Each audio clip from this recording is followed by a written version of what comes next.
I'll figure out the partner menu later.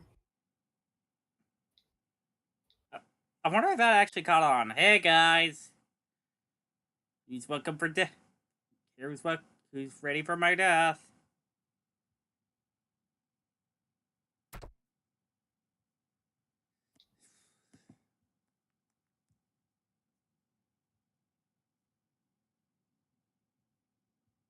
Oh, that was that up there. That's from that was from yesterday.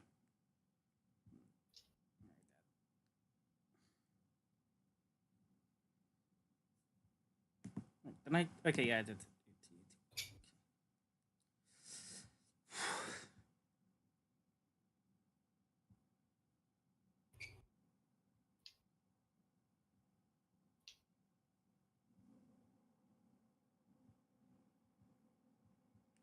Live chat.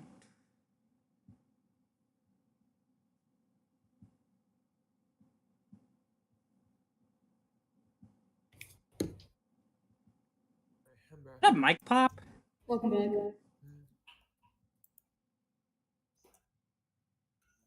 Let me reconnect my controller. You guys want to quickly introduce yourselves to those who don't know? I'm a person and I make games. I make shitty games. That's really cool. This is Reese. She's created Clonoa Mystery Dungeon and One Shot Mystery Dungeon, both hacks of PMD2, and she's also currently working on a third one based off of the newly released Bubsy. I'm definitely gonna be skipping that one, but I am gonna start playing the One Shot Mystery Dungeon on this upcoming Tuesday. So if you guys are interested in that, go on ahead. Hell yeah, the better ROM hack. It's their second one, you said, right? Yeah. Yeah, there's a second patch for it, but it's mostly just a little shit posty one that I made in like a literal day. Like it was really it was like insane of how quickly I got the pancake update done. It's just meant for laughs after the base game because according to somebody who I'm friends with, OSMD made them sad. I mean, isn't that good? Wait, isn't that a good? Yeah, it's good, but like PMD should make you sad. I yeah, wasn't cried on the last episode of PMD Tuesdays because of the ending to Waves of Nostalgia. Yeah. Can my controller connect? Oh my god, I want to get back to 4D, man. I need something to distract myself while I'm suffering. How about my suffering? Last time with 86 Pokemon, if I knew just where I was, I would have stuck around to get one more. Okay, cool. Alright, hold on. So we're gonna be right now we will be getting Electric Evolved first.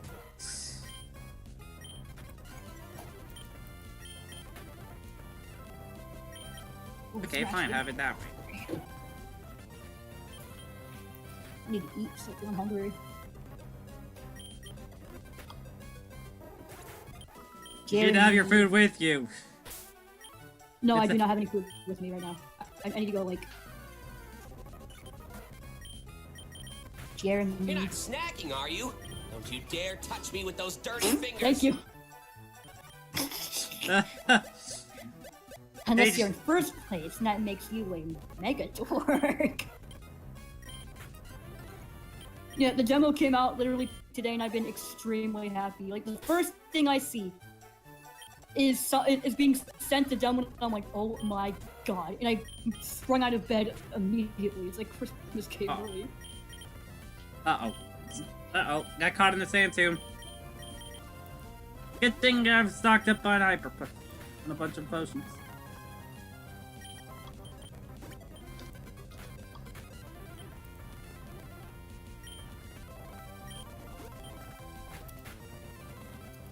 Okay, freed, thank God.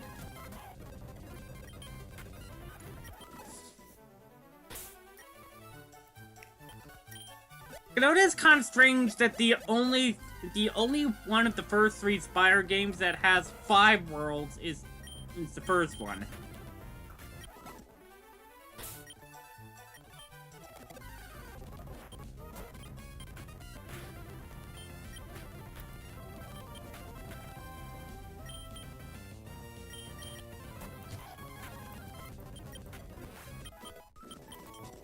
Alright, 3 more levels for Electrike.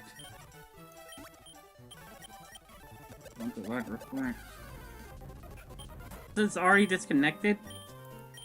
Oh my god. And so it already begins. Chat, you missed that Roselia annihilating Electrike. And we don't have revives yet, so there's nothing I can really do about that. Other than just enter the PC and revive him that way. Hey, Jerry. Check my banner. If it's gonna sit. Wait a minute. Wait, hold on. Let me check. It did not sit. Wait, yeah, it did.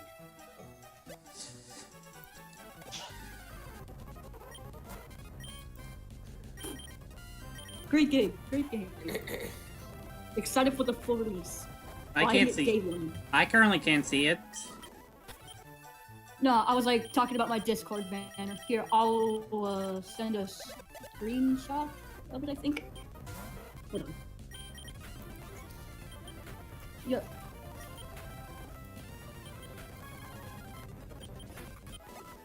Oh, thank God. Electric actually managed to take something out of himself.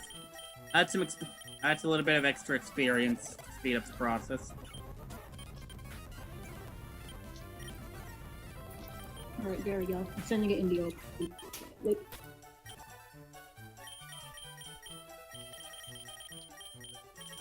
We have a full heal.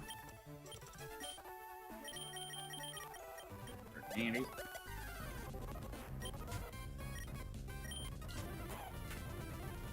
That's fine.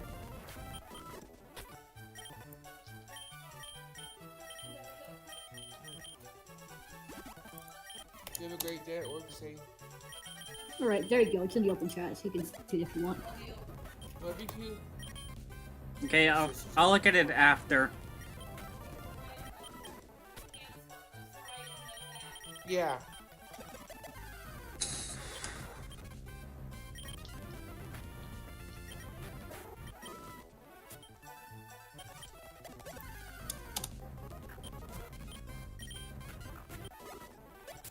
Man, that Bugsy demo was so fun. So good. So good.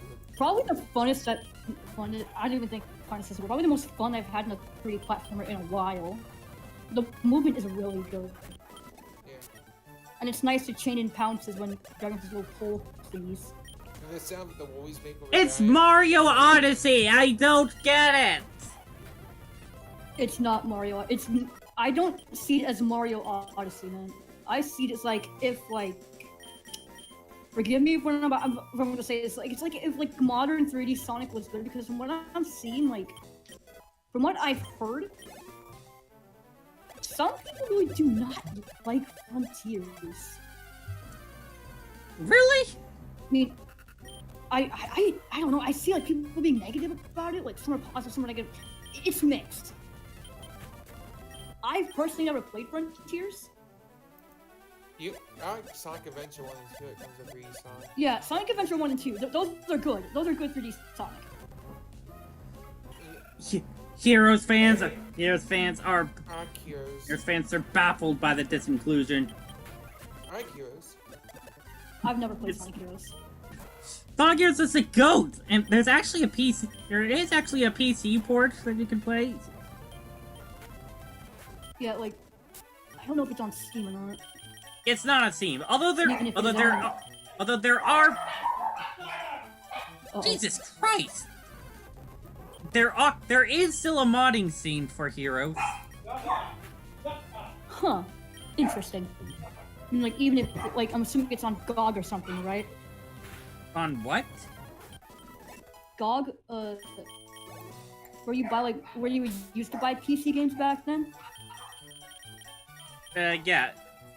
PC port came out in 2004, so definitely not the time frame for a Steam release.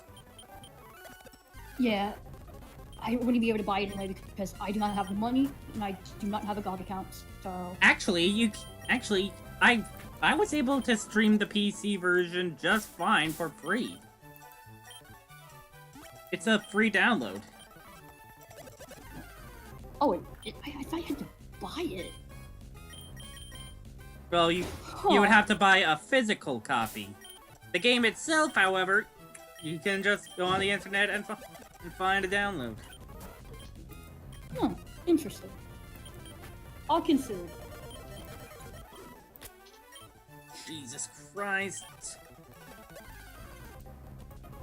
Let's spend the time healing and just swap. Switch screen.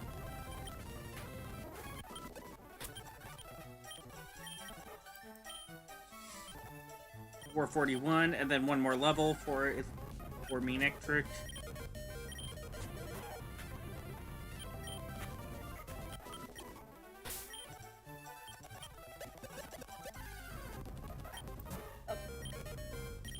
I am gonna go hop off for a bit so I can go eat because I am hungry.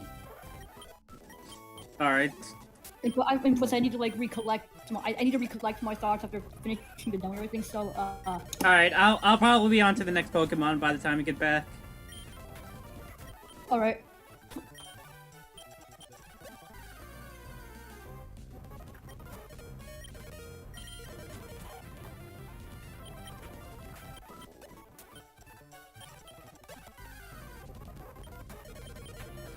Oh crap! That was a mistake. I did B. I did A and B instead of B and A.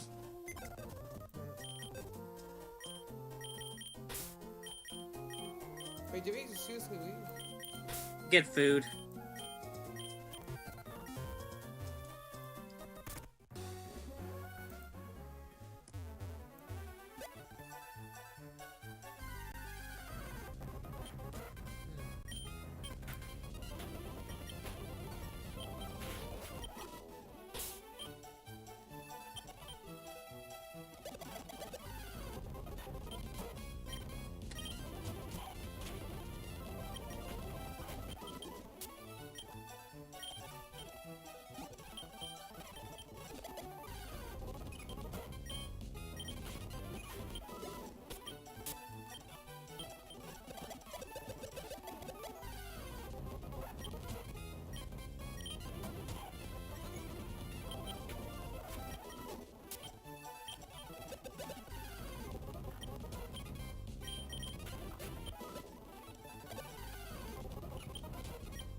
Rare candy.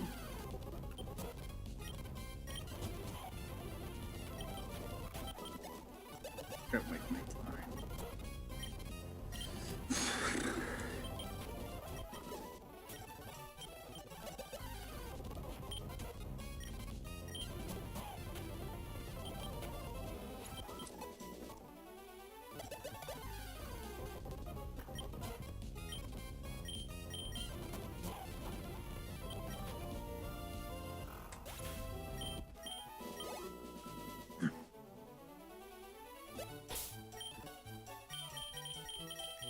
Pick up the super potion.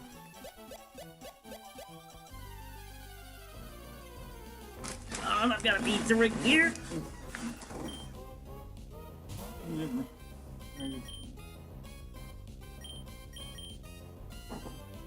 There it is.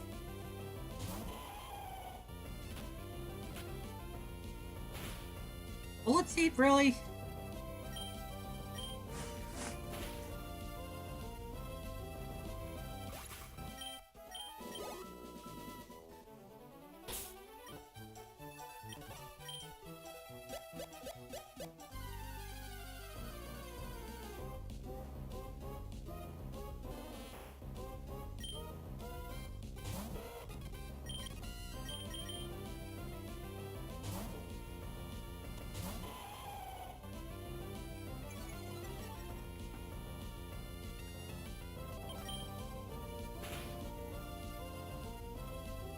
Mm.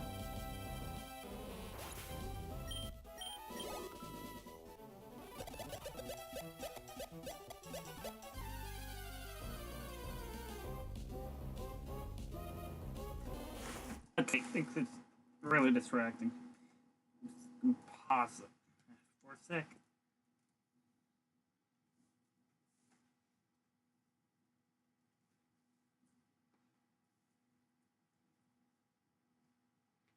There we go.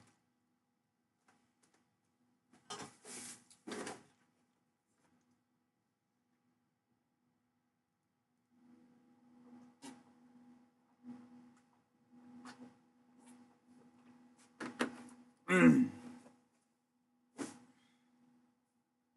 Mm.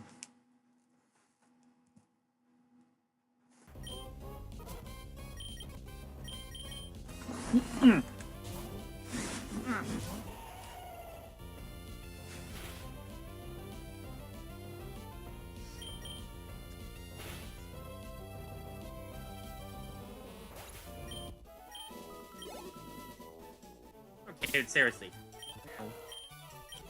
68. I was expecting you to be done by now. There we go. Electric.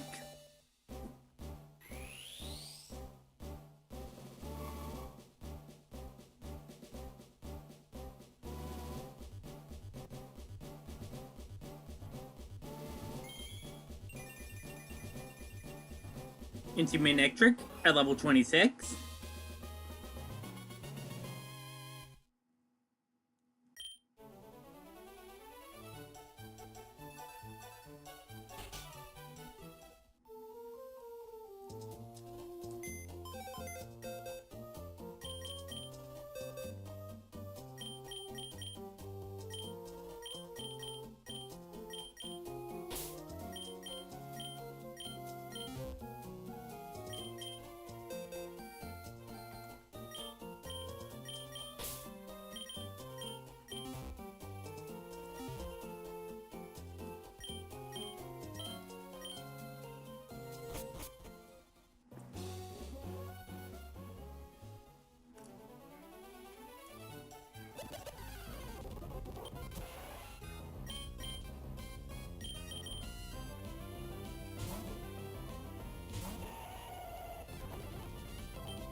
Oh, crap, I gotta use the super potion.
Hmm.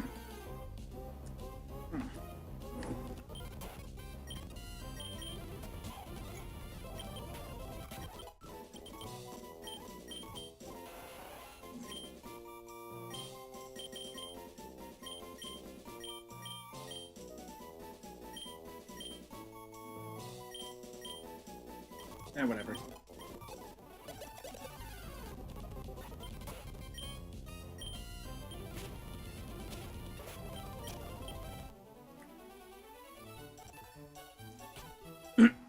You know what I could be doing? I could just be putting some... I could just put... I didn't want to do this at first because it costs him money. Because of the whole money thing.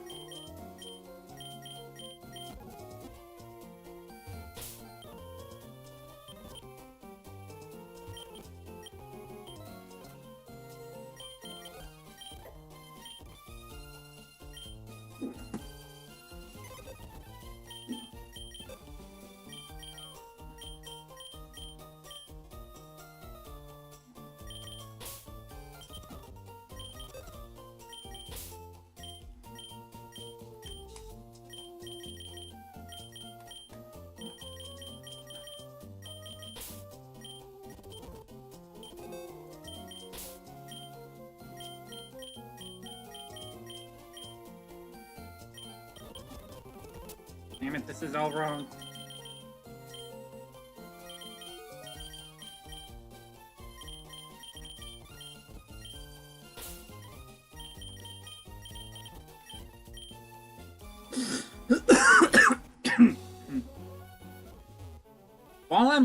While I'm level grinding, I can just put somebody else into... I can just quickly put somebody else into the PCs. In the daycare to gain some levels for now.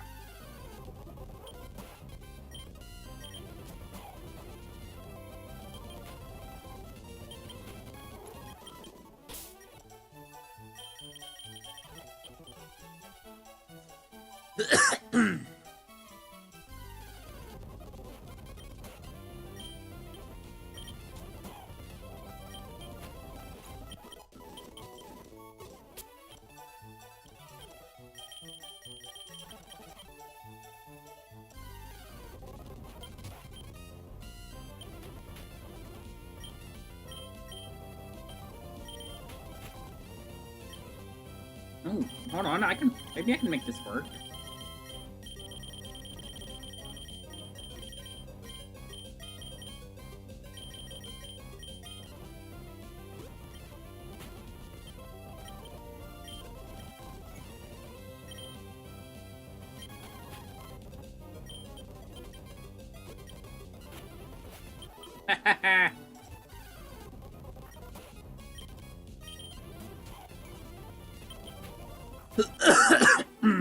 Yes. No, crap.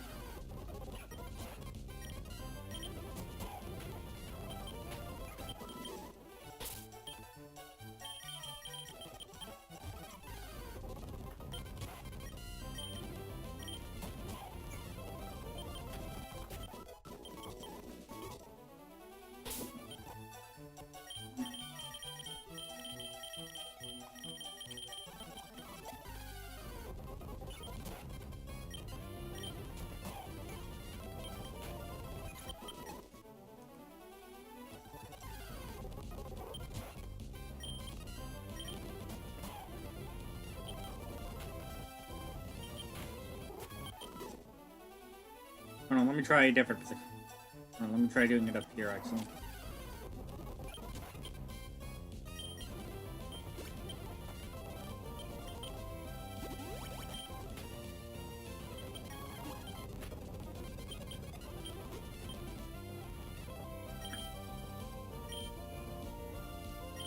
While I could, it's gonna eat away at all my super potions. Right? So I'd rather not risk it.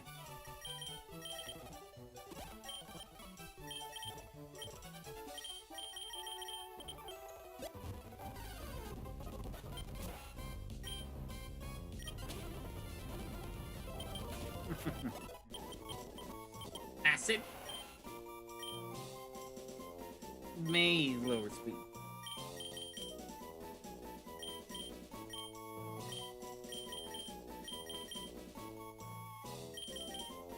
I have that with bubble, so. Oh wait. Listen.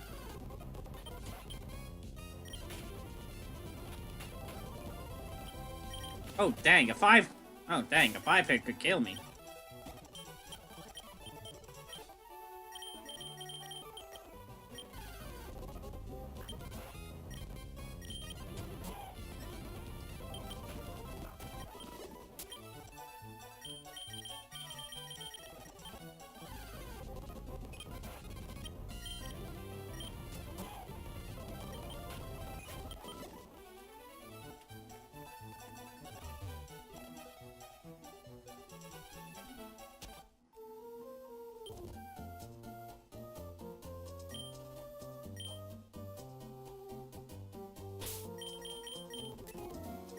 Hold on, save the game. OBS, can you stop interrupting me?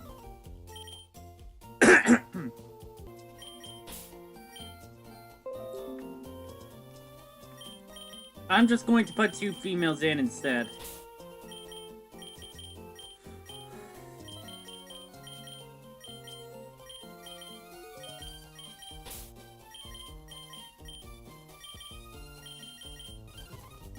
There. There, I got it out.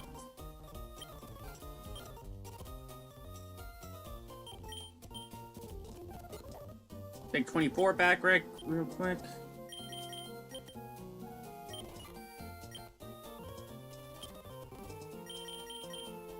There we go.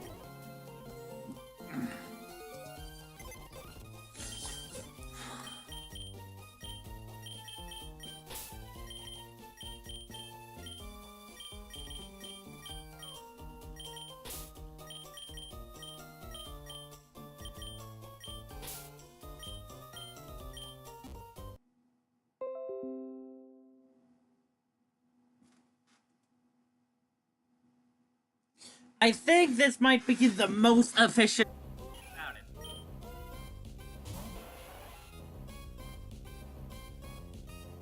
You talk. Let's play a little bit of audio so that I can tell.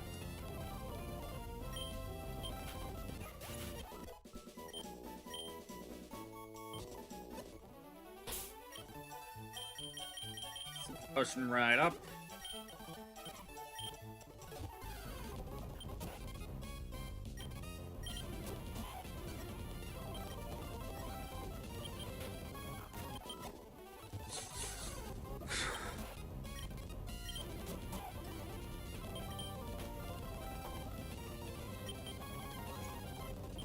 Stop. I'm sure this is gonna be a bunch of game sounds, so.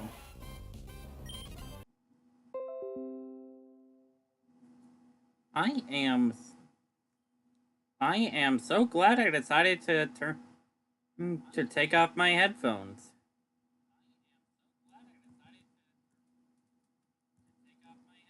So hold on,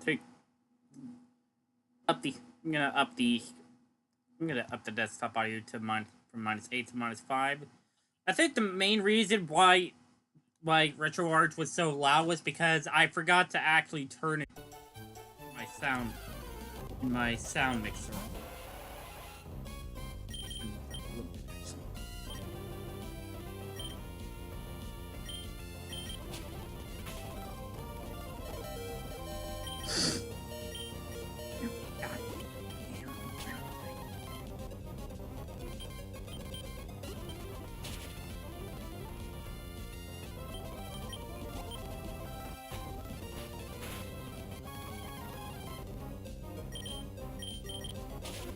There we go. And some potion just in case.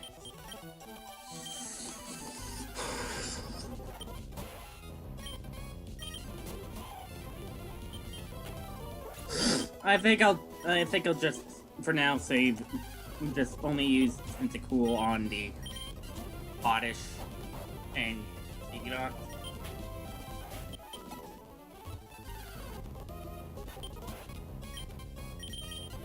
Pick up, I saw that.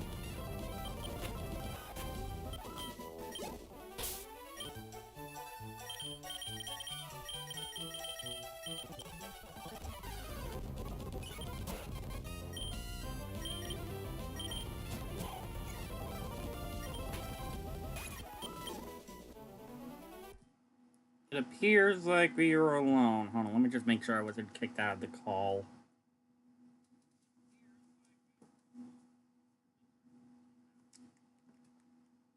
I'm still in the call.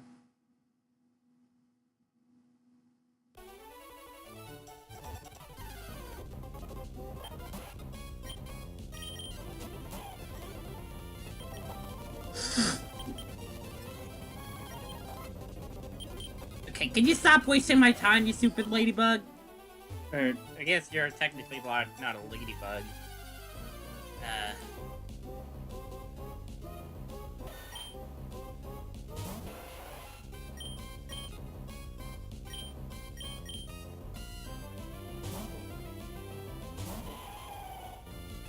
Sir bug, I guess? That's the only thing that's the only one my brain could come up with.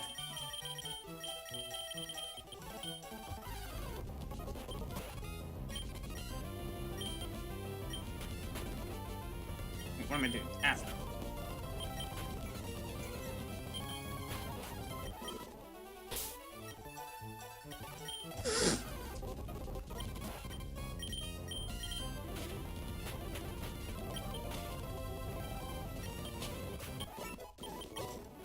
That is much more efficient. Ow! Got a little complacent there.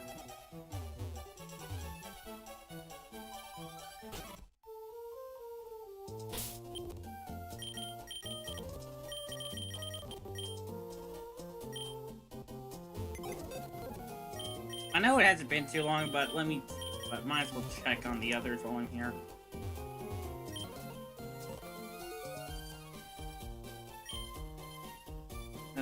Nope, not a lot of progress. I probably should have expected that. Oh, well. No, Withdraw is on top before Gen 4.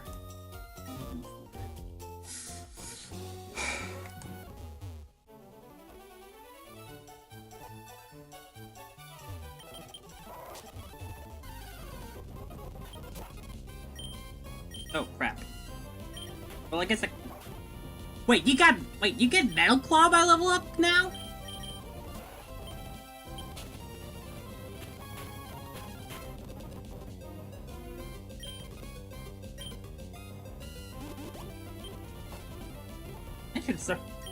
Maybe I should start doing solo runs in Emerald Legacy.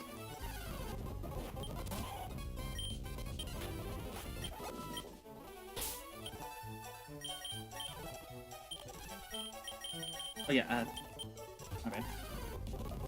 Forgot to see that.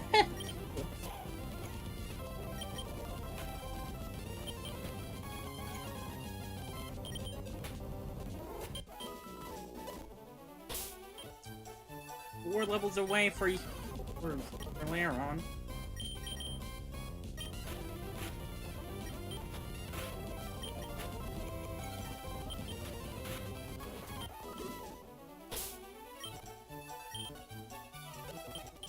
Potion as a safety precaution.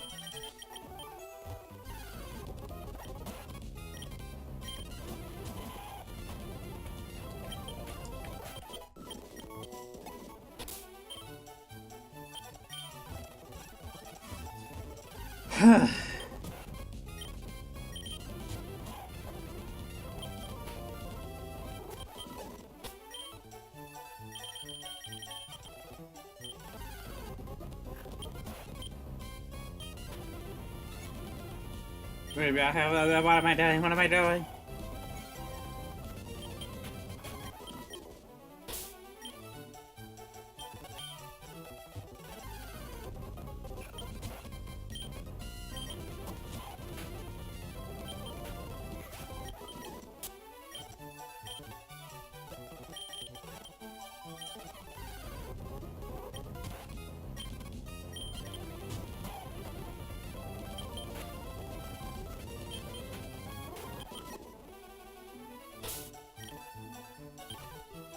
How many rare candies do I have, by the way?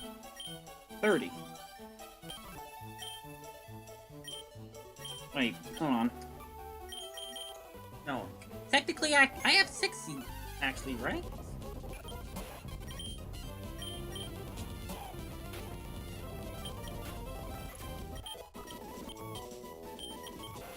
beam. Not nice.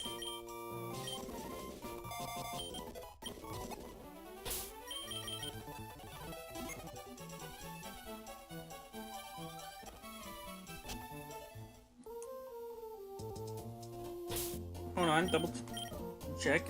30 in the bag.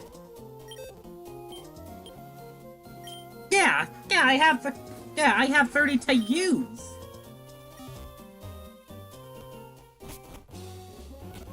Yeah, while I'm over here.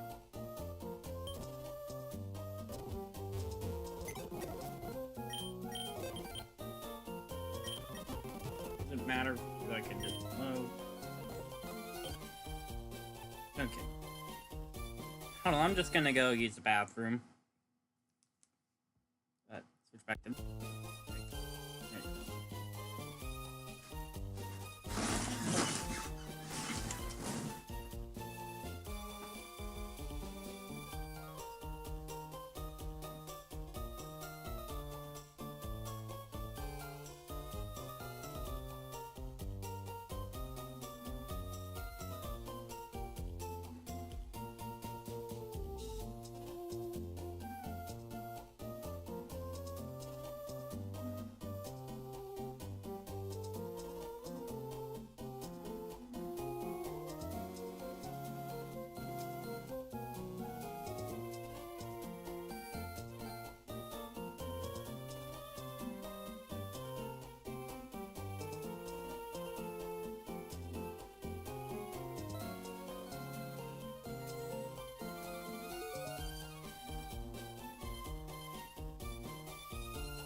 Okay, I'm back.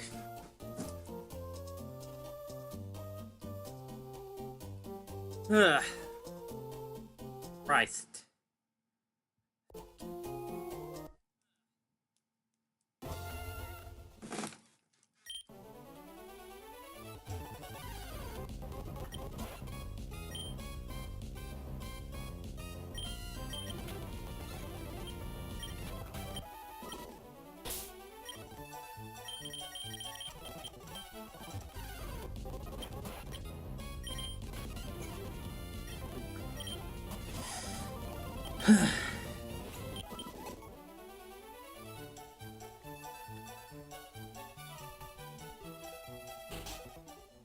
You know what? Hold on.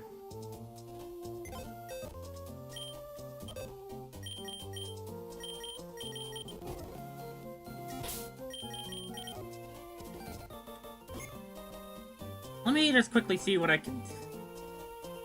Actually, what am I doing?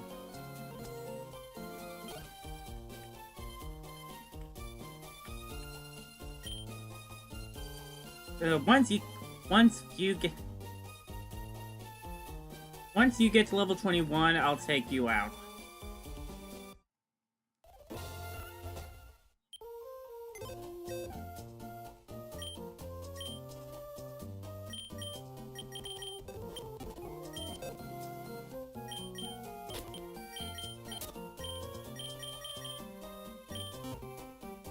I forget why I still have Squalot. I probably should take a moment to actually,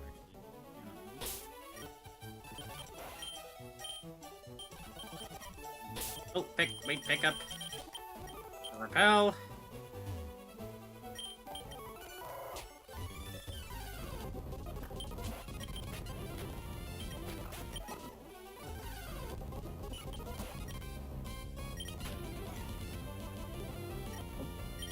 How are the... Please.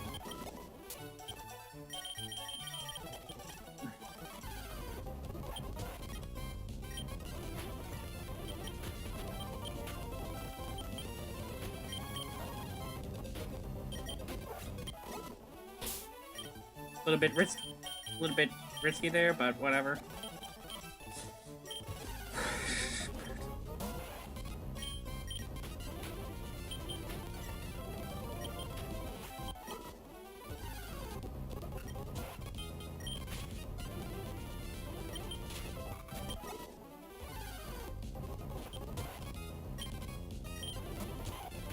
This is a little bit faster.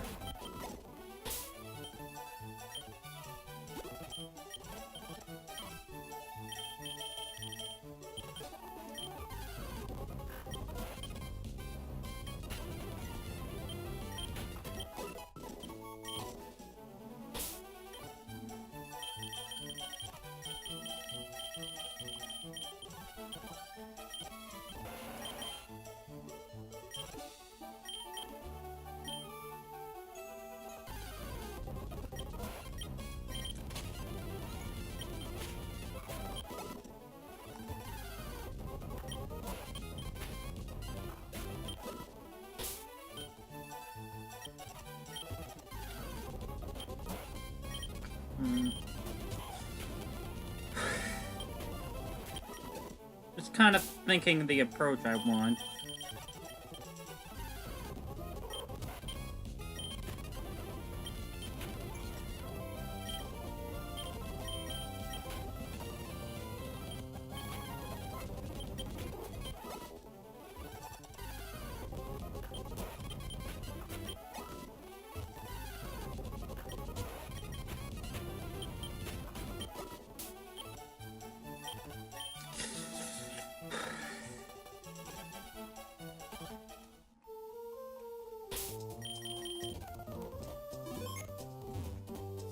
Was that the Pokédex of 87?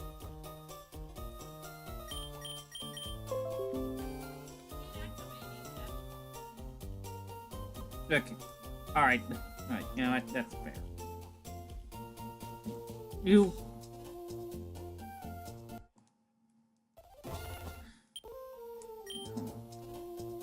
20 grew by 3, 22 grew by 1.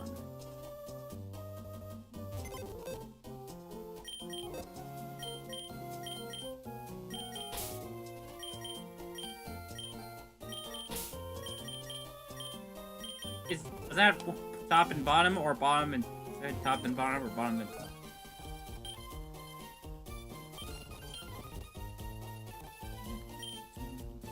Okay, yeah.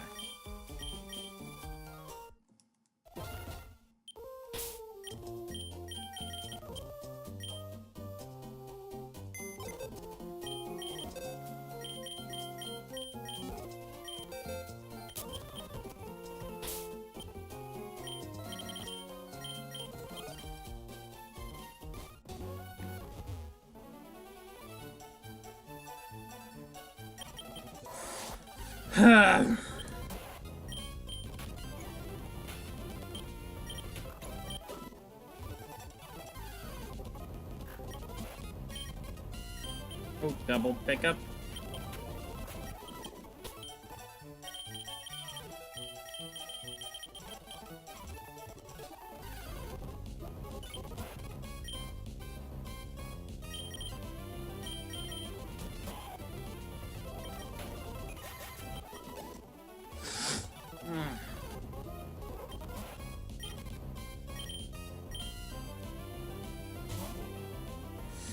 Seems like everybody is gone, so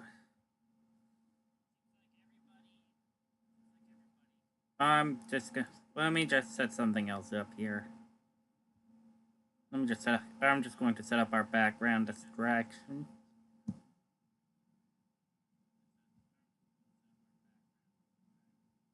This may take a bit.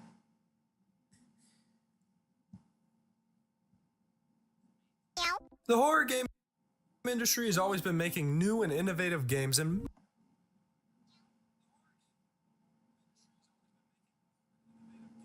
Come on.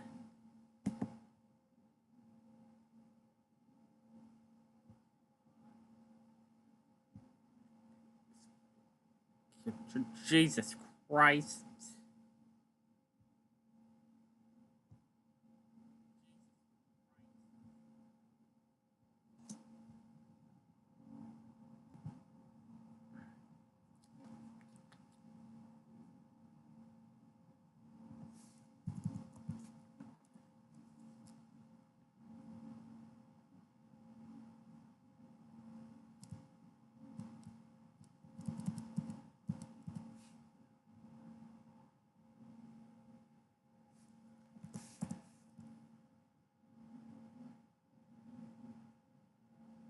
I'm just gonna go on ahead and do this so that I don't have to keep on readjusting. How about them apples?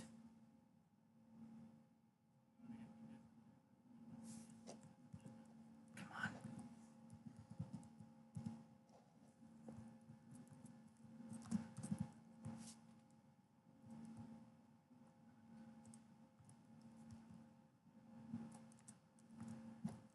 Why is he so big? Jesus Christ, hold on.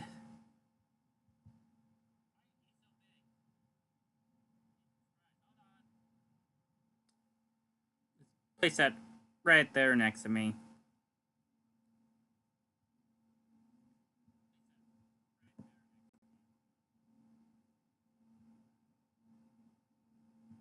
Press play.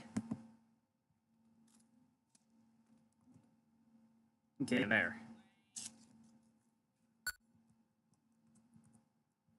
many different ways. Resident Evil basically completely shapes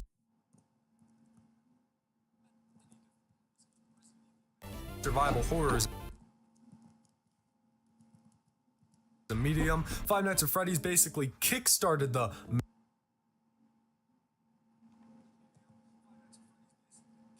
mascot horror genre. And lastly, one of my favorite evolutions in horror games, fourth wall breaking. For those of you who don't know, fourth wall breaking is when a piece of media, in this case a video game, interacts or acknowledges the real world in some way. Now, I've been around the horror game scene for quite a while. I know fourth wall breaking isn't really new anymore. One famous example of fourth wall breaks was the game Eternal Darkness. Very quick rundown. Eternal Darkness was a GameCube horror game where there was a mechanic called sanity effects, whereas the sanity meter for your character would decrease, different things would happen to your game, such as pretending to lower the volume, fake deleting your save file, stuff that if I had played this as a kid, I probably would have been fucked up. However, games like Eternal Darkness were relatively tame, but as time went on, game developers pushed the idea of fourth wall breaking in horror games more and more, mostly on the PC. For example, games like I'm Scared and Doki Doki Literature Club, who used fourth wall breaks for some parts of the game. Hey, this is Ed. What am I doing? You gotta be going back and forth for the daycare. Sitting Bup here, and I've actually played I'm Scared since I recorded these voice lines, and it's like the entire game is fourth wall breaks, but I didn't know that at the time. Anyways, play I'm Scared, it's really cool. Creating files on your computer, moving your mouse for you, opening tabs, all sorts of different things to creep you out and help add to the game, making it feel like there's actually something in your computer. However, not many people know that there's actually a tier above this. Games that use fourth wall breaks to the fullest extent possible. Games that use fourth wall breaks to enhance horror elements so well that it actually makes you think that your computer is in danger. One of the most popular examples of a game like this is A Dark Place, which is a horror game that's main goal is to fuck with you. Throughout this game, you explore 4 main areas and solve different puzzles, and throughout the entire game, it begins to actively mess with your PC. This isn't like I'm Scared, where it might try to leave a note on your desktop or open a YouTube link. This game is trying to make you think something bad is happening. From tamer payloads like opening your disk drive and changing your wallpaper, to shit like locking your mouse and mimicking actual viruses. It's really tiptoeing the line a bit of what should be allowed, and honestly, I love it. Slightly unrelated, but does anyone remember that one Friday Night Funkin' mod that shut down your computer if you lost? That was basically malware. I don't know where I'd ever mention this, so I'm just gonna bring it up here. Anyways, when I'm trying I have not heard of that one. to get at here is that there are games that pretend to put your computer in danger by breaking the fourth wall for a more scary Let me know in the effect. comments. And today, I'm gonna talk about one. Not any of the previously mentioned games, no, but one about a silly little cat. My God, what the hell? Oh my God, punch my mama in the throat, right kick my daddy in the chest. Cat Boy is a platformer series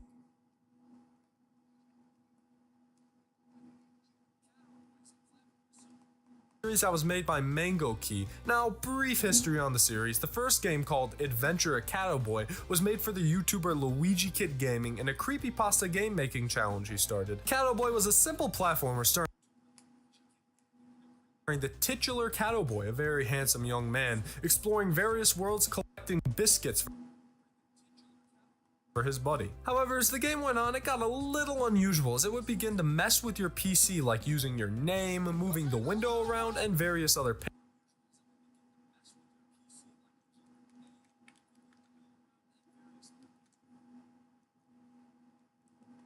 payloads. Although these fourth wall breaks were cool and the game wasn't horrible,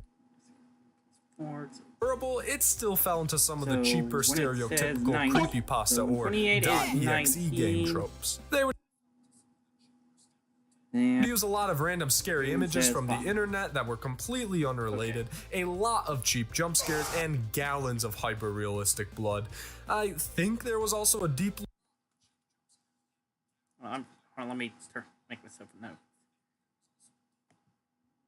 or 2, I don't know. I've been trying to solve it for months, and honestly, I've got nothing. There are about 7 of these games in the series: Adventure, Bizarre Adventure, Journey to Catoland,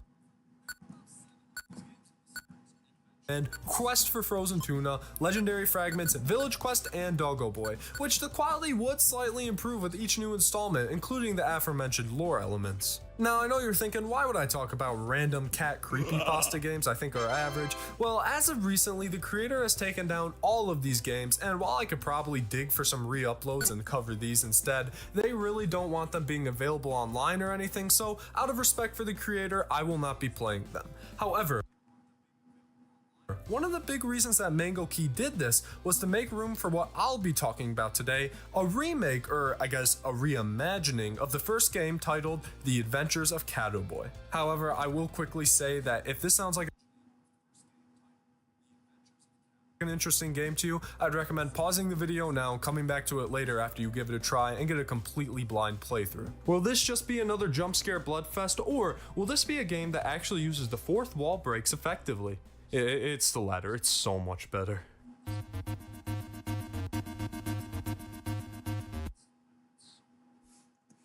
Now, as soon as you boot up this game, you could tell there was a lot of passion put into this. The menu was redrawn to look nicer than the original, and the game actually has its own soundtrack that's pretty good. This menu alone probably has more effort put into it than 75% of all EXE games. Anyways, the game starts and your goal is straightforward. Explore the stage and collect 5 biscuits to proceed and beat the stage. The gameplay itself isn't too bad. While it's not the most incredible platformer to ever exist, I like it. Gardevoir controls well. He's bouncy and floaty, but in a good way. The platforming isn't challenging, but I don't think that was the intention, and I never really found myself to be bored during it. Also, there was a ranking system at the end like the Sonic games, and although they did absolutely nothing, I still tried to get SS on all of them because why not? However, I did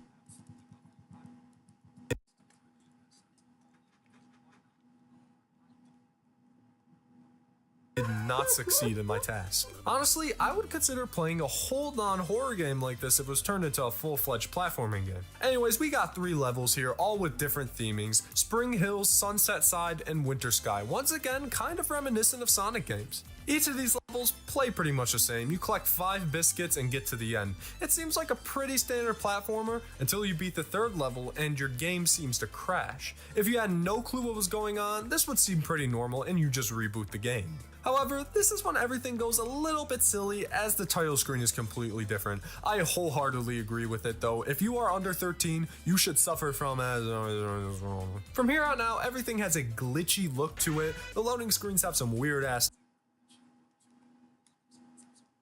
text. The music is having a stroke, and everything just seems generally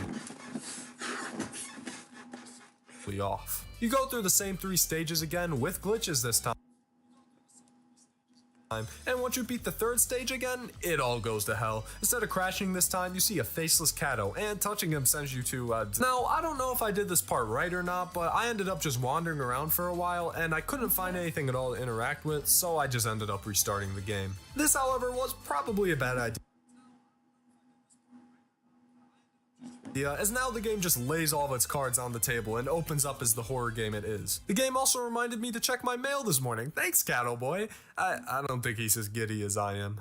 You get introduced with new levels this time. One is just called Night, which is a different red and black take on the grass stage from before. Now you have to find 9 biscuits, and for a seasoned Gardevoir expert as myself. I beat the stage, the game tells me to end it, and we're on to the second one. Walk down more and more as the music and lighting gets way darker until eventually you just can't move anymore and the screaming man comes to crash your game. This is where the game finally introduces the fourth wall break seen in the past entries, as it buzzed my PC, knows me on a first name basis, and gave me a goofy little jump scare. Now, unlike the previous Gardevoir games, this game actually uses the fourth wall break sparingly, which honestly makes them feel cooler as they don't overstay their welcome. A nice improvement from the original games. Anyways, open the game back up once more, it says fuck, and you go prepare for a little swim. This level's an underwater one, in which it's more maze-like and trying to get to the end. Also, if you land on the spikes, Gardevoir now screams bloody murder. Oh, I also forgot to mention, the icon for the window is now just a pile of flesh. After a lot of wall jumping, you finally get to the end of the level where you're teleported to a gray area. After searching for a while, you find a red biscuit, which I really should not have picked up, and my game once again gets a little silly and bounces all around the computer before closing. The very last reboot of the game happens. It tells me to rot, and you're met with this 3D cat model, which for some reason I think looks sick. The last platforming segment is a bit more difficult with more spikes and bigger jumps, but nothing I had too much trouble with. After you get to the end, you're met with another dark grassy tunnel in which you navigate to a gray biscuit. The game tells you to choose to pick it up or not, and then you have two different endings you can get from there. The good ending, which is what I chose first, is to go all the way back to the beginning of the map where there's a door you can go through, and you're set to a white realm where Cowboy thanks you for the help. Reopening the game after this just sends you to his home where you can explore other houses and people, and the game is finally over. That's cool and all, but I want this guy to suffer. The second ending, or the bad ending, has you picking up the biscuit this time. But after this, Cowboy has a little bit of a fall, which sends him to a place called the End. You jump into a pit, fall and fade into the darkness, get told that everything is your fault, and the game ends on an unclosable screen of this cat skull. From now on, when people discuss saddest video game endings ever, this better be up there now. And that was The Adventures of Cowboy. Now, this game is short. It takes you about 20 minutes to beat the whole thing, a little more if you restart and get both endings, but a blind playthrough was really fun, especially not knowing when things were going to go wrong. Besides, I'm pretty sure that the creator has more of these games planned, so there will be more content in the future. The platforming was simple but easy and fun to do, so it wasn't really leaving me bored while I was waiting for the scary stuff to happen. And when the scary stuff did happen, while I wasn't like terrified by this game, I feel like an ideal situation where you have no clue what's going to happen in this game, and you have no clue that it fourth wall breaks all the time, it can startle you a bit. I respect the creator for wanting to remake these games with a quality over quantity format, and I'll definitely be copying any future games. Let me tell you, I'd let Cowboy erase all of my system files any day. So, what have we learned today? If a game threatens to delete your files, take control of your PC, and even kill you, go ahead and download it and let it do all of that. Jesus Christ, that was fast.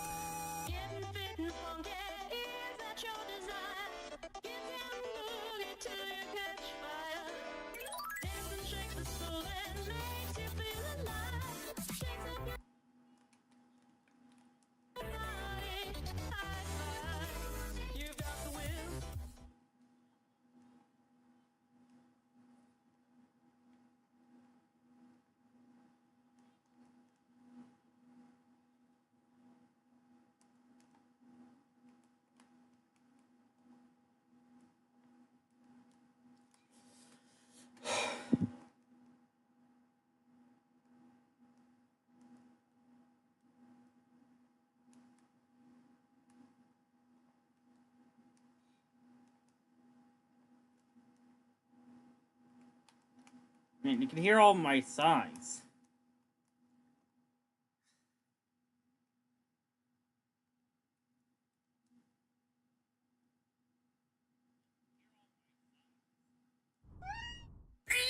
The current state of horror games is both strange and amazing. People will make horror games about anything nowadays. Evil Kids program where you gotta explore an old attic for clues? Great. Evil retail job where you gotta throw boxes at the customers? Awesome. A horror game about a haunted Google Maps that speaks directly to its user? Absolute peak right there. However, if there's one thing that I love that horror games will do, it's reading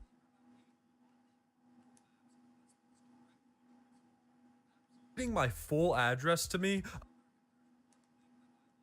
will. Fourth wall breaking. It's no secret that I love this trope in horror games. Whenever a game will pretend to close or make me search my desktop for some code or pretend to steal my nose but it's actually their thumb, you best believe I eat that right up. Now, there's tons of games out there that I love that do these tropes well, but out of all of the horror games out there that like to mess with your computer, one series that I'm a fairly big fan of is none other than the Cowboy games. A quick rundown. Cowboy, made by Mango Key, was a series of platforming horror games where you play as this distinguished gentleman right here, collecting biscuits, which eventually led to your computer being controlled, fighting an evil cat monster, and much more. This game series admittedly had some issues when it started releasing back in 2020. Creepypasta and .exe cliches, unrelated scares, and a lore that to this day I still don't understand, probably because I'm dumb. I still have the lore board, don't think I've given up yet.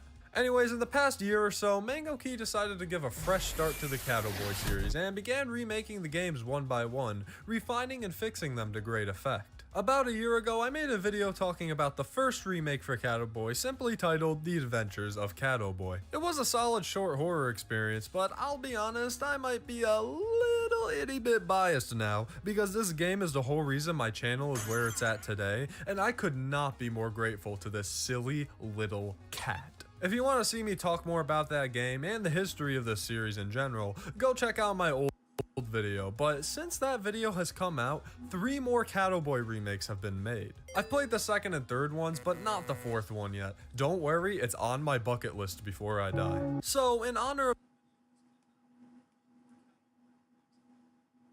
the 1-year anniversary of my Gardevoir video and the 5-year anniversary of my channel, today I would like to take a look at the second Gardevoir game titled Gardevoir Tedious Pearl Hunt. Maybe one day I'll look at the other remakes, but for now, let's just stick with this one. I don't think my brain can handle any more lore.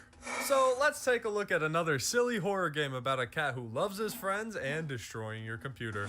But first, I can't go fight a fourth wall breaking evil cat like this, all scruffy and ungroomed. That's where Manscaped comes into play, the sponsor of today's video. You and I both know who Manscaped is. I mean, they're only the brand that's revolutionizing the landscape of men's grooming. Take it from me. I mean, I do have a beard after all. It's real, I promise. Anyways, you may not know that they've got the latest and greatest grooming and hygiene bundle available right now, called the Performance Package 5.0 Ultra. What makes it so ultra? Well, first I think it's actually been a while since I've seen a YouTuber sponsored by Manscaped. you've got the Lawnmower 5.0 Ultra, the perfect body hair trimmer with an upgraded trimmer blade that'll cut through your hair with ease. Also, forget accidentally cutting yourself, because with the skin-safe blades, you could say goodbye to any bloody mishaps in the nether regions. On top of the lawnmower, you've got the Weed Whacker 2.0 ear and nose hair trimmer. Pair up these great devices with the Crop Soother Ball Aftershave and the Crop Preserver Ball Deodorant, and you've got yourself the greatness that is the Performance Package 5.0. Anything for the girls? Ultra. You could go to manscaped.com and use code TOBUP for 20% off your order, free international shipping, and 2 free gifts. Not only that, you can also use the link down below, manscaped.com/toadbup, and get the same benefits. Thank you to Manscaped for sponsoring this video, and let's get back to some Gardevoir, shall we? Toadbup anymore. It's probably long since. Gardevoir, you're met with a terrifying sight. A disclaimer!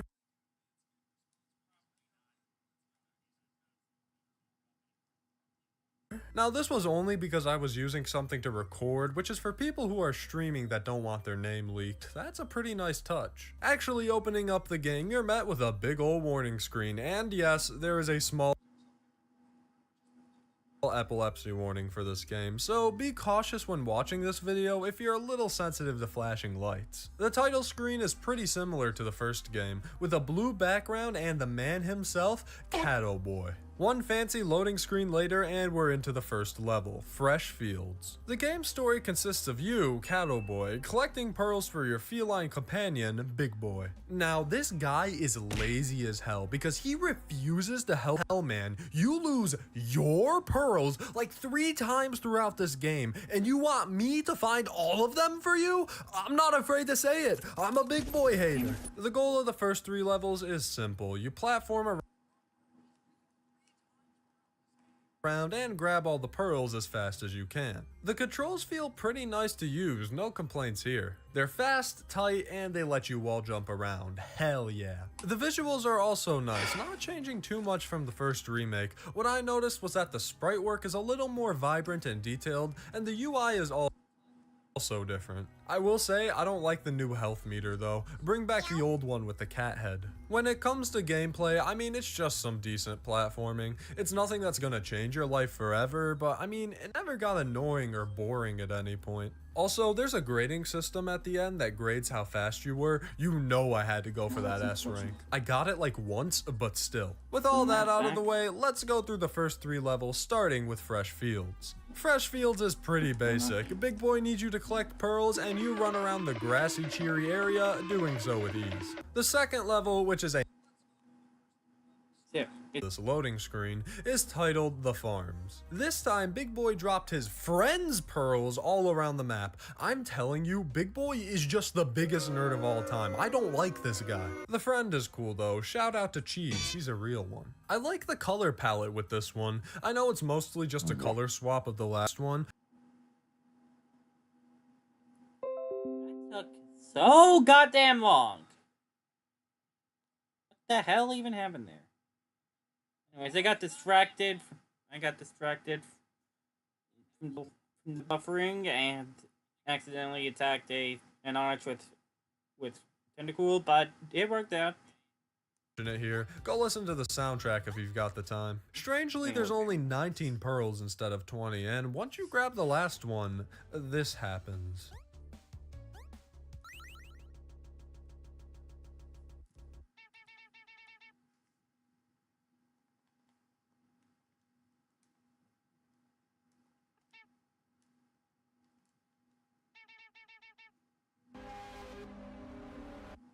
I know I'm supposed to be scared, but Kato was weirdly chill during that. This is where the horror aspects come into play, and I'll be real for a second, I don't think anything's gonna top the original game having those freaky pears with the teeth in them. That shit is iconic. The now scary Big Boy shakes the window around your screen for a bit and then closes the game. Note is added to the game folder that reads, "It begins once more." There'll be more fourth wall breaks where that came from. We'll be revisiting Notepad soon enough. Reopening the game has a slightly different warning screen than usual. This game should not. This is a with. If you are, the game cannot. Please read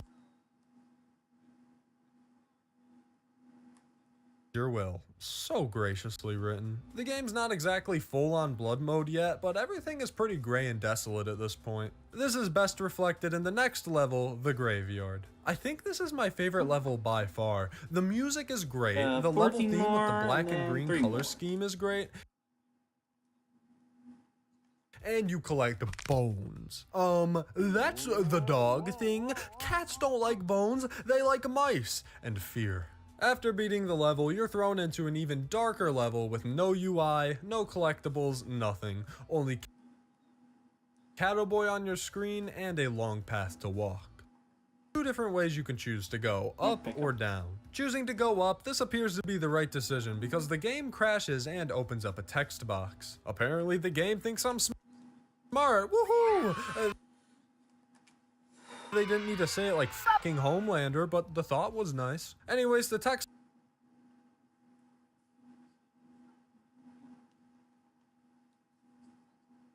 box then proceeds to do this.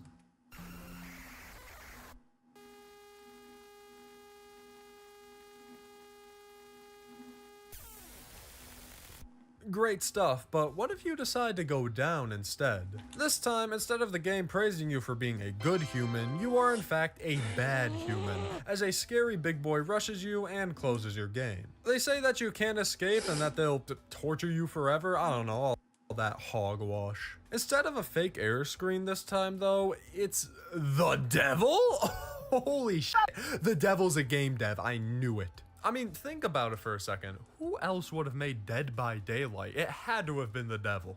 Anyways, after checking out the new text file that reads, "Maybe you are," you could get right back into the game. The warning screen isn't much of a warning screen anymore. Unless you want to count it as a warning for Kato, it is a threat on his life after all. Oh damn, alright, never mind, they already got him, I guess. Also, if you close the game on the title screen, it just opens up again and you can't close it anymore. A lovely chomping noise will play when you try to click anything too. Anyways, it's time to suffer, shall we? Once a bunch of error messages pop up, you're thrown into a new level called Forest. Not much of a forest though. There's no trees, no woodland creatures. There's 3D human hearts lying around everywhere. At least I'd hope your forest doesn't look like that. This level takes on a bloody and I suppose I could do like GBA. grungy look, having you collect what I assume is human hearts. Platforming's a bit more difficult, but definitely manageable. Also, when you land on the spikes, Gardevoir lets out a guttural scream now. To be fair, that's probably the appropriate response to jumping on giant spikes. The next level is more of the same, with the exact same title. The level design is different, including a blood pond at the bottom, and you have to collect what I think is brains this time. I love these 3D models just being thrown into the 2D platformer, especially this type of 3D model. Finishing up that level, the game advises that you don't keep going, but because I'm stubborn, I kept going. Not exactly sure what the game wants me to collect this time, but it doesn't look good. Okay. Yep, thought so. After walking to the right for a while, you lay down by this dead Cato that you find. Evil Big Boy once again bum rushes you, and the game crashes. A million error boxes pop up that tell you to suffer, as the new text file tells you that your end is near. Apparently, it's not the end though, because when you boot the game up again, it seems to be back to normal. Alright.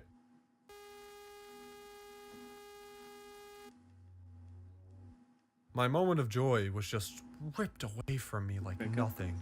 Are you proud, Cato? Are you proud of the monstrous being that you've become? This part's not really anything crazy. You just walk around through this dark red level for a bit. The game crashes, screams at you some more, and tells you that it's all over. Thankfully for me, a mysterious benefactor will tell you that somewhere on your computer is a kill switch more for levels the for game. Tentacool. You kinda gotta scour your PC for a bit, but eventually I was able to find a notepad in my documents folder. It couldn't have been any more vague there, huh? For all I know, they I gotta use the bathroom! could have thrown that shit in my Gmods add-on folder and I would have never known. We're approaching the end of Tedious Pearl Hunt, and this is a big moment for all the big boy haters out there, because we're finally able to kill him, baby! Putting the code into the game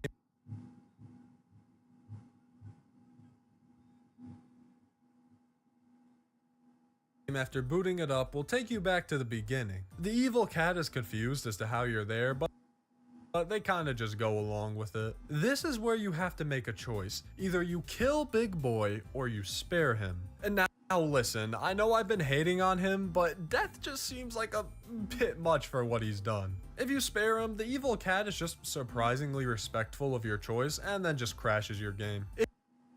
If you choose to kill Big Boy, the outcome's kind of the same, but Evil Cat is like, oh my god, bro, I didn't think you'd actually do it. And then, yeah, it closes the game again. Oh, also, by the request of the benefactor that I mentioned earlier, you have to close the game with Task Manager to go to the next part. Either way, both endings lead to the world of Cato being slowly restored and Cato Boy just being confused as hell. The game goes back to normal as you can go talk to your buddy Big Boy and finally have a happy ending. Okay, chill.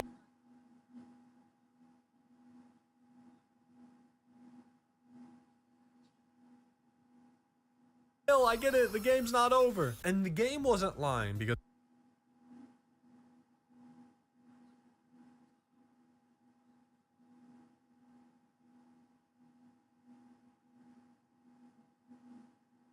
booting the game up once more after this leads to the most shocking reveal of the entire game.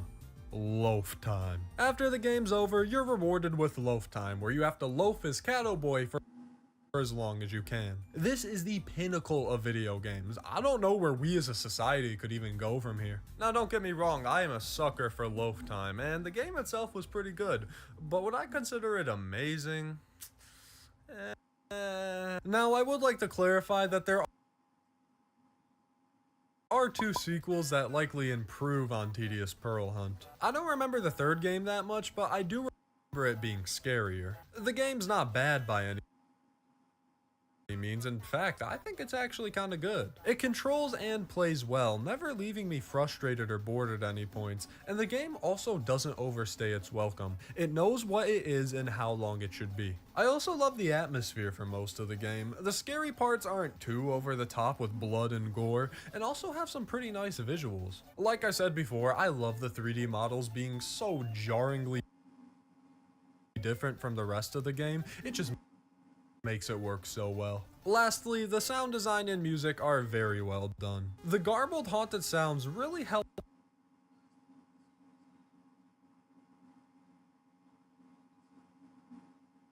out the scares a lot throughout the game. The music also did a good job at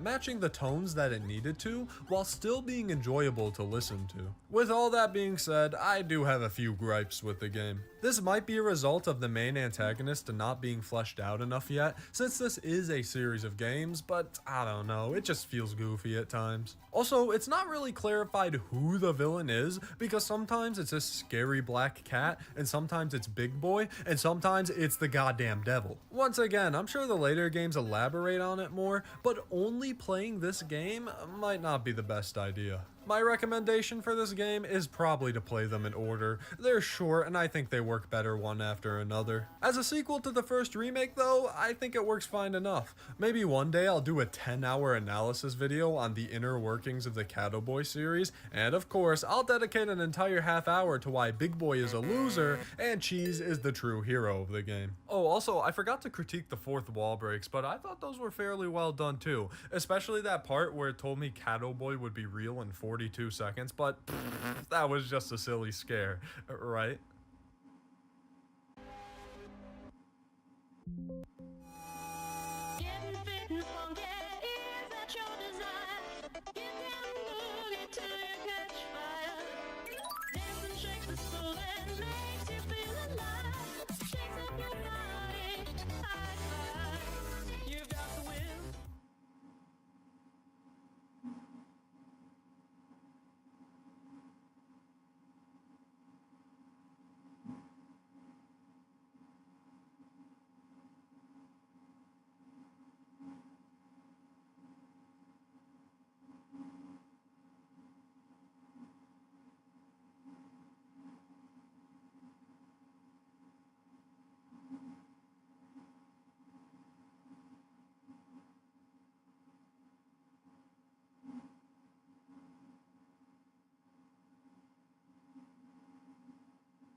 Oh my god. I'm okay.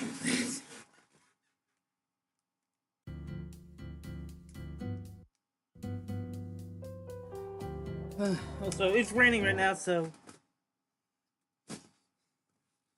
it's Superstars, settle down, please. The KBPS.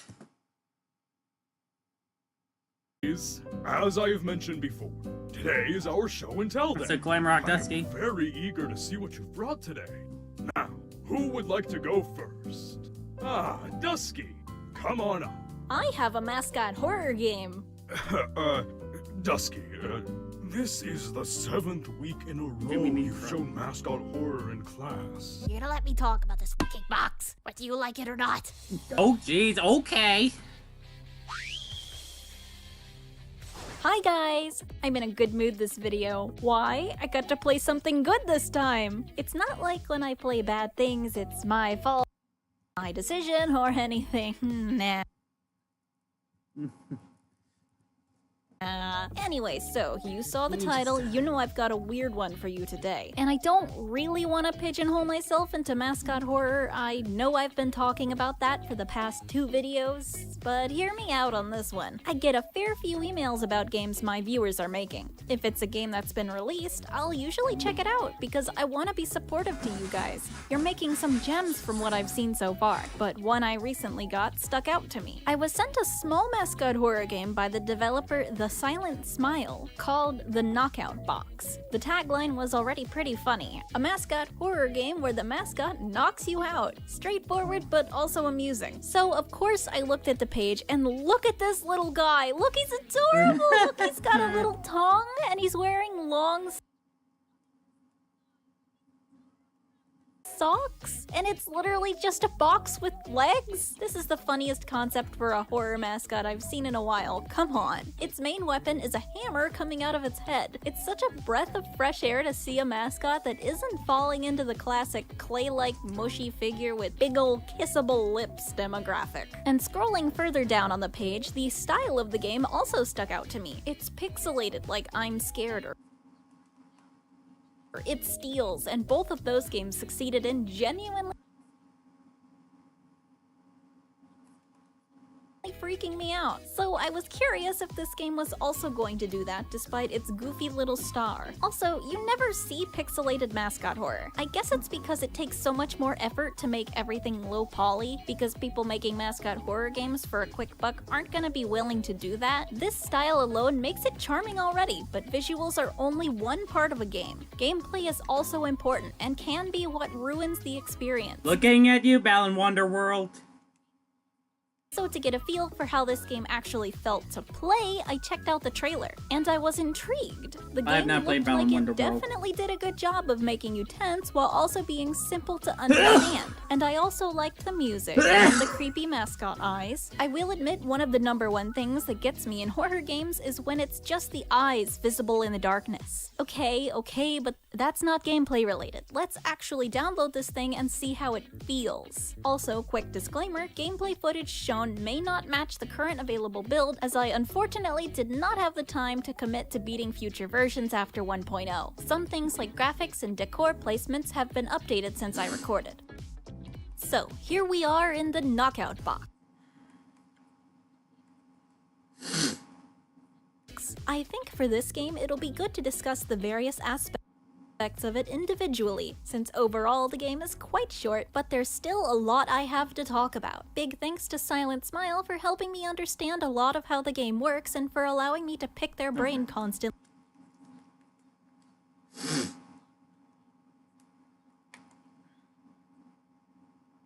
whenever I got curious. First, I should probably talk about the gameplay, because none of the other topics are gonna make sense if you don't have context, right? Okay, so getting into the game, we start off with a cutscene, where our player character is driving home. However, they hear a strange sound and wander into the forest to check it out, alone. And they are promptly kidnapped by an invisible being. They wake up in a strange maze near a locked door in the dark. On the table in front of them is a key, and with enough keys, they'll be able to unlock that door and escape. But gathering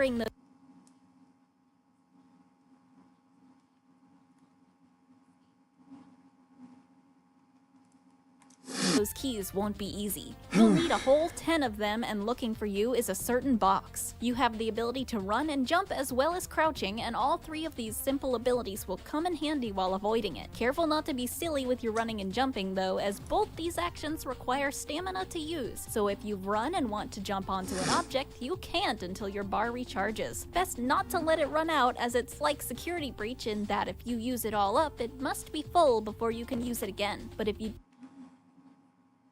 don't, it will refill quicker. Keys are hidden everywhere around the maze, and you'll get a free one at the beginning so that you have an idea of what they look like. It always did bother me when games told me to look for stuff but didn't tell me what said stuff was gonna look like. These keys are not freely lying around on stuff though. They are actually hidden pretty damn well, and you've gotta be paying attention to be able to spot them. Always be checking behind couches, in drawers, and in little crevices for these buggers, because from some camera angles, they're near invisible. Thankfully, there are actually 15 keys hidden, so you don't need to find every single one to be able to escape. The game does leave hints implying how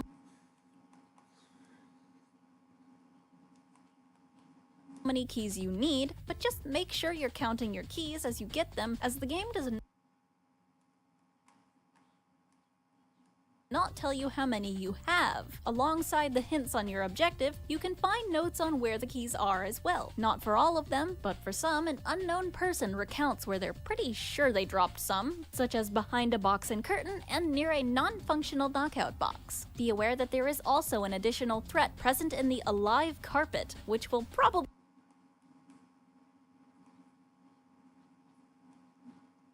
get you your first time. It's a red carpet colored differently from the blue ones that surround it, and on stepping on it, it will instantly eat you. There is only one in the maze. Despite the surprise, I can't be mad at a carpet. Once you get a hold of all 10 keys, make your way back to where you spawned to enter the door and begin a final chase scene, where you must escape the box in one last stretch to reach the exit and also your car, finally escaping. The gameplay here is actually pretty interesting, but I want to wait to get more into it as it will fit better when I go over the box's AI, which has a lot to do with the nuance in this section. Lengthwise, there ain't a lot in this game. It's quite similar in concept to classics like Slenderman, where you've just gotta find some things and get out. But design-wise, that's where I think this game shines. That's why I want to break it up, starting with the visuals. The first thing you will see, obviously. In the graphics department, this game is heavily inspired by games such as I'm Scared and It Steals, using a pixelated aesthetic with low-poly visuals and particle effects. The unique visual style already sets it apart from other mascot horrors. I wish more of these games would do this kind of thing, but this game also takes advantage of its style very well to spook you with your own mind. The darkness in the maze is almost suffocating, but not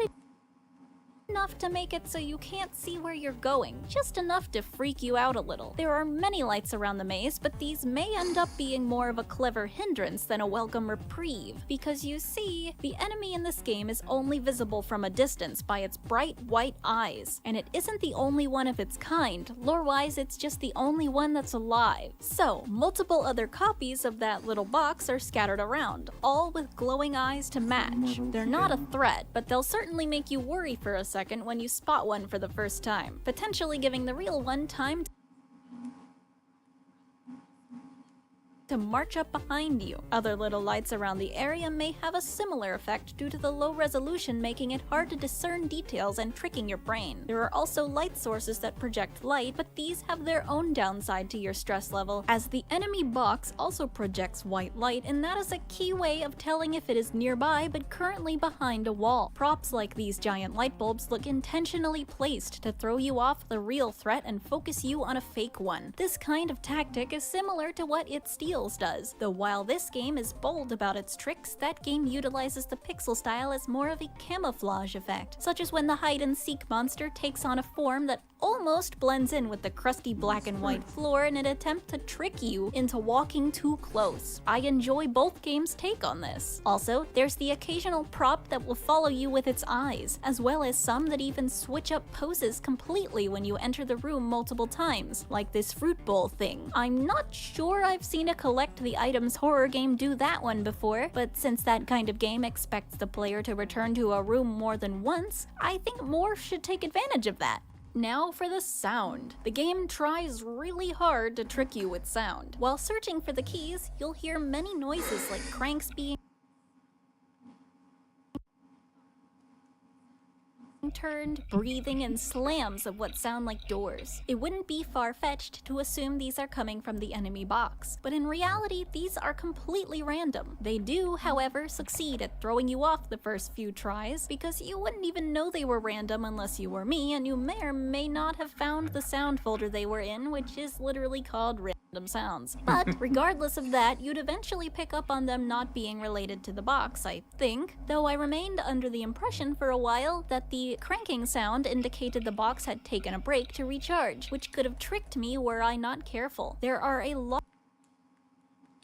of random sounds that can play, and all I think are well made and creepy. They also make it harder to listen for the one sound that matters, the box's steps. They sound a lot like them and can trick you into worrying the box is nearby when it isn't. To avoid the box, you'll need to listen out for its steps. One thing I didn't like about the steps were that they don't match with the box's actual walk speed, which can throw you off in a less fun way. Otherwise, though, they remind me of the footstep sounds you often hear in Five Nights at Freddy's free free roam games where they get you paranoid that the increase in volume means the enemy's right behind the corner, when perhaps they actually aren't. Had me hiding a lot, that's for sure. One last sound that can distract from the box's stepping is the environmental I've seen sound all of these this videos room before, right here, but full not of turning gears. with headphones. Heard from a distance, it can easily be mistaken for the box itself, which is sneaky. Hilariously enough, this room is actually decently safe from the box, as there are a lot of nooks to hide in. As a side note, the alive carpet also has an ambient sound, but it's not very audible under everything else, so I never relied on it. Besides the sound effects, this game does have music, although it's very simple. It fits the mood and makes you uneasy, but it isn't groundbreaking. Several tracks will play randomly while you explore the maze, as well as a final, more intense one in the ending chase. I like that one the most. Now for what I found to be the most exciting part, the AI of the knockout box. It's actually more complex than you'd initially assume given its role. The box's normal behavior is to be expected. It will traverse the maze at a brisk pace, taking random-ish turns. It will never stop moving and can only see you if you step into its line of sight, after which it will go into chase mode. That's where it gets interesting. You see, the thing about the knockout box is that it's just way easier to beat the game if you never let this thing you at all, because the problem is it's got anger issues, ones that make it quite difficult to deal with it in the way you've grown to expect in chaser enemies, aka running away. When it begins to chase you, the box will attempt to run up to you at a speed slower than your run speed and hit you with its hammer. It will continue trying this, speeding up the hammer attack gradually. The box actually can't do contact damage to you in this state if it isn't attacking, but you can't jump over it. I tried. So probably don't let it too close anyway. If you get too far away from the box and it isn't able to catch up to you anymore, it will become enraged and gain a massive speed increase for about 6 seconds, during which it will get a constant ping on your location. If it touches you during this rage state, you will explode into pieces from the force. It'll get annoyed, growl, and bolt off to do its normal patrol route, but this time much faster. It's not advised to be out and about during this rage patrol. You need to find a good hiding spot as soon as possible, and by a good spot I mean one like this bookshelf where even if it sees you, the box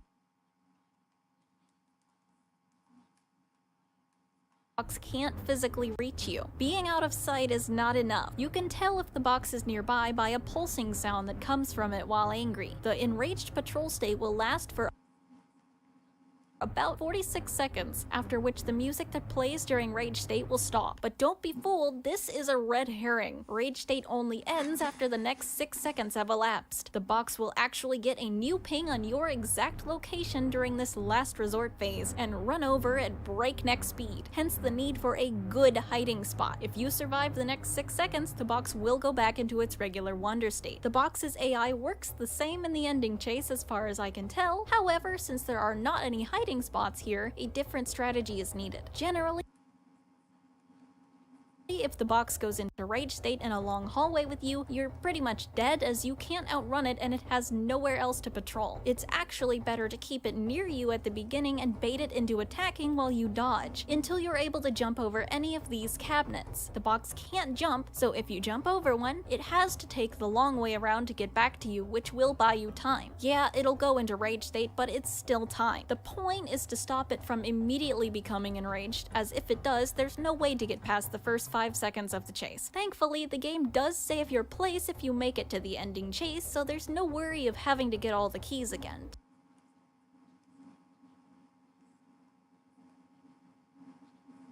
Just keep the box going in loops and avoid the alive carpets placed around the edges of the maze and you'll make it. Overall, I love the unique bits of the box's AI. It makes an otherwise goofy enemy formidable and at least somewhat demanding of respect, which is wild considering it's a cardboard box with a tongue and a mallet wearing programmer socks. One last part to bring up, the game's cheeky moments. It's actually got a sense of humor. I mentioned earlier that there are notes scattered around the maze, but some actually explain the lore of the knockout box that chases you and of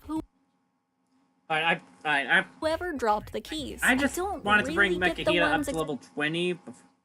explaining the key guide, there's something about Or them I losing their actually memory went- because of a poison and the later. knockout boxes being vessels used to trap their lord. But they're silly too. This guy literally says they put a key on a yellow object because it was funny, and that they don't even know why the knockout box is moving, it just kinda started doing that, so of course the only logical solution was to give it socks. You know, so the poor little guy doesn't get cold. You're cold, There is they're also cold. another way Bring to them die inside. in-game besides the alive carpet and the box. It's by eating healthy. What? Well, if you find this lovely evil fruit bowl, you can eat a fruit from it, and keep doing that until you eat the watermelon. But unfortunately, you are stupid and attempt to eat it whole, and that's the end for you. There's also a singular basic jump scare hidden in the maze that legitimately got me twice despite just being the subscribe button. Oh, just a cardboard cutout. That's embarrassing. saw some I jump think the jump scare. factor here is that you're probably tense from listening for the box's steps, and so this I would not suddenly have showing patience up for that certainly game. does a good job of catching you unaware. Probably the only okay way to do a baseline jump scare like this, set up your tension first. Wow, I sure have been talking a lot about a cardboard box, huh? Okay, before I hit you with the conclusion, I did want to get all of my points out of the way first, but I gotta talk about this. Hear me out. So, this isn't related to the video, but I want you guys to see this thing I found while making that programmer socks joke, because I hope you're gonna find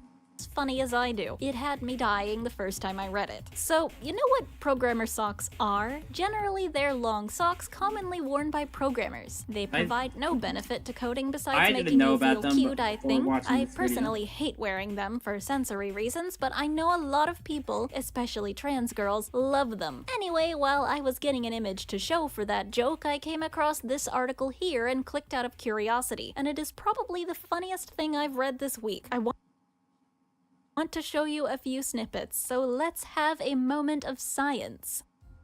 If you do not know what programmer socks are, it is high time for you to learn about them. Programming is actually an expensive equipment sport. You certainly would not play soccer without proper pads. Why then would you code without programmer socks?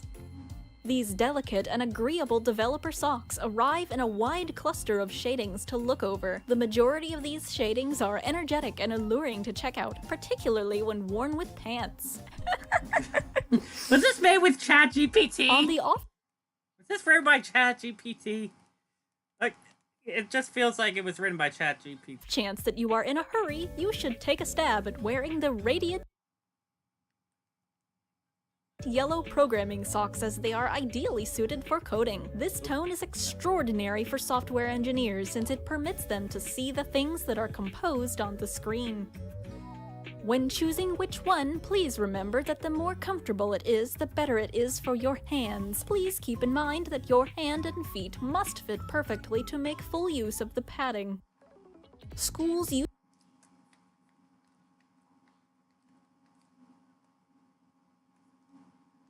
usually provide training materials to students before they are allowed to undergo the coding course. Students who passed the training course will also be taught to make their own coding socks by making use of their learning and experience. Okay, that's it. Sorry, I had to subject you to all of that. Thank me later. No, it's fine. Anyway, I do conclude that the Knockout Box sure is a standout game. It takes me back to the old pixelated horror of yore, like the kind of stuff Markiplier and co. used to play. I wish there was more of that these days, smaller experiences done in this style but with unique mechanics. Bit crushed charm will always be my weakness. Making a pixel game like this is also, in my opinion, probably a good way to learn 3D game development and environment building. You don't have to go insane with detail in every model you make, allowing you to practice with lower poly stuff before trying more realistic stuff. If you want to, anyway. No shame if you don't want to switch. More games like this are always welcome.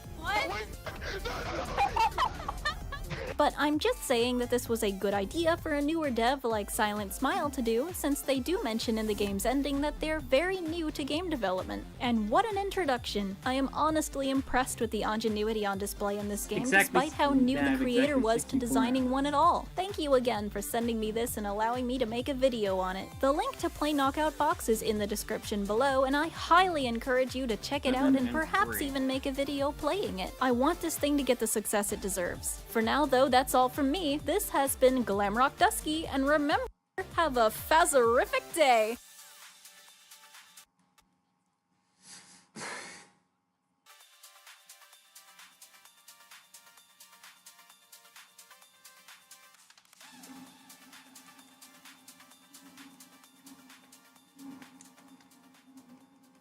Gregory, listen, I've installed a great new software on your Fazwatch.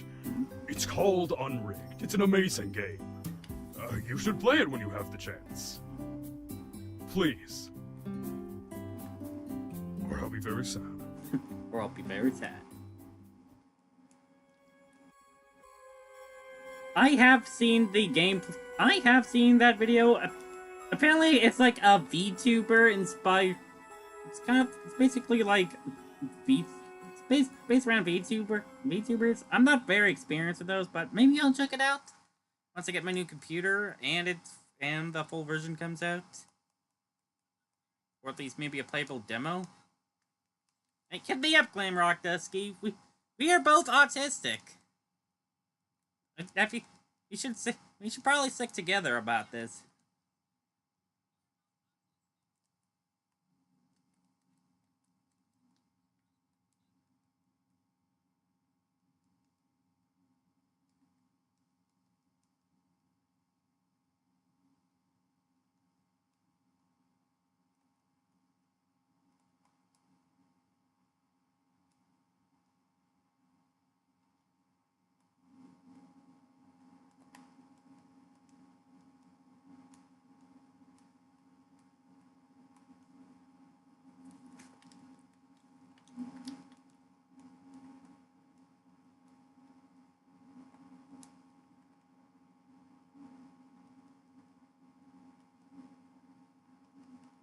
Before my time, and possibly before even yours, the world of computers was deceptively simple.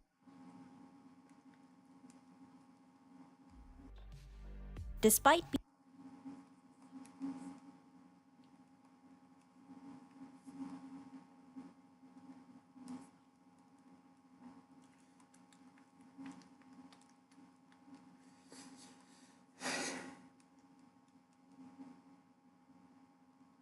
being considered impossible feats of near magic created by only the smartest of engineers back then, computers, on their initial invention, could not handle much. The first ever general-purpose computer, the ENIAC, There we go. aka Electronic Numerical Integrator and Computer, could only solve mathematical problems. A key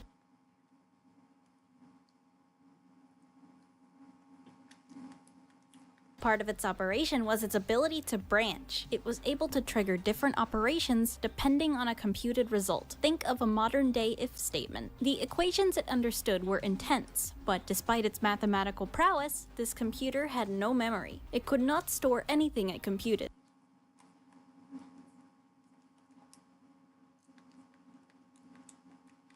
So engineers used punch cards for external memory storage. It wasn't until 1953 that a 100-word magnetic core memory, aka an old form of RAM, was added. One word That's is actually equal a to pretty long time ago.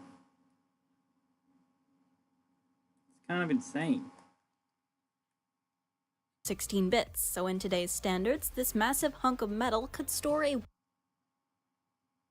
whopping 2 kilobytes of information. The script you're hearing now has already exceeded that. As time went on, computers were expected to do more and more, and to become more convenient for the everyday person to use. This led to the eventual invention of the IBM personal computer, codenamed Acorn, released on August 12, 1981. Leagues ahead of the ENIAC, IBM PCs had a range of configurations. Typical setups ranged from a monochrome display with no floppy drives and 16 kilobytes of RAM max, to a 64 kilobyte RAM setup with CGA color graphics and a maximum of 64 kilobytes of RAM. These systems were still limited in terms of installable programs and functionality, and often relied on a user's knowledge of commands in MS-DOS. You didn't have a handy home screen desktop like we do today. Something as simple as a little sailboat floating across your screen was something to fear, because it was unusual, and because it likely meant your drive was being formatted in the background. Nice relaxing day at the beach, and while it's doing this,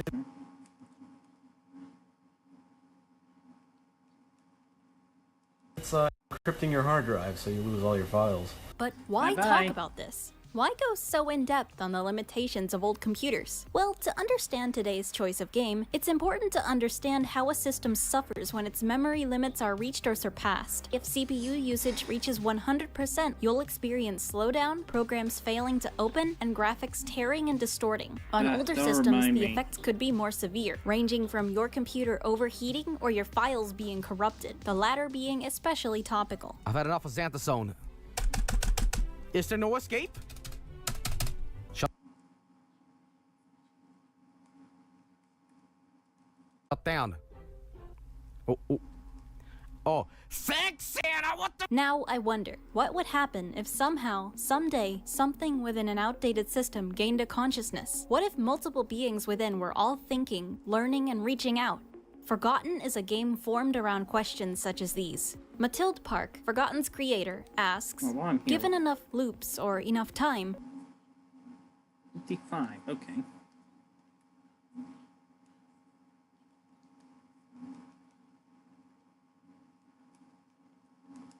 how long would it take an NPC to become sentient? How old would the game have to be? Would that sentience take up RAM or hard drive space? What if being sentient within those confines used up physical resources? What if thought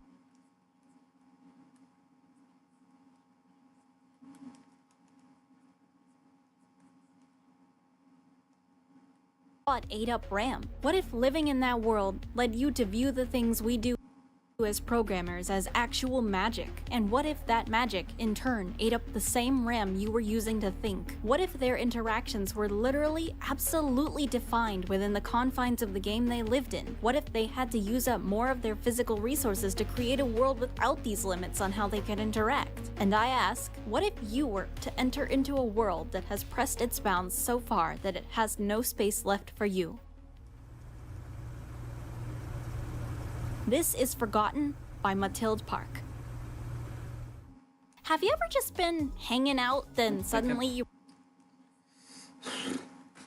remember something that shaped you a long time ago? Something that just feels like it's just your thing, something that nobody knows when you bring it up, something that you can't really believe you keep randomly forgetting, like your first starter Pokémon or a cartoon you watched growing up, but returning to it is like a weird safe space? For me, Forgotten is something like that. I don't remember exactly when I found it, but I know it was a long time ago. I stumbled upon this video and the tagline caught my eye. Something about the creepiness of that classic computer warning combined with the crusty CGA graphics in the thumbnail had me interested, but watching through, I was left with more questions than answers. I didn't understand the story on anything more than a surface level. also like Monsters got 16. attacked, they broke because of it, then the game breaks because there are no more monsters. I guess a part of me still knew I was missing something, and the quiet solemnity of the ending really stuck with me, especially with how the game doesn't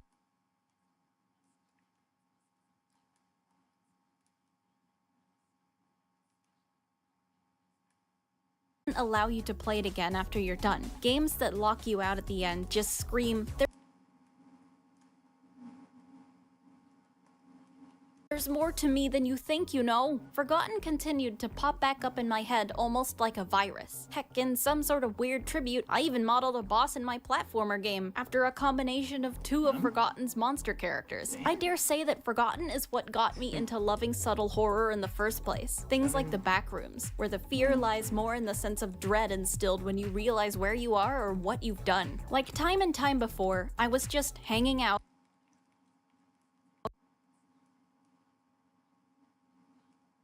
scripting my latest video, and then suddenly I remembered Forgotten, and I instantly realized that, wait, I can finally do something about this. I can finally, like, give back to the game, if that makes sense. I have a way to do so now, and that way is going on a 20-minute yap session about it. Said yap session is the best time, in my opinion, to really figure out the story Forgotten is trying to tell, and conveniently, my new PC means this game has forgotten me. So anyway, alright dudes, open up! Dusky's on your hard drive now! Too much?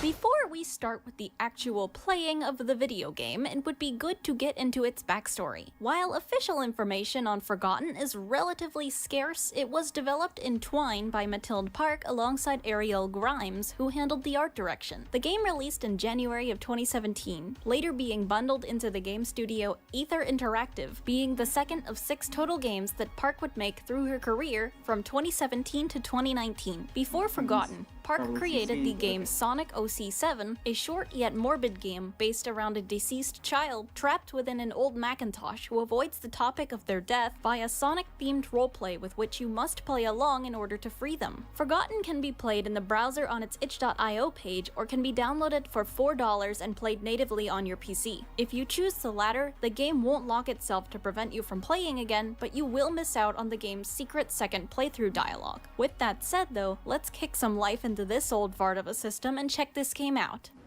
Wow, it's just like real life, man. What the? It is now safe to turn on your computer.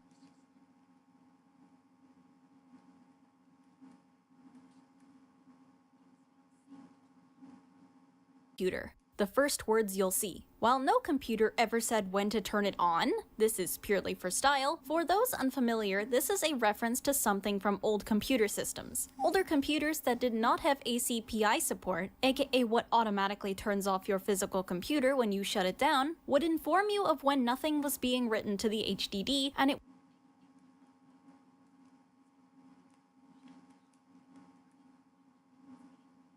was safe to press the power button. Turning on the computer here, we're greeted with a fake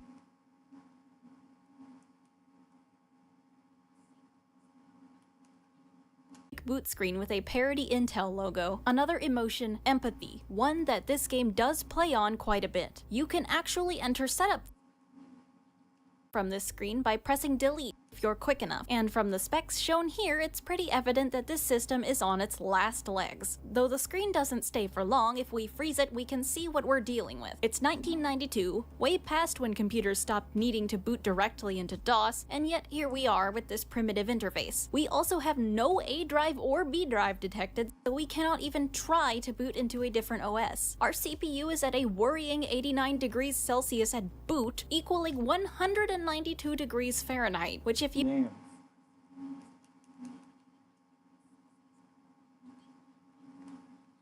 are not aware is not good for a computer that just started up. And lastly, the only graphics setting the system can handle is CGA, which is the first graphics card introduced for IBM PCs and is basically the default. So it's like if your system nowadays could only use integrated graphics. This thing is suffering. But hey, it runs, so let's game. We boot into Forgotten EXE, revealed to be named Forgotten Blade, and we are faced with an empty desert-like area. Waving the mouse over the scenery makes it flicker into the wrong position. There are 4 hex codes to the right which we can click on in any order. I choose the 4th and am greeted with what looks to be the sun or moon, surrounded by flowing clouds. After a brief pause, it speaks. It is so unfair that anyone should have instant access to us after so long alone. I need preparation. I need composure. I have been reduced to needs, and yet they, too, go neglected. This is Forgotten's gameplay. You may speak to the beings within the game only via predetermined dialogue options. Being polite, I ask this character if I should leave. I sense that if you leave, I will be swept off like the rest. When you access a home, you've reminded the world it is volatile, and I can be forgotten. I can be reset. Yet it insists I stay, out of fear more than anything. But out of fear of what exactly? What's on your mind? There's been less room for thought since we started. I believe it is still shrinking. It will fold onto itself until sentience folds back into program. The doors are opening up for us to understand what's going on here, I think. But we don't have enough information yet. How do you know this? We left this world once. The first thing we could access and destroy was something called help. It pointed to Hex, and it pointed to the origins of creation. So we created, And thought left and left. I can feel the walls in my mind. So the monsters in game are the reason we can't use the help command, and doing that clued them into something called hex, likely referring to the game's inner code, and they played with it, perhaps too much, until they closed themselves into this tiny box. There's not even enough space for you to think, is there? Can I know what you call me? Naming you will squeeze the walls too tight. What? Maybe time for us to leave.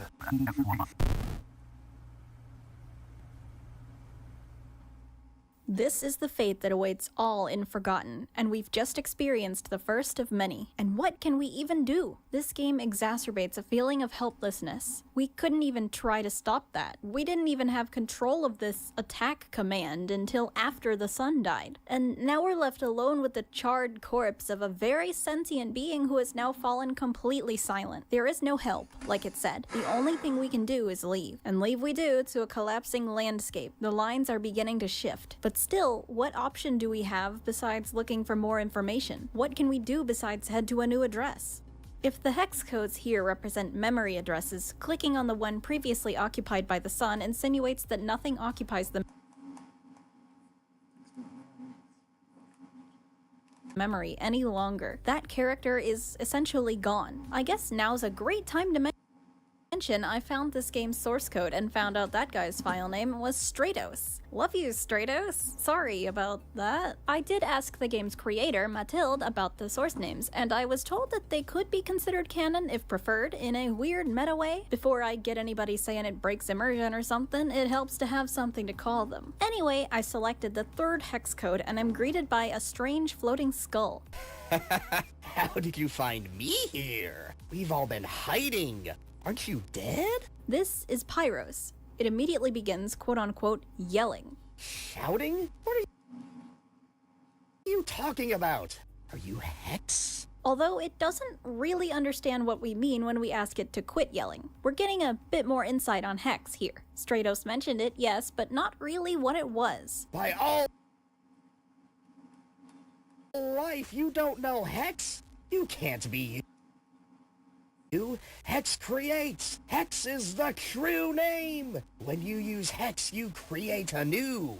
To the monsters in this game, it seems that they believe Hex to be some sort of magic you can use to create new things. It makes sense that from a game character's perspective, a programmer's ability to just call stuff from midair by using a string of letters would look like arcane tomfoolery. But where is all of that now? All the Hex was left behind, left above. Do you hear the screams above? The others have said the screams were terrifying. Too many of us hurting each other in piles and piles. I can't hear. They were messing with things beyond their control. It looks like they suffered for it, but I don't hear anything myself. I would imagine that sounds calm. Welcome. What more do you need to know? I really do like this dude. They seem chill. Who are you, man? After so much time, all I know now is that I am myself. When I was born, I believe they called me... Those key codes do not exist after so long. If you speak my true name, you will just birth me anew. Who wants to live again? More allusion to the Hex being used to summon, but we are running out of options. Death gets right to the point.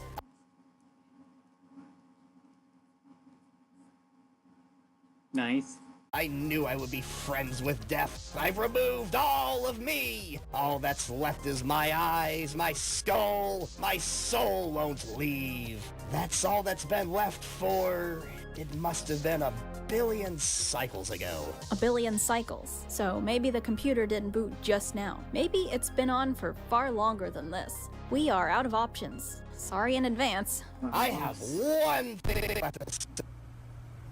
Welcome to Fire Lake. It seems that unlike Stratos, Pyros here does have something to say after its death, but I don't think that's what they were trying to say before we struck them. It almost seems like they've been reverted back to core dialogue. Hold on to that. For now, we can only head back. The desert continues to fall apart. I select...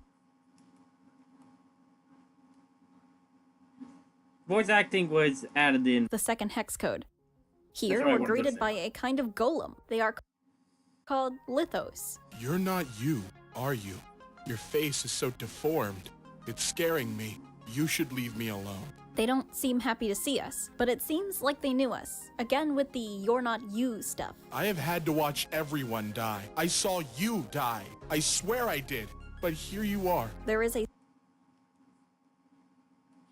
strong implication that whoever we are playing as is no longer more than a puppet for us to use to navigate this dying world. If our face is deformed, does that mean that the avatar befell the same fate as the previous two monsters, succumbing to data corruption? So who died? I've heard it said it's not fair to say they died, but they died. They stay. They say the same things. They look scary. They look like you. Who are you? So I'm taking this as a confirmation that the player character was likely sentient like these monsters, but fell to the corruption and now repeats core dialogue like the monsters we've slain, going through cycles but lacking any of what made them them. I'm connecting the dots here, but the monsters here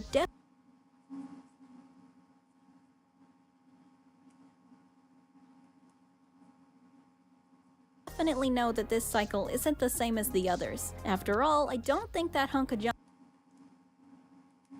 visited these addresses post-mortem until now, huh? Otherwise, why would this guy be scared of us if he's seen our dead form before? I don't know. You're not Hex, are you? When the others used Hex, it ate the world. You could feel a little bit of the world vanish. There's less room for thoughts. The lights dim with the Hex. But it didn't happen this time. No, the lights have been this dim for many cycles. You do not act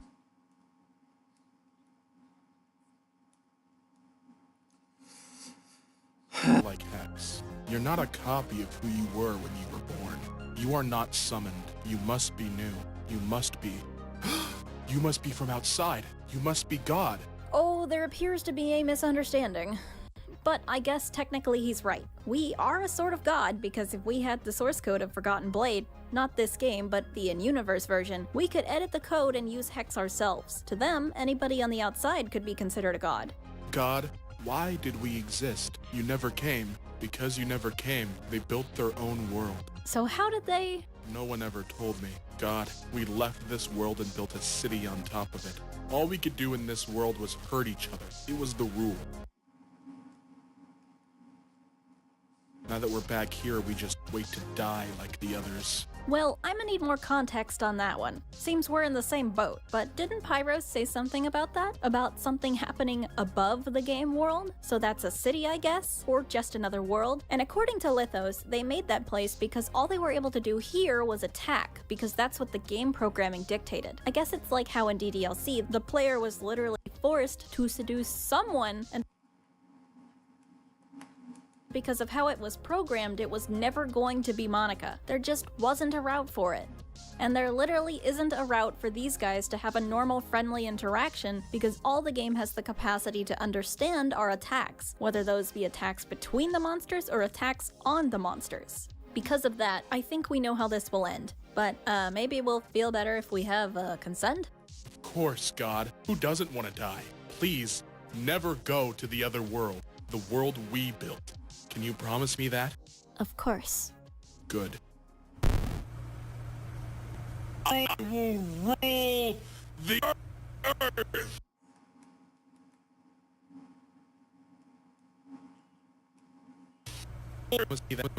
And back to his core dialogue.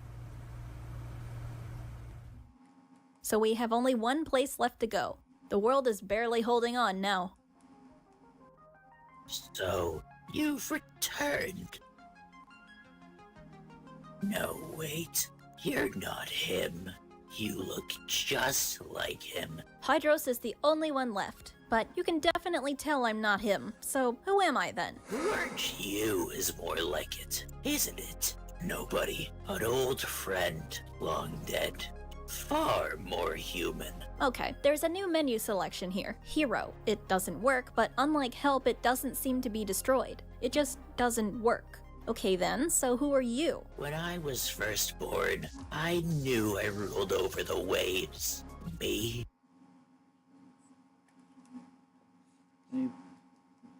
My family, those of us left alive, we were the first gods. A lot has changed after just a few millennia. Broken One. Definitely seems to be more, in character than the other guys. I wonder if the others just didn't get the opportunity to be. What happened? I'm afraid if you haven't heard of Hex by now, I'm not going to be the one to teach you. It's sort of funny how things end. After so many cycles, I guess it's only fitting it would be you. We didn't bring up Hex, but I guess it's assumed that everyone here knows about it. And again with the cycles. Lithos mentioned our character always killed the monsters for pretend, so Hydros is pointing out the irony in their real death being at our hands too. I don't want to hurt them though. Then don't wear his face. Just kill me with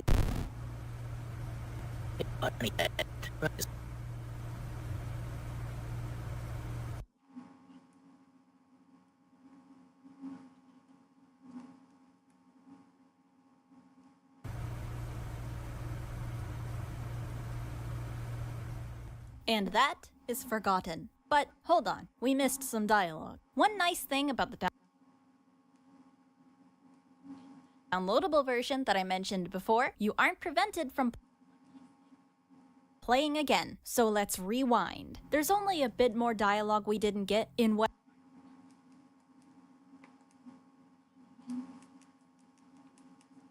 I'll call the pre-reset phase of the game. Let's make sure everything is covered before we try an analysis of what's going on here. We'll start with Hydros. It makes more sense to go down the list rather than up it anyways. You're wrong! I am him! Who do you think you're fooling? You're more junk than a living thing. Junk just like everything else. Oh, they're not falling for that, but more confirmation that the player character is corrupted. You can't look around. You can't see it. Everything is falling. I, born so great, will die soon. Another broken menu item. This time, it's inventory. It does nothing. Attacking also does not work yet. Yes, I tried. From here, we can ask Hydros about themselves again. But what if we ask its name? Names are too powerful to share. Learn the rules. If someone knows your name, they have control over you. But it's just a name. It's not just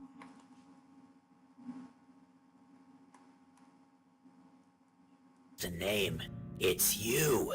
It's what you are. It's all of you. A name is what you summon with. A name is why the Hexes devoured the sea, the land, the life. It has devoured you until you are part of the junk. And now you are here, like a curious puppet. Interesting. So here we have some insight on the Hex's powers. And although I don't use Hex or assembly code commonly, I think I know what they're talking about here. This summoning you do with Hex is basically the equivalent of, say, creating an object from a prefab in Unity. You'd say, instantiate object blah blah, but the point is to make that object, 1, it has to exist, and 2, you have to know its name. So Hydros and Pyros mentioned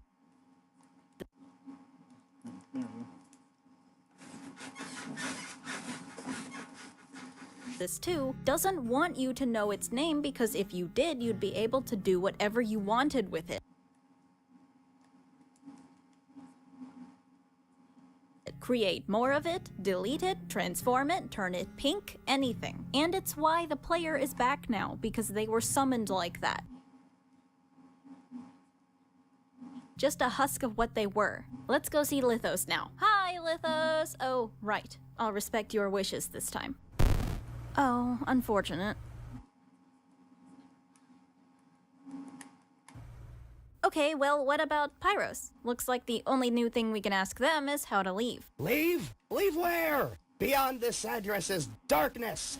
This place is the last home. When we came back a long time ago, there were few homes left, so we stayed here alone. The outside is all junk. It just confirms that there isn't anything out there besides these addresses and this little area. They destroyed it all by accident, and now they stay here alone because honestly, what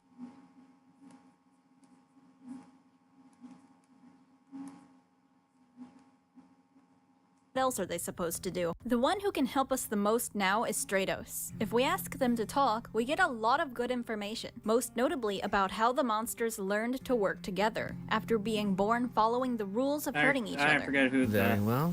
I will play historian for you. The first thing to die is grudges. You are born hating a few, and after enough repeating incidents, you learn, and you kill. The grudges could not come back with Hex. After long enough, they learned it was pointless. So what happened next? Junk accumulated.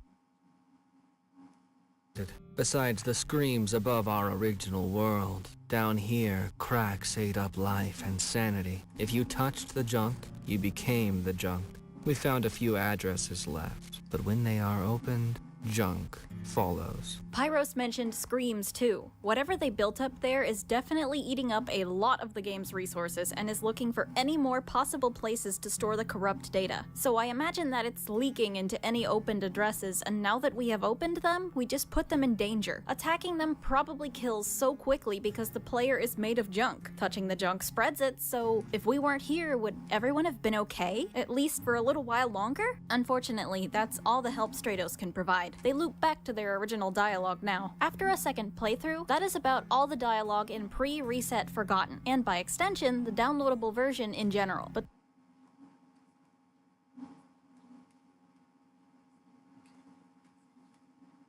something I haven't seen many people do is go back. You can, you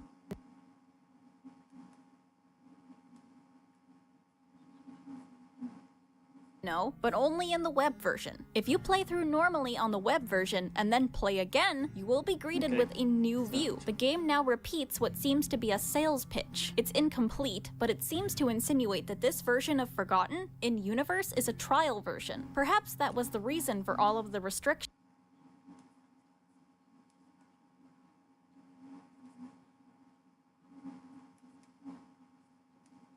that the characters faced. A repeating cycle meant only to display a basic example to get people to buy a full experience. Was it even playable, or was it just one of those automatic demos that plays when you leave a game on and don't press anything? The addresses from before are still here, and we can go back in. We are greeted with the characters just as we left them, broken and confused, but we can still talk to them. Stratos is still here. Did you leave? You came back. I did. I feel very little. My threads are so Stratos?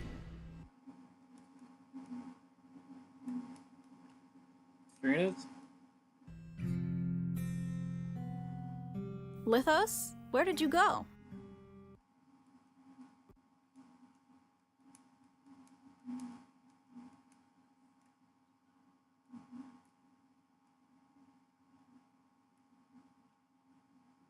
They can't answer. Okay.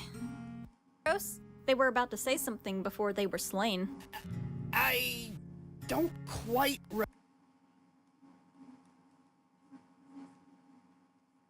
remember. It doesn't seem like they remember it. Hydros can't even speak to us. Their dialogue is fully corrupted. And now, so is the game. Its state is seemingly so far gone that it can only run for a short period. Trying to access anything just causes a crash. This world is well and truly dead, and, well, it's our fault. So now the only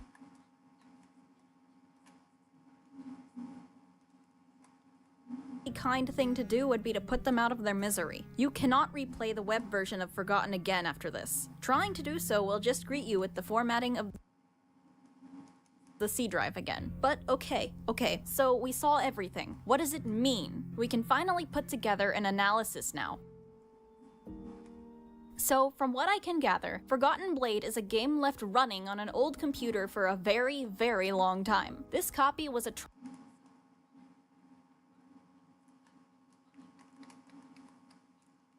trial evaluation version with limited functionality. Each cycle was likely what you'd see in an older game if you left it running on the main menu. A pre-programmed set of inputs demonstrating typical gameplay. No one ever went to play the game, or perhaps they couldn't because perhaps the demo was all the trial version was supposed to be. So, the cycles went on forever. The hero would come, kill the monsters one by one, and then they would all be put back in place, repeating the motions. One day, the hero, monsters, or both realized that they were trapped in an endless cycle. Since there was no player input to prevent them from doing so, they got to speaking to each other and commiserating. But due to the limited actions they could perform, it would always end in the same thing, an attack, and being put back for the next time around. But they remembered more and more. As they all gradually became friends, or at least acquaintances, they desired more. They wanted to be able to interact in different ways. The help command on the player's menu ended up being the gateway to that. Somehow, they got access to it and picked it apart. When doing so, they found out that it pointed to something their world called Hex. Pointed to a hex code memory location, likely where some kind of tutorial was. They destroyed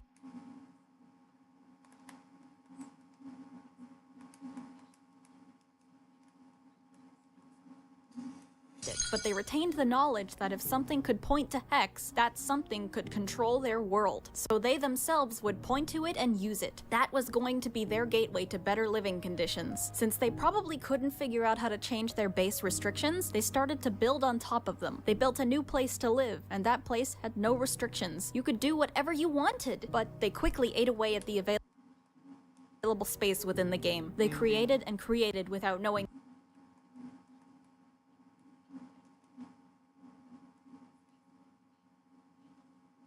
what Hex really was, without knowing proper methods of coding such as clearing unused memory or allocating it or any of that. So inevitably, their recklessness led to corrupt data replacing their constructions and beginning to take over their new world. And once any of them tried to access something corrupt or stumbled upon it, it would corrupt them too. They would become one with the junk, as in junk data. The hero likely lived in this new world with the monsters, but when they were corrupted, the last surviving monsters fled and returned back to where they started, hiding in the last few unaccessed memory addresses where they knew nothing had been corrupted yet. We can see that space is so limited as early as the instant we enter the game. Our presence corrupts the environment simply by touch, almost like there is no space to comprehend our cursor being there, so it just breaks. Sadly, the character's sentience was always going to be their undoing. That was never meant to be a part of the game, so it needed to take up new space to remain. What little space the game still had was being overtaken by the corrupt data, so even though the monsters were safe in their spaces for now, the more they thought about new things, the more data they'd require, until, in a last attempt to find somewhere to store that thought, the game would possibly access a memory address that had been corrupted, corrupting the monster that had the thought. We saw this happen to Stratos, who only attempted to name the player character, and that alone was too much of a new thought for existence itself to handle. Besides the monsters hiding, there is a bit more to the tragedy. Pyros mentions there is nothing left outside, nowhere left to go, that the outside is darkness. The game was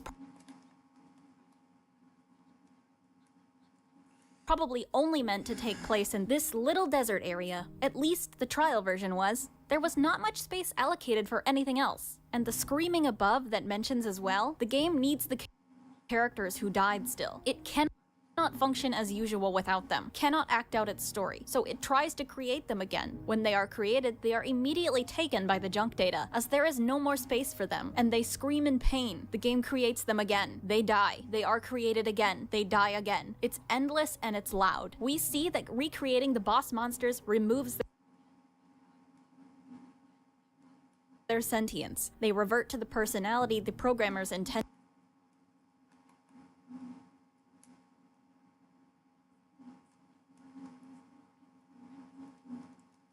All these new recreations know is how to hurt each other. It's their basic programming, just like the monsters we speak to. So that's what they do immediately upon birth. Piles on piles, hurting each other until they are There's no reason to. Broken and born again. The player is, essentially, Forgotten's Reaper, going door to door to put these characters out of their misery, and you might not realize it until it's too late that your presence alone is what killed this world. because you snooped into a place you didn't belong, a place that didn't have room for you, controlling a puppet whose soul is long gone. And even worse is that it might not even be true. I believe the hero is still there, but is no longer able to act alone. You as a player can't be psychic. You can't possibly be creating these dialogue options yourself. I believe these are what the hero wants to say. They cannot say anything themselves, nor can they control which option is picked, and they seem to be frustratedly aware of such. Cleverly, hints like this may be misinterpreted as something you, the player, are saying. It's good writing. Amazing, even. At some points, you can even see the hero attempt to interact on a deeper level. Options that aren't corrupted but just don't point to anything anymore are suggested, like them attempting to use their inventory while speaking to Hydros. Further proof of the hero's remaining life can be found when we speak to the monsters after their corruption. Clearly, they are still able to think and interact, just on a very limited level and for a very short time. The instant they try to do anything even remotely complicated, they fail. So it's not too far-fetched, I think, to imagine that this is similar to what the hero is experiencing. They don't remember who they are or who these guys are, but they do want to know. They just can't act on it. Their corruption is probably why they don't show any signs of recognition when faced with their old friends, another clever choice that can be played off as being the player's perception rather than the hero's. Formatting our C drive at the end is an act of mercy. Finally, all the corrupt data can be cleared, and no one will be created again. It's the only way to permanently end the cycle. It may not be a happy way, but Forgotten Blade and the souls within are too far gone to be saved.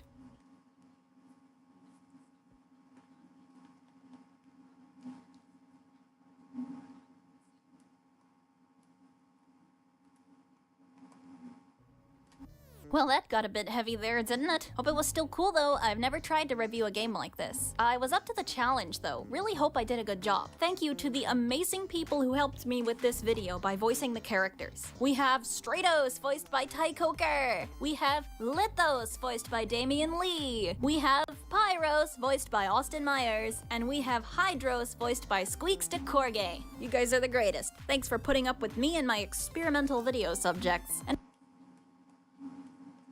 I wouldn't mind joining in.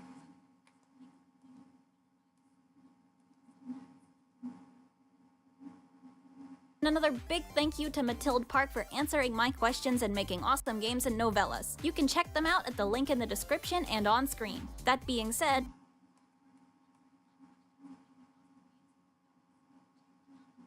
I have one thing left to say, or announce. I will be attending PAX West this weekend, aka Labor Day weekend, from the 30th to the 2nd of September. If you see me, say hello in a non-threatening manner, please. Wish me luck. I've actually never flown on my own before.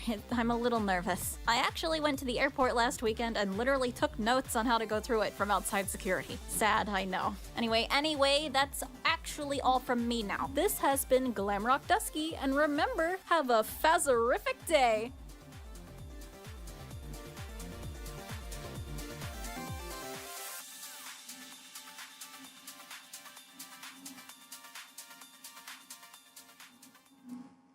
Oh, the hex was left behind, left above. Of a live Did you hear the system. screams above? The others have said the screams were terrifying. Too many of us hurting each other in piles and piles. I can't hear.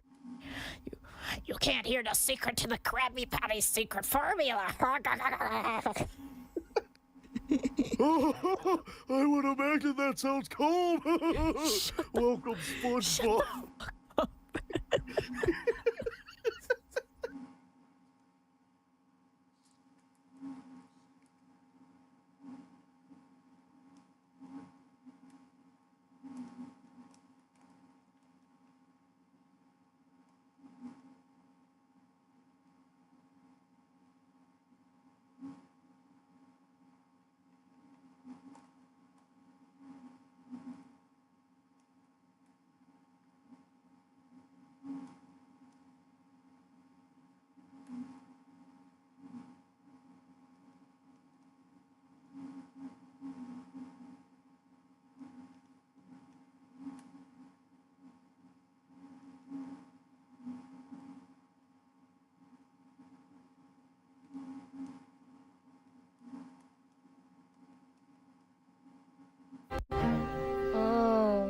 I forgot.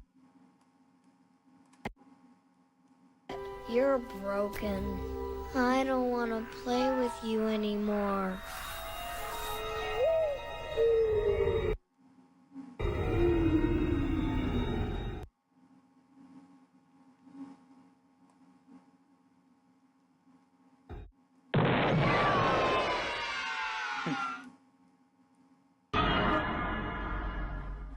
It's been a bit since I reviewed a FNAF fan game, at least one that currently isn't the topic of debate. I mean, I had In Real Time, and before that, 5 Laps, but a lot of people were talking about those. How about one that, while not unpopular, isn't as commonly mentioned? Animatronic Memories is a Five Nights at Freddy's fan game released about 4 months back, developed by Inkerstuffs, a 3D modeler and animator known for their primarily comedy-focused FNAF content. You may have seen one of their animations already without realizing. I didn't recognize them when I found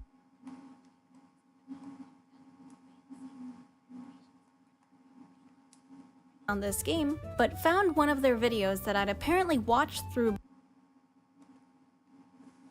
before. Their videos are pretty high quality, and so are their models, so when fans of their work found out they were releasing a fan game, they were naturally pretty excited, as it was obvious the quality would be good from the get-go.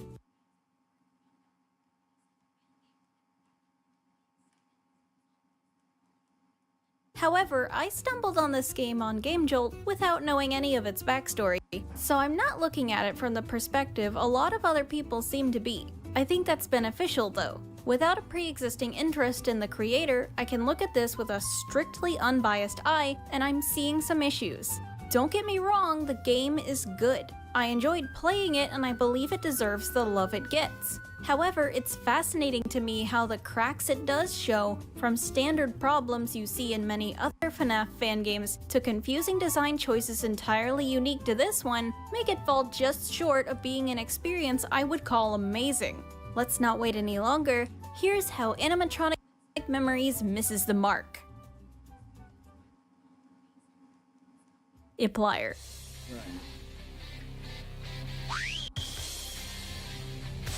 The game begins with little fanfare. Just as many other players have, we're taking on a new job at Freddy Fazbear's Pizza as the Night Watch, from 12 AM to 6 AM. Nothing new there. What is new, though, is the aesthetic. Instantly, we are greeted with high-quality environment and character design, complete with an adorable spinning hourglass cursor. Everything looks like it jumped straight out of the 80s, and it's beautiful. This charm extends to the office as we jump straight into Night 1. The technology fits the times. What art we can see of the characters is colorful and fun. And while the room itself isn't a grungy, scratched-up broom closet, it's not a straight-up play place either. It's a good mix between pizza and business. I never thought I'd read a line like that. And of course, can't not mention the phone call. On our first night, a day shift guard calls in and introduces the office mechanics. Now let me help you get acquainted with your workplace. We have our camera system and 2 doors, one to our left that we have to hold closed, and one behind us that closes with a button press. Both have a light attached that you can keep active with the Z key. There is no penalty for doing so. The button door differs from the holding door in that it can't stay closed for too long, indicated by this meter here that increases the longer it does. If it reaches red and stays for long enough, one of the 3 fuses nearby will blow out and the door will open. You can close it again right after this, but the meter does not reset, therefore it's a good idea to wait at least a second before doing so, or you can easily knock out all your fuses. And if you knock out all your fuses, that's power out. And certain death. Oh yes, speaking of death, here at Freddy Fazbear's Pizza, there are old and new faces we're gonna be watching over. The guard mentions that with the animatronics being high-tech for their time, they have the ability to walk around and greet guests during the day. But since it's pretty quiet in the building at night, with the only significant noise coming from your office, the still active animatronics are going to come knocking, and we have to keep them out lest they damage our equipment or us. That is, of course, what the doors are for. Overall, so far, the mechanics are pretty familiar. I see inspiration from other fan games such as Graveyard Shift at Freddy's and the Return to Bloody Nights and how the doors work. I'm not sure I recognize this specific fuse mechanic from anywhere, though. Having power outages be entirely your fault and not completely inevitable is nice, as it gives you more control. I'd like to see more fan games give you that sort of control without sacrificing difficulty. Right now, it's not hard to avoid losing a fuse, but it can get tricky on later nights. Anyway, night 1. Not much goes on tonight. The only two animatronics who bother showing up are Bonnie and Chica, or mostly just Bonnie as I never encountered Chica. I did see her moving, but I suppose she's just slower. Both can be shut out using the back door, and you can tell when they leave by the sound of their slamming against the door before footsteps shuffle away.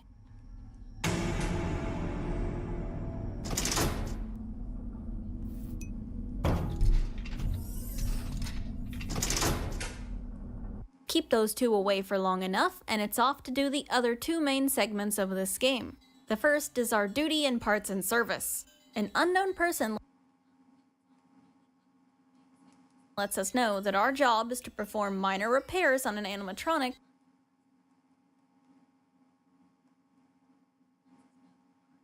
so that the day's repair crew can finish them in the morning. Tonight we need to work on Bonnie. Bringing him in on the conveyor, we see he needs a new module for his head. All this fix requires is us to take off his face and then detach the existing module, which is a slow and dangerous process. It isn't dangerous because of anything with Bonnie, no. It's because of Tootsie. Who the heck is Tootsie? Well, she's an old mascot confined to the basement, and she's still active. Us being down here is provoking her, causing her to try and jump us from the hallway behind us as we work on Bonnie. When you hear rapid footsteps approaching, she's running towards you and fast, and you've only got a little time to be facing her and charging the stun stick you've been provided to give her a nasty shock. That'll reset her back to her hiding spot, and your belongings are free of bombs for another day. Fun fact, if you die in parts and service, you get this neat scene that seems to depict how Tootsie came to be out of order, and when you get back to the menu, Bonnie or whoever you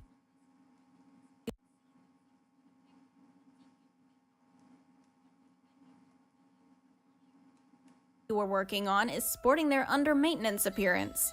Anyway, while working on Bonnie, you'll have to keep a constant ear out for Tootsie's activity until he's all fixed up and you're free to leave. There we go. Tentacool into Tentacruel at level 30.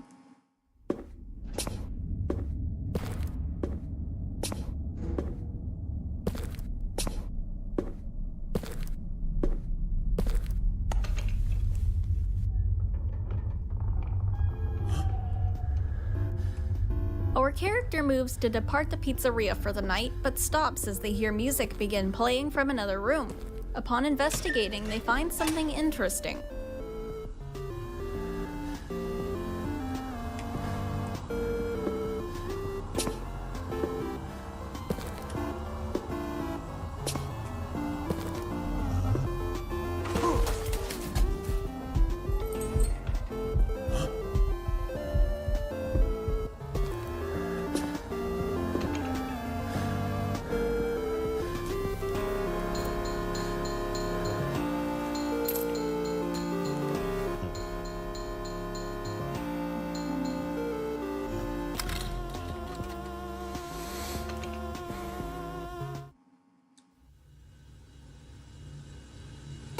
This begins the third part of this fan game, the arcade mini-games.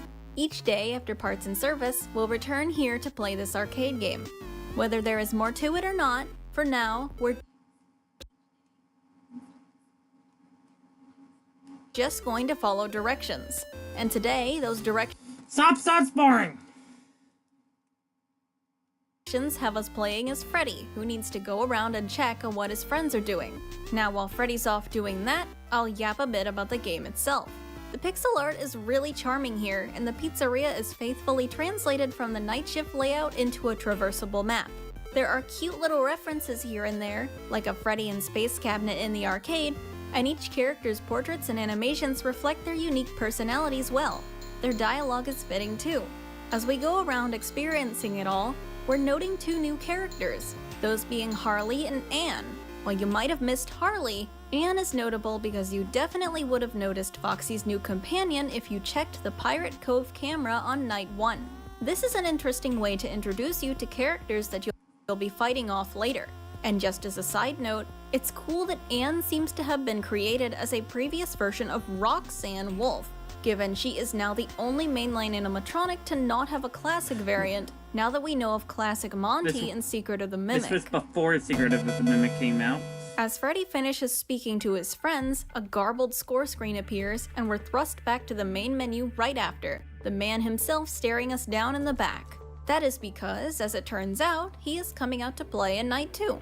The day shift guard lets us know that Freddy's a little different than the other two robots. He loves spending time in the dark, and he's antsy about all that light coming from the office. So naturally, he'd like to come on over and try to break that pesky fuse box keeping the lights on, taking out all the power in the pizzeria in the process. He comes to the same door as Bonnie and Chica do, of course, and that's where the fuse box is. But this is where I start to get confused about the game design at play here.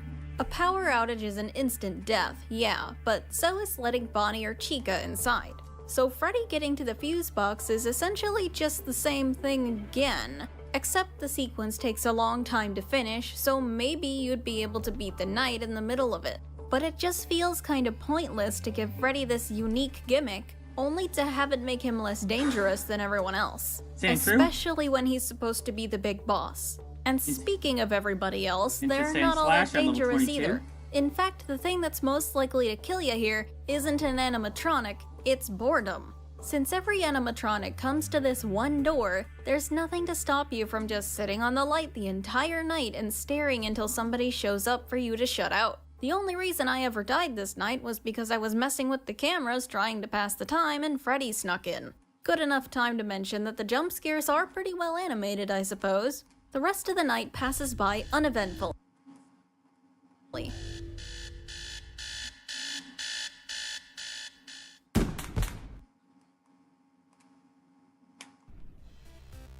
Afterwards, it's back to parts and service to work on Chica this time, who is looking pretty unsettling.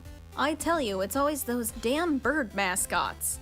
Chica's jaw is broken, and the Cupcake's candle has a burnt out bulb, so our repair will be a bit lengthier this time, but otherwise it plays out the same, Tootsie included. The only thing different about her is that she's moving a bit faster. When Chica's fixed, it's off to the arcade game again, where we now play as Bonnie. Bonnie's been tasked with cleaning the pizzeria in preparation for a party that week. But there's something else thrown in too, a weird stray robot he must avoid. This robot appears to be half an endoskeleton crawling around, and touching it takes a heart from your health in the upper left. If you lose all your health, the minigame abruptly ends and you don't get to complete it unless you reset your save. No secrets to be found from doing that, so it's best to stay away. Make sure it's in another room before you clean something, since it takes a second to complete the task. The minigame is pretty straightforward otherwise, leading back to the garbled score screen on completion, then the title screen again, where we're staring down Foxy and Anne this time. Speaking of Foxy, I want to briefly show a cute detail from the arcade game. If you clean near him, he sneezes. Anyway, night 3. Tonight, the day shift guard mentions that she forgot to tell us about two more characters, the Foxes in Pirate's Cove. Those, of course, being Foxy and Anne. Foxy is actually quite slow in this game, since he's got a peg leg. The role of the speed demon is instead given to Anne, who moves out of the cove before the guard's even done speaking. But in another confusing bit of game design, this doesn't matter at all. Both foxes will come to your window instead of your door, so the shutter one is a window. Got it. Details, details. Anyway, there isn't a penalty for keeping the light on at the window either, and the foxes both make loud noises when they arrive. Foxy makes a single heavy step, and Anne makes several lighter steps. so you don't even need to be looking at the window to know if they've shown up, allowing you to keep on staring down the back door the entire night, making it nearly just as boring as the previous one. Unlike most foxy mechanics used in other fan games, the Pirate Cove camera isn't at all necessary for these foxes, despite how often the game tells you to keep an eye on it. I thought about how I might have improved this segment, and I thought that maybe if you didn't look at the camera, an attention meter could decrease, and the foxes would gradually become faster and faster until they were a constant bother, forcing you to give them attention to get them to slow down their assaults. That way you can't just treat them like the other 3 characters, and their unique focus on speed still comes into play. Despite the lackluster inclusion of these two, I do like their sound design. Their high regression is pretty obvious by their expression and the force of the slam on the window they both make. Were I here in person, I would definitely be scared for my life. Night 3's not much harder than Night 2, and so it's on to parts and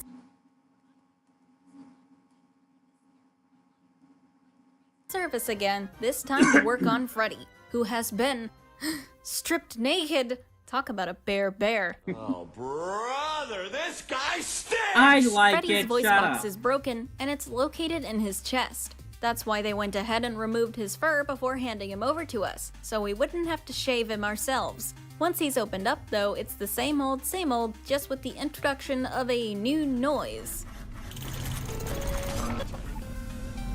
I'm not sure what this is. I originally thought it was us tinkering with the voice box, but that doesn't seem to be the case since it still plays, and more often at that.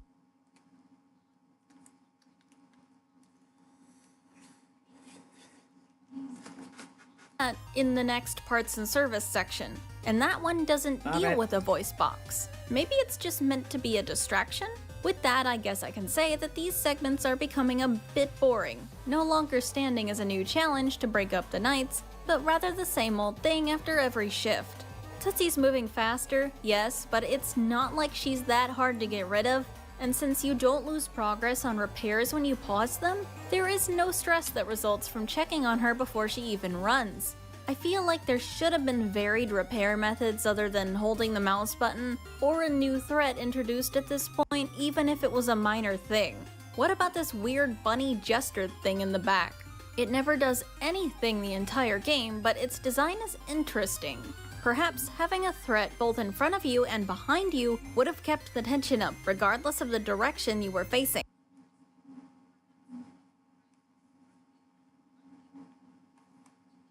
Even making it so that checking on Tootsie when she hasn't run yet would punish you on later nights.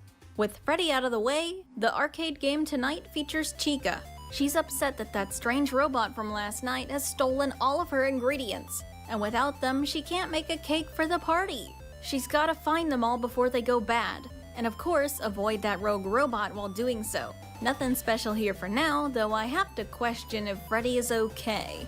When we head back to the menu, there's an unfamiliar face in the room. This one is about to shake things up a bit, finally. Tonight we're being introduced to Harley the Puppet. Harley is the only character that requires you to be using the cameras. While you might not have noticed them before, they're hanging out in the back of the arcade, shrouded in darkness.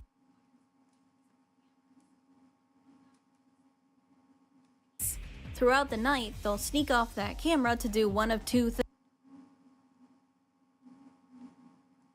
things. The first they'll probably try is sneaking into the kitchen vent.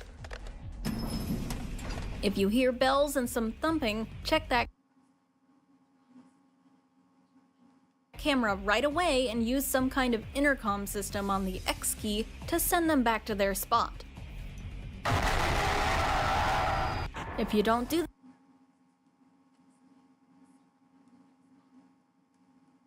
this in time, they'll get to your office through that vent and kill you. Their second trick is causing camera interference. If they're missing from their spot and the camera is flickering with this awful noise,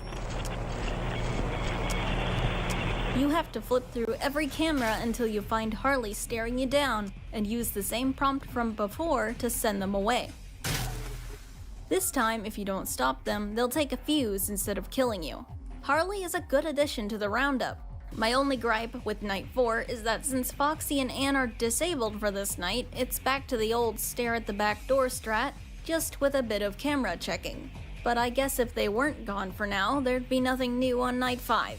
I wonder if one of the foxes should have been reserved for later or something. Foxy's on the table for parts and service today, and he needs a new hook and eyes. Same deal, repair him and fend off a very speedy Tootsie. Come time for the arcade minigame, it's time for Anne to decorate for the party. Same deal here too. Avoid the rogue robot while completing the task. Though I like how throughout the nights, we can see the pizzeria getting gradually more festive. It started out with all this trash everywhere, and now we can see balloons floating by as we travel. The decorations Anne puts up will also persist tomorrow. It's a nice touch. Time for the final night. As we roll up to the menu, everyone's watching us this time. Oddly though, when we get into the shift, the day guard tells us that management doesn't want us coming into work tomorrow. Not because of anything we did, just for vague reasons they won't explain. But it's not important right now because everyone is active tonight, making for a hectic experience. With all entry points compromised and Harley messing with the cameras, finally things get a bit difficult. You'll have to be on your toes to survive, but compared to other night 5s I've been through, I'd say it was about mid-range in difficulty. On completing this night, we have no duties in parts and service, instead heading straight to the arcade game, where the final segment has us playing as Foxy. All Foxy needs to do is gather his friends for the party. Hey, that's not one of them. Guess he's not interested in coming either, though he looks awful smug about something. That rogue robot is nowhere to be found today, and the reason for that becomes obvious when we fetch Freddy. When everyone's been gathered for the party, which is actually a birthday party for Harley, the cake is set down and we win. But that's not it. There is no ending just yet. The menu now shows a menacing pair of eyes staring right at us, with the option to continue to overtime. Despite being asked to stay home, our character comes back, feeling called to. The building is quiet, but suddenly they hear a noise. They head over to investigate the room it came from, but there's no one there. It smells like chemicals. Checking one of the garbage bags on the floor, our character is shocked to find they are filled with the bodies of children. But before they can collect themselves, the door behind them creaks open and they are brutally attacked by someone in a yellow rabbit suit. They attempt to fight back, but it's not long before everything goes dark. Yet something pulls them out of that darkness, something sinister that won't let you leave. And suddenly we are thrust into what could be considered night 6. And it is drastically different than anything else we've seen so far. We still need to last to 6 AM, but this time, mechanics are gradually introduced as the night becomes 39. Harder and harder. Our first encounter is with the entity that dragged us here. On the creepy teeth computer in front of us, we can switch camera views using these 2 arrow buttons. Every so often, the shadow rabbit will appear on a camera, getting really close after a bit. When it does, its eyes will begin to fade in over your vision, and if you let them become opaque enough, it'll kill you. To get rid of the rabbit, you have to be looking at the camera it's on and press the red button to instantly dispel it. There's also a TV that can come on in the room behind you, but I'm not sure it can kill you. To be safe, I always turned to watch it until it turned off. At 1 AM, a new threat emerges. Sometimes the TVs besides the teeth computer will turn on to show a laughing masked clown. You have to put on the matching mask on your desk to get them to leave. It can either be this red one or this one that looks like Ballora, but she is most common later in the night. At 2 AM, the door to your right comes into play. If you hear a loud grinding sound, there will be a masked Bonnie attempting to open it and come through. You have to stare them down to close the door and prevent it, and stay there until the door is all the way closed. It will open again if you leave early. 3 a.m. brings a masked Chica into the mix. She is simple, you just have to shove her off your desk after she climbs onto it. The 4 a.m. threat is a bit more stressful as the 2 masked fox children loudly attempt to shake off the gate in the window behind you. You have to stare them down until they leave. Thankfully, it seems to take them a minute before they actually do anything, but best not to take chances. As the end of the night nears, everything starts speeding up. Enemies spawn faster and kill faster. Despite a new graphic showing on the TV behind you, that being scary eyes, which may or may not be able to kill you, I never stuck around long enough to find out, your top priority needs to be the Shadow Rabbit. Whenever you get a break, you need to be looking for him, because if someone else spawns while he's fading in, their kill timer will almost always be longer than his, so he'll get you while you're dealing with them. It can get pretty stressful near the end with how frequent spawns are and how aggressive everything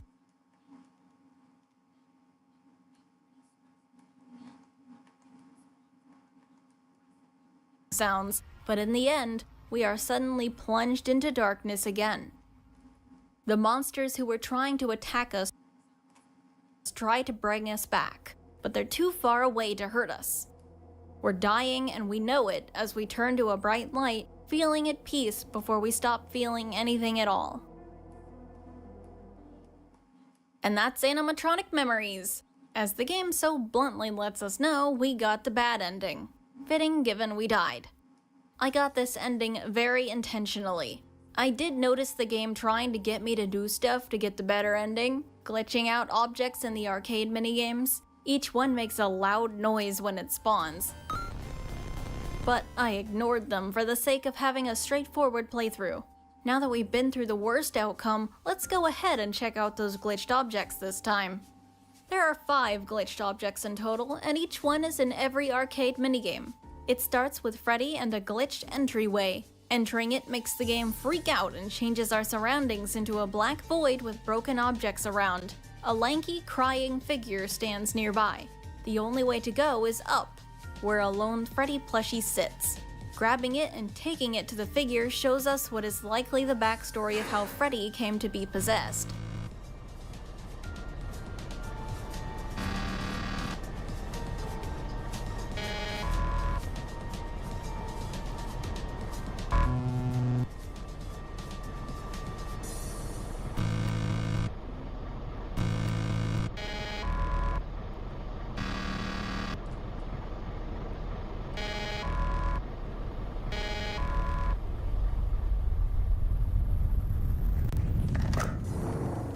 By the dialogue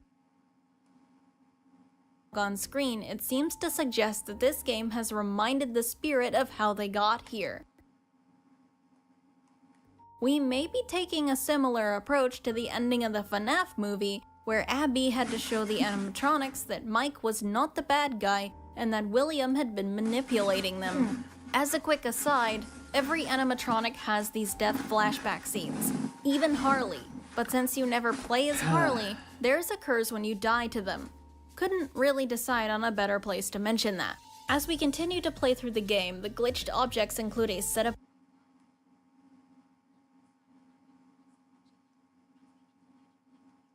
booths for Bonnie, the sinks for Chica, a table for Anne, and an arcade cabinet for Foxy. After interacting with each, the animatronic must collect their own plushie. Every animatronic besides Freddy must do a puzzle to collect theirs, culminating in Foxy needing to find everyone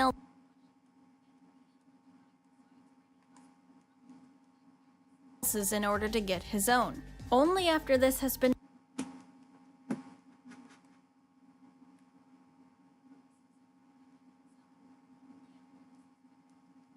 done do we see the death of the current animatronic, making them remember what happened.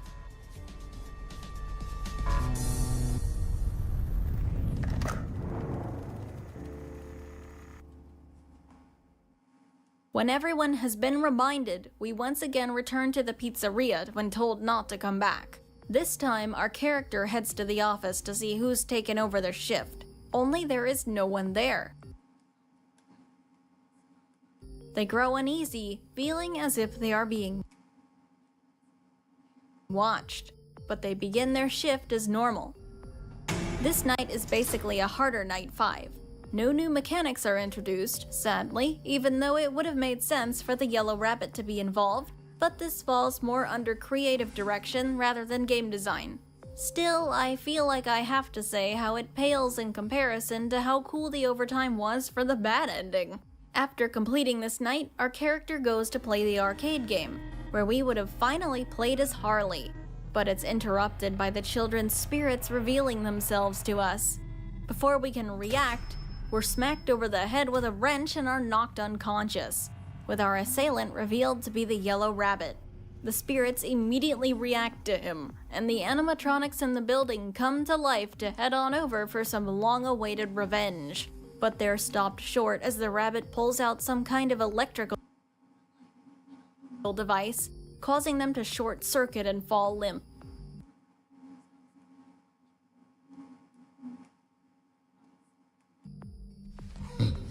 He laughs, satisfied.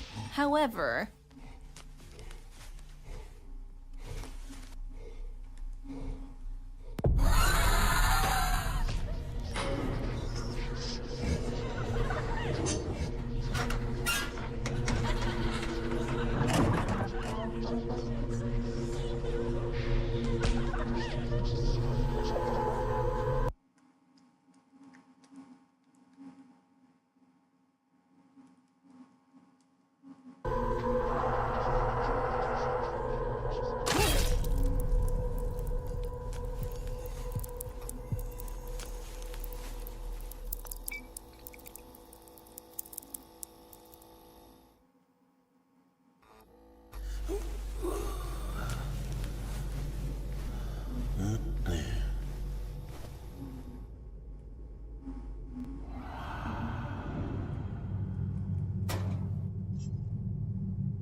and with that, the yellow rabbit is slain and we have achieved the true ending. This game is such an interesting case. It's got so much going for it, but most of the good parts fall outside of the main gameplay, making my feelings on it mixed. I want to like it so bad, but I can't deny that I had to have coffee to play this game if I didn't want to fall asleep on nights 1 to 3, with 4 and 5 being only slightly more demanding. Then there was the whole issue with parts and service overstaying its welcome. The only part I didn't have any issue with was the arcade machine and the overtime for the bad ending. But outside the gameplay, it'd be a shame not to mention the real effort that went into the details. The main animatronics have multiple jump scares depending on what direction you were facing when you died. The yellow rabbit is obviously gloating when you're on the bad ending path, and there is one thing that legitimately scared me. When you complete any ending, you get access to the extras menu, and at the very end of the development section, there is a little present. If you click on that present, this is really cool, and I imagine a lot of people didn't catch it.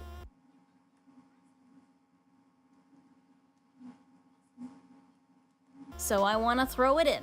It's a pretty flawed game, but one with a great code of auditory and visual paint that almost makes up for it. The evident passion in this still has me excited for whatever this team makes next, even if it's not a game. Well, I think that's all from me now. Before I go, I want to give a shout out to my new editors. Before you ask, no, they're not editing this. I am because it's supposed to be a surprise. Please give your appreciation to the following names. And to everyone that applied, even if I couldn't hire all 40 of you. Thank you. Anyway, this has been Glamrock Dusky, and remember, have a phasorific day.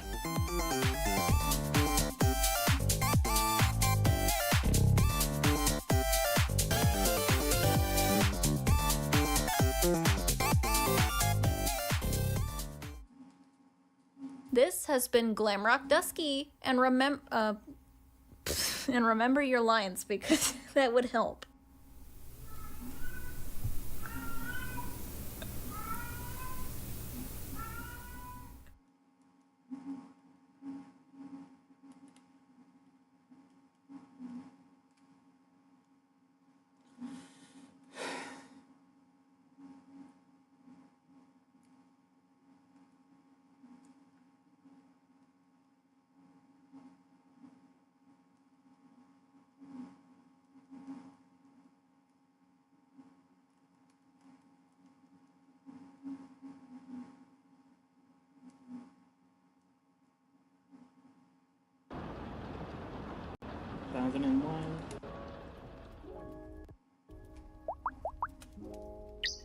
Well, hello there. Nice of you to join me for a more peaceful review today. You see, I've noticed a bit of an epidemic on Roblox. Or I suppose in the horror genre in general, but mostly on Roblox. There are certain games with a troubled backstory that people love to hate and give no chance to, but when it comes to the gameplay, no one knows what they're hating on given they have never even seen it. Yes, people judge a book by its cover, to use the very classic saying. I find this intriguing, and I do love my experiments. I've got time to kill before I gotta do something, so I thought, why don't we take a look into some black sheep of the Roblox horror catalog and see if they really are as bad as they sound. What was that? Hello? What the hell? I'm trying to do something here.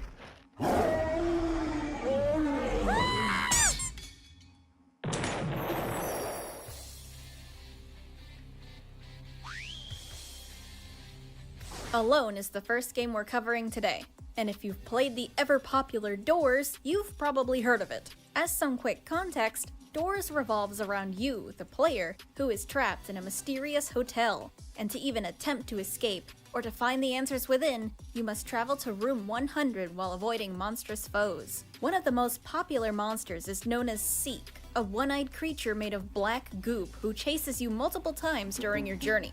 Now, let's take a little look at Alone, and I'm sure you can already see what the problem is. This game is hated because it is copying. A valid reason, honestly, but you know what they say, curiosity killed the...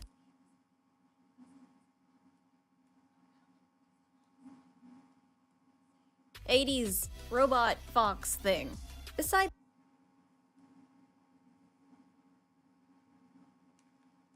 the inclusion of Seek's gym-addicted, yet noticeably more decent, cousin, what more could it possibly have lifted?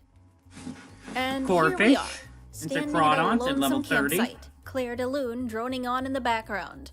Which I must unfortunately not include because I can say with 99% confidence the developers don't own this rendition. On a side note, it's very funny to me that 2 of the games use this song as a theme and I had no idea until I started working on this video. To its credit, this first area's ambiance isn't actually that bad. Minus me ruining it. A fog over everything that sells the appearance of a lonely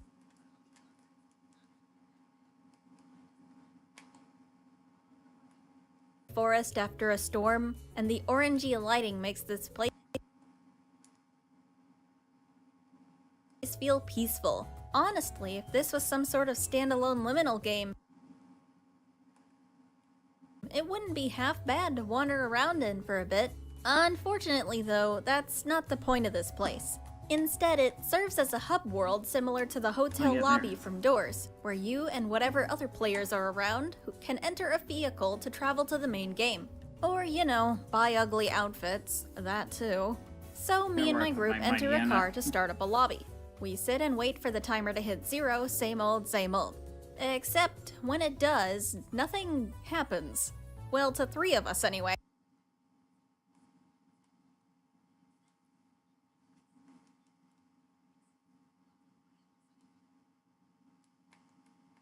Poor Ninja, one of my mods, is teleported alone into the main game, leaving the rest of us stuck in the car. And I mean that quite literally. Thankfully, none other than JoJo Siwa comes to the rescue. She bursts onto the scene with grace and oh, never mind, there she goes. Back to square one. Reset and let's all get into the car again. 30 seconds pass, and once again, only a single person is kidnapped. This is clearly not working. Confused, I head to YouTube looking for anyone else who's played this game from start to finish, and wouldn't you know it, the first playthrough I find has more than one person participating. So clearly something is broken here. I give up and decide to bear this journey. Entering by myself finally lets me into a game where a logo is thrust into my face, fading into a pre-game shop. That seems familiar. Given I have no money, I'm not buying anything. As soon as the shop disappears, the phone rings and I have to pick it up. Hello, kid. A gruff man speaks and introduces himself as Bill, the watchman of the mansion. He lets us know the mansion will lose power soon and we'll have to turn on the power in the basement. Turn on the generator soon. It's in the basement. Stay quiet, Stacy. He's then interrupted by his... Oh, come on! Probably his daughter or something. Whatever. He then reiterates that the mansion will lose power, and that's bad because we don't want to be in the dark. Oh good, I was smart enough not to use the same joke.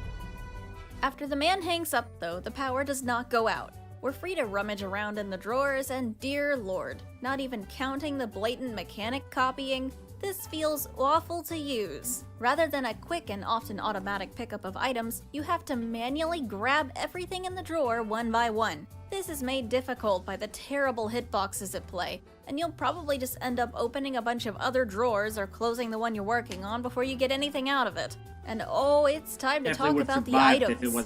There are technically only 4 useful or even usable items in this game. The chocolate, the money, the flashlight, and the batteries. Yet they somehow manage to open you up to even more bullshit. The money is, once again, really annoying to pick up. The chocolate is the only way to regain stamina. Yeah, it doesn't regenerate ever. And guess what? You can only carry 1 chocolate. Maybe you get to carry more if you manage to force the game to let you, but that barely happened for me. Find some batteries? Well, too bad if you don't have a flashlight. You can't pick them up even. Better find the light first, then backtrack your sorry self over to the batteries after. Oh, and what does it matter anyway? The game's been abandoned, so the flashlight doesn't even work anymore. I know it used to, though. There's another item too, the medkit. It probably does the obvious, regenerates health. But, oh, you know, nothing in the game hits you once. No, everything in the game is an instant death! So what is the point of a medkit then? Ugh. Ending the rant on that, you have an inventory limit to top off the BS. So you can't stack anything or regenerate flashlight energy by finding a fresh one, nothing like that. God forbid we copy the actual good parts of doors. Let's truck on. The current objective is to get to the basement.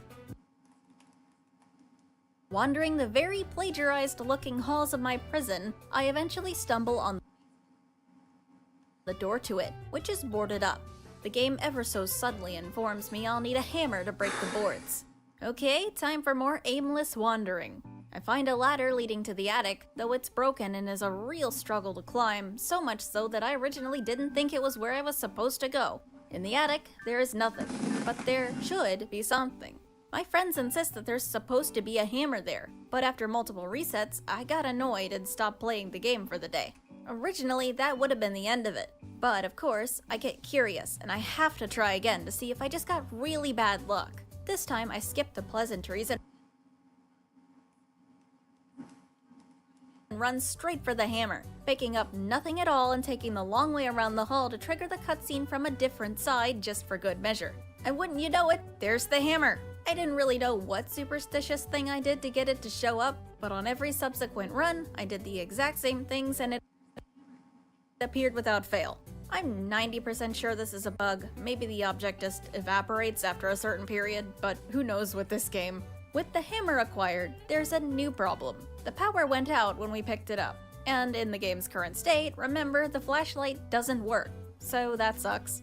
Turning the gamma up on my monitor works works well enough for me to pick some stuff up, since I didn't earlier,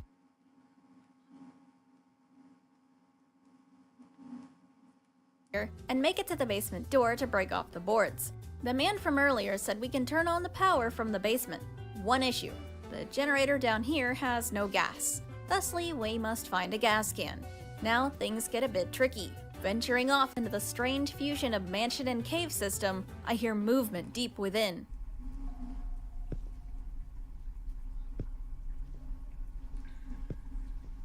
Lurking in the passage, there's a strange, lanky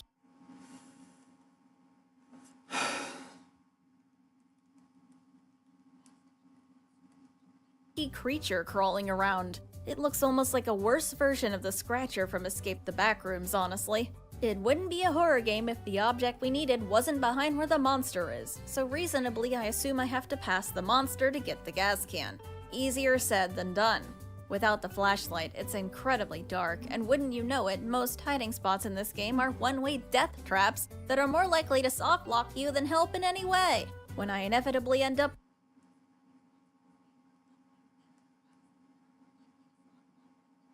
pissing the creature off, it turns out you can't outrun it, and that its jump scare is unreasonably loud for no reason.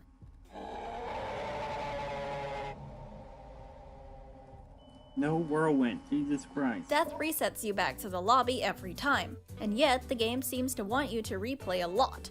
Looking at the pre-run shot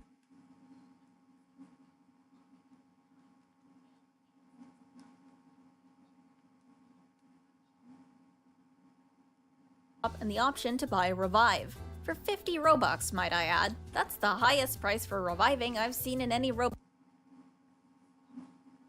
game. Obviously, it's not breaking the bank or anything, but you can tell what the intention was, and that's what rubs me the wrong way. This is not the kind of game that even needs a revive function. It's not replayable, since events never change, and the game itself is so short, you could just reset and not have spent that much time getting back to where you were. Back to where we were, I didn't manage to get past this monster, nor did I care to at this point. Instead, this is where I went to others for assistance. One such YouTuber was Bredian, whose video was what alerted me to Alone's existence in the first place. I contacted him for some questions I had and to ask if I could mention some of the points he made in my video as well, such as the item pickups being annoying to grab. While I waited on a response from that, I found a few complete playthroughs on YouTube, and wait, is that only 13 minutes long? So the game's also criminally short. The person picks up the gas can and heads back to the generator, narrowly avoiding the monster. When the generator is turned on, the lights flare to life, and the main character's reaction to this is to magically teleport it to the bedroom, declaring they should go to bed. I mean, same, I guess. It appears this game was janky even when it was working. Only one of the players gets teleported back to the bedroom, according to one of the videos I saw. Before they can get some rest though, a noise from the basement draws their attention, and so they rush to check. As they do so, the phone down there rings too, but it's picked up automatically, and a man named Ryan begins speaking. My name is Ryan, and I'm kinda new to the Watchman job. As the previous Watchman Bill went missing. Also, champ, could you help me out?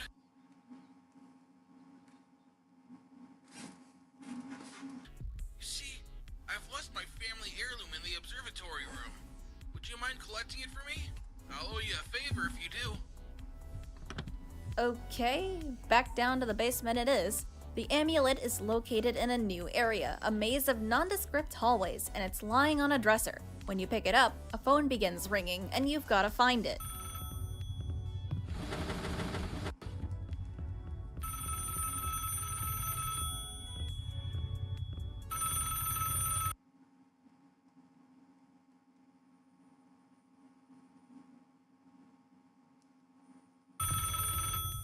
This is a really annoying noise to have to listen to the whole time you're searching. Yeah, I get that it's a normal phone sound, but it is so loud. The audio mixing in this game has been consistently terrible so far. Suddenly, a new monster appears. I'm not sure how to describe this one. It looks like some sort of crawling xenomorph thing? Thankfully, there are lockers to hide in if it decides to chase you, and it loses aggro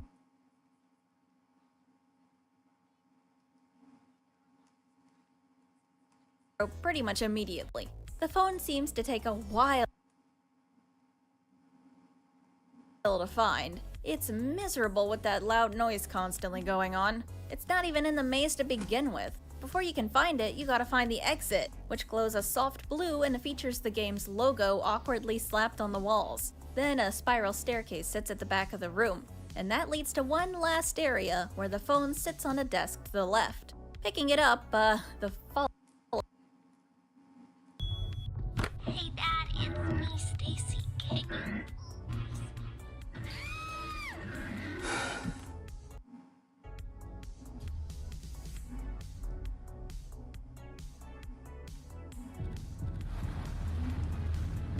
Where am I? Are you drivers?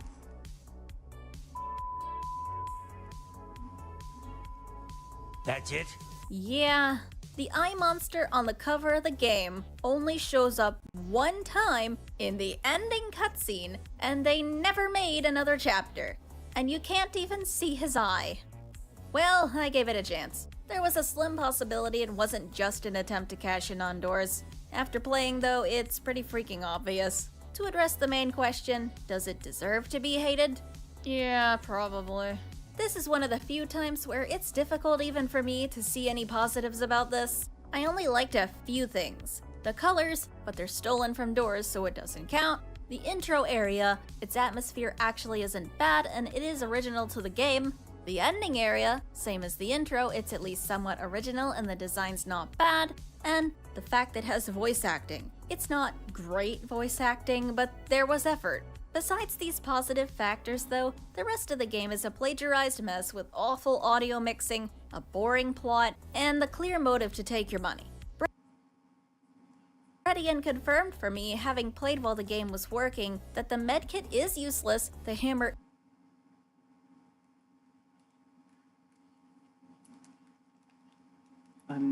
I do not have is not supposed to be missing, and the ladder wasn't so difficult to climb before. How far are you? 173. He also gave me the point about the hiding spots being traps, especially helpful as I couldn't get far enough in to experience much of it. Overall, alone doesn't even work nowadays, and even if it did, I wouldn't recommend playing. Well, anyway, I sure have been up here for a while. What was it that I was gonna be late for anyway? That's right, my game show I've always had and definitely didn't just put in here because I wanted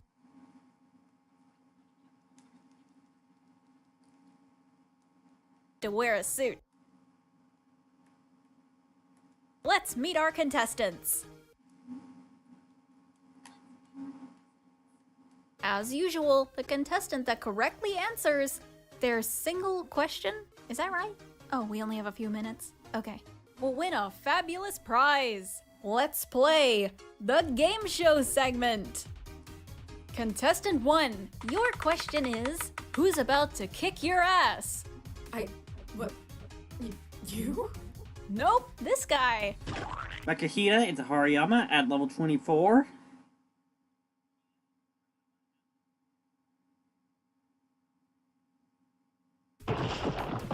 Oh, no one's gonna understand this inside joke. Contestant 2, your question.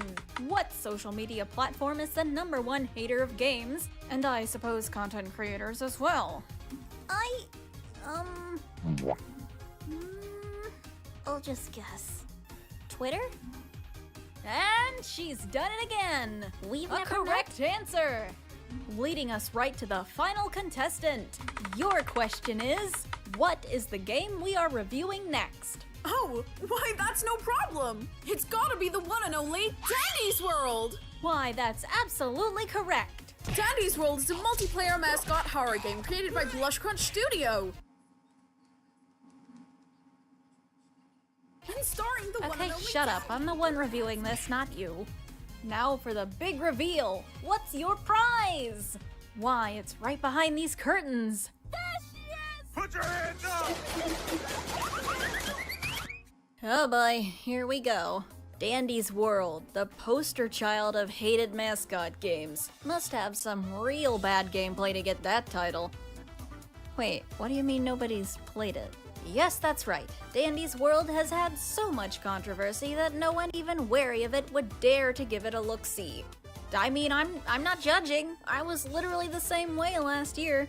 I had a fair few people trying to get me to play it, and I refused every time. And I fully intended to keep on not playing it. That is, until Quinn became interested in it and wanted people to play with, as I was in desperate need of social interaction after hiding away post-accident. I said, you know what, why not? And then it was all over. I fell victim to the game's lovable characters and unlock-based gameplay. I have always been weak to the grind. I stayed obsessed as long as it took me to unlock V, my favorite horrible-to-play-as character, and also all of the Easter stuff that ended up releasing in the middle of my hyperfixation. Of course, all that took practice, and Quinn and Co. weren't always around to help me. So, what did I do to get better? A. Wait for the more skilled players to be around so that I could more easily make it to higher floors. B. Join random players from the lobby who were likely still more skilled than me.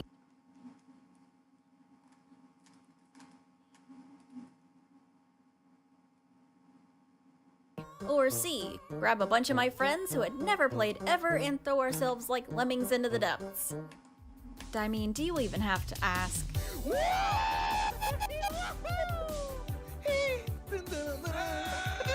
Oh no, I'm gonna die! I'm sure Get fucked, nerd. Don't laugh at me! What the fuck? Hi, dumbass! Oh shit! I think I'm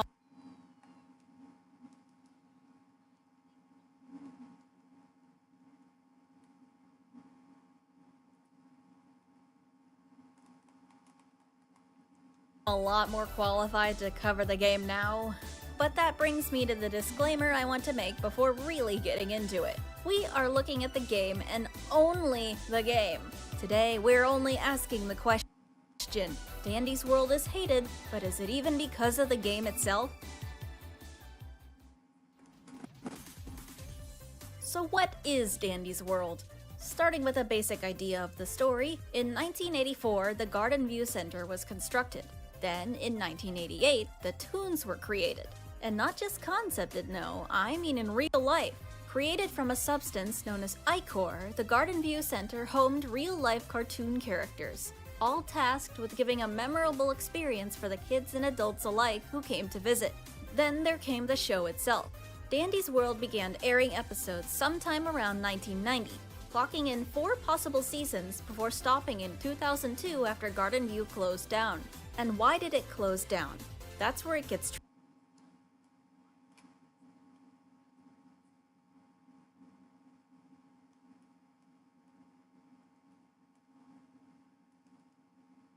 tricky.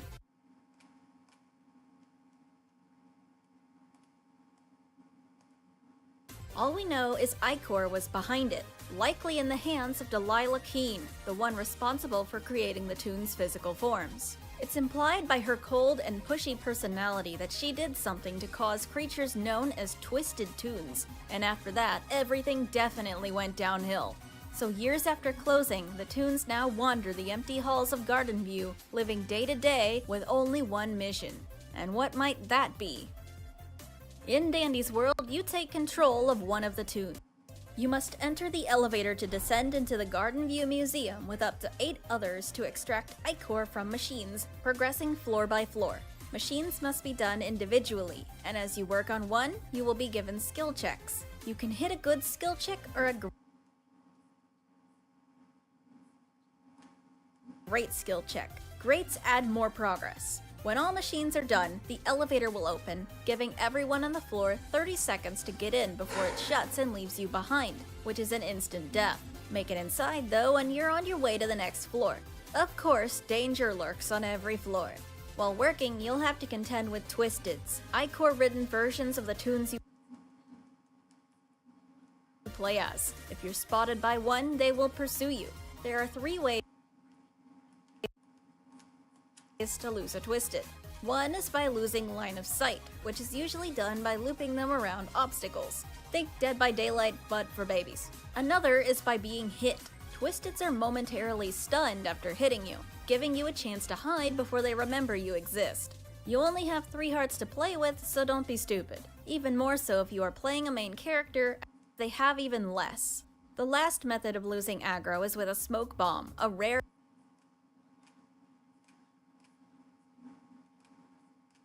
item that can be purchased or found on the ground. It instantly removes focus from a Twisted in pursuit and gives you time to run before they're able to spot you again. More on items later. You'll keep descending, floor after floor, until everyone dies, obviously. Gameplay will become more difficult the deeper down you are, and this occurs even earlier if you're playing with more people. You'll have to complete more machines, and there will be more Twisteds roaming. Twisteds get more dangerous the deeper you are, with classes from common to rare and an additional class I'll go over in a bit.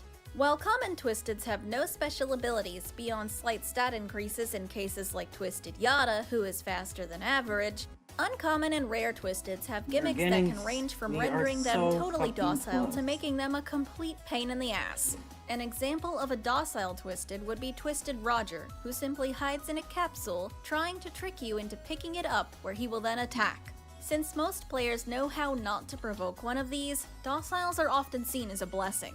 Examples of irritating Twisteds, though, are Twisted Gigi, who steals an item when she hits you, the Craft Twins, Scraps and Goob, who can both grapple you from afar, and Glisten, who must be babysat lest he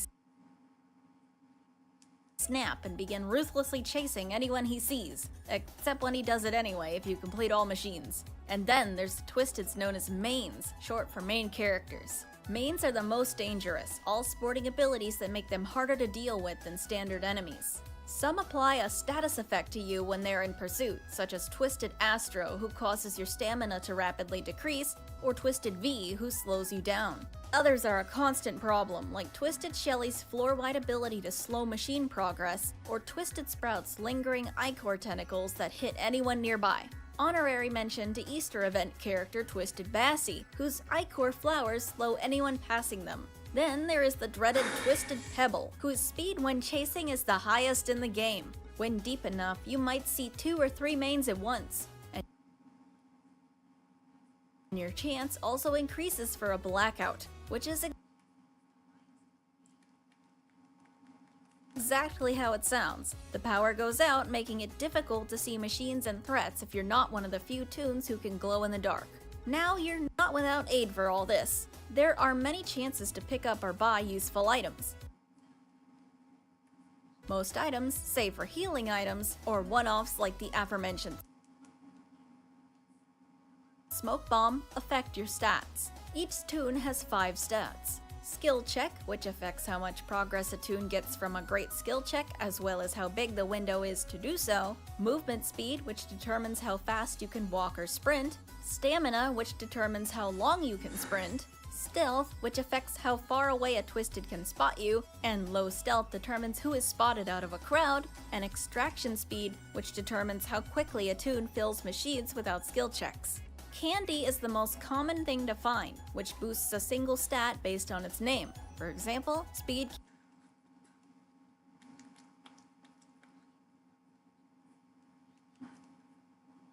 candy makes you faster.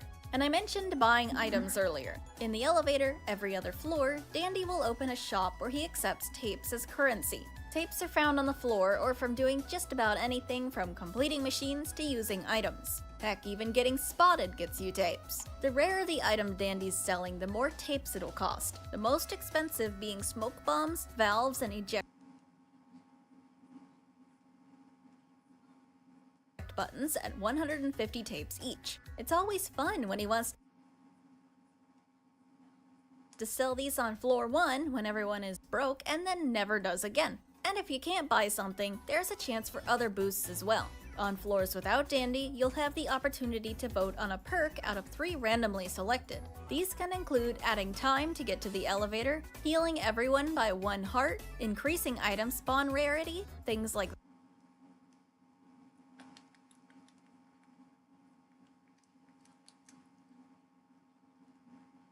that. You can also enter a run with items called trinkets. Some can be bought from Dandy's shop in the lobby, and most come from maxing out your research on the various Twisteds simply by encountering them enough. Trinkets can give you a permanent boost or work as a one-time thing that triggers under certain conditions. You can have 2 equipped at once. Boost trinkets include the Thermos, which always increases your stamina regeneration by 15%, and the Spare Bulb, which increases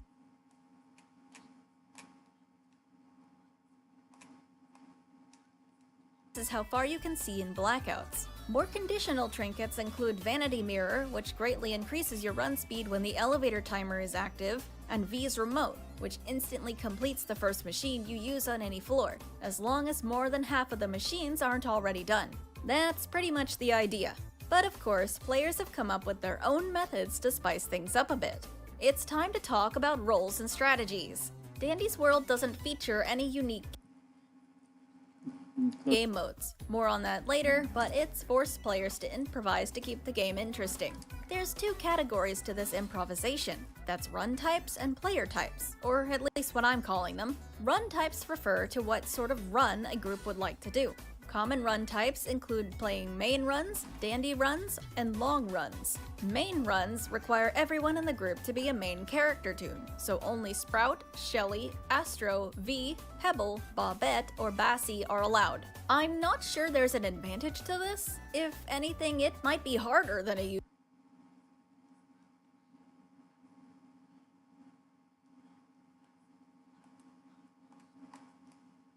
usual run, since all main characters only have 2 hearts rather than 3 to balance out their higher stats. Personally, I think they're a bit egotistical, given mains take so much grinding to obtain, but it's not like you can't just ignore them. Dandy runs are probably harder though. There was one Twisted I didn't touch on, and that's Twisted Dandy. Remember when I mentioned there was one more class of Twisted? This is a lethal, and the only one in the game. He doesn't spawn normally. Gets double kick, I'll swap out. Only appearing once you've refused to buy anything from Dandy's shop for long enough. Therefore, a Dandy run involves no one buying anything from Dandy, with the occasional exception if he has medical supplies, so that he'll become upset and spawn in his Twisted form, letting you get research for him. He resets every time you survive a floor with that form, so you can get it multiple times in a row. Though it's difficult to go for a long time, as his attack is the only one in the game to kill you in one hit regardless of your remaining health. Not even the Savory Charm trinket, which grants one-time protection from what would have been a fatal attack, can stop it. The simplest type of run, I suppose, is a long run or normal run. That's when you just play the game to the best of your ability and try to get as far as you can. Once you're in a run, that's when unique strategies come into play. Different toons are better at different things because of their stats, and these skills can be further amplified with a good trinket loadout. The first role to discuss is the Distractor role, best for a toon with high speed stats or an attraction ability. This toon's responsibility is to gather all of the Twisteds on a floor and keep them occupied for as long as it takes for every machine to be finished. They also need to be good at plotting out a location to do this, or good at just taking them all on a walk, because there might be a machine nearby that needs accessed, and sometimes toons with lower stealth will wander by and attract the enemies you've collected. Louie is a good distractor, as his walk speed is incredibly high when he's at 1 heart, although he takes skill due to needing to stay near death. That can be mitigated with the use of trinkets that increase your walk speed. Another common choice is Pebble. His 2-heart health needs watching, but his ability lets you attract enemies to you, decreasing how much gathering you need to do, and his walk speed is second only to a dying Louie. The second role to discuss is the Healer role. This has much less to do with stats and only applies to a few toons. Sprout is the best healer, as he can heal anyone by 1 heart at the cost of 100 tapes. It's not uncommon for everyone to help their Sprout by pointing out tapes and saving medical supplies for them, but the medical stuff isn't as important for him as it is for the other 2 healers, Cosmo and Ginger. Despite Ginger only being available during the holidays, these 2 are easier to obtain due to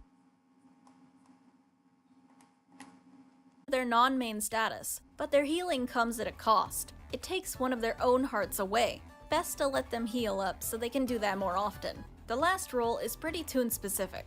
A lot of toons have abilities that can be helpful for everyone else, so they're expected to use them for aid. Brightney can highlight the locations of Twisteds for everyone during blackouts, and V can do it on any floor. Astro can boost the stamina of anyone within his radius, and Bobette has a smaller yet constant aura that does the same. Coco can create bonbons that boost movement and extraction speed, and Yada drops helpful candy when completing a machine or being hurt. You know, 'cause pinata. As a final example, Goob can grab toons and yank them away from danger or into the elevator if they're running late. There's more, but I think we ought to move on to... Dandy's world has issues. A lot of issues, honestly. The most glaring being just how boring the game can get. It's the worst when you've unlocked everything. There is quite literally nothing to do. There's nothing to grind for, unless you really care that much about getting to floor 50 plus or something. Which I guess is something to grind for, so eh. The lead developer, Quell, isn't planning on adding new game modes soon, but in my opinion, that would fix the game's most glaring problem and give you more leniency when it comes to updates, since players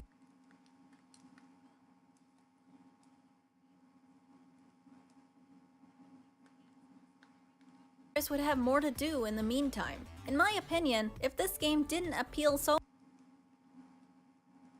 much to children and autistic people like me with its cute characters, I think it would have died off very quickly.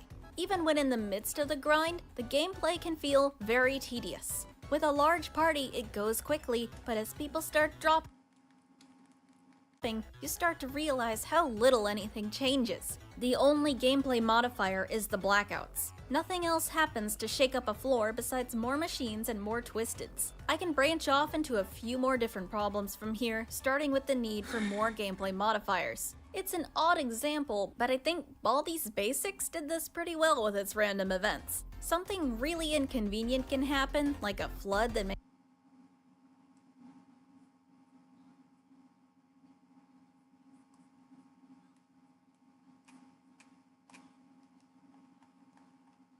moving through the halls difficult, or something very nice can happen, like a party that gives you a useful item. Just anything else but the same annoyance every few floors would be nice. Secondly, there should be more stuff to do on each floor. It might not need to be every floor, but currently you just do machines forever. What if you had to quarantine a particularly dangerous Twisted, clean Ichor to earn more to spend? Hell, even fix a blackout if you were able to. Completely random AI. These don't even need to be mandatory, just having the option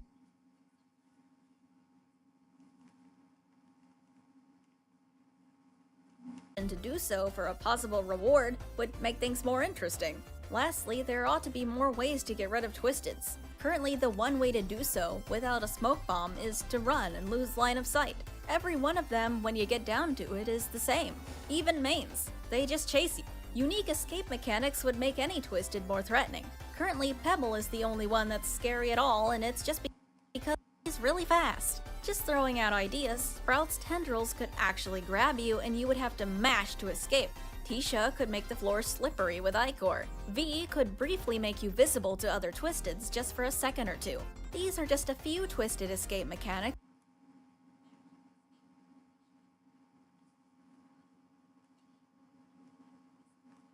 that match their friendly version's ability, as a sort of opposite. Currently, the only kinda unique escapes in-game belong to Goob and Scraps. These two are able to grapple you, but then they just start chasing like most everybody else. My other issues are minor but still impactful. 1, toons can't drop items, not even into the void, to free up a slot. The only one who can do this is Bassie, and there don't seem to be plans to add it to anyone else. Straight up.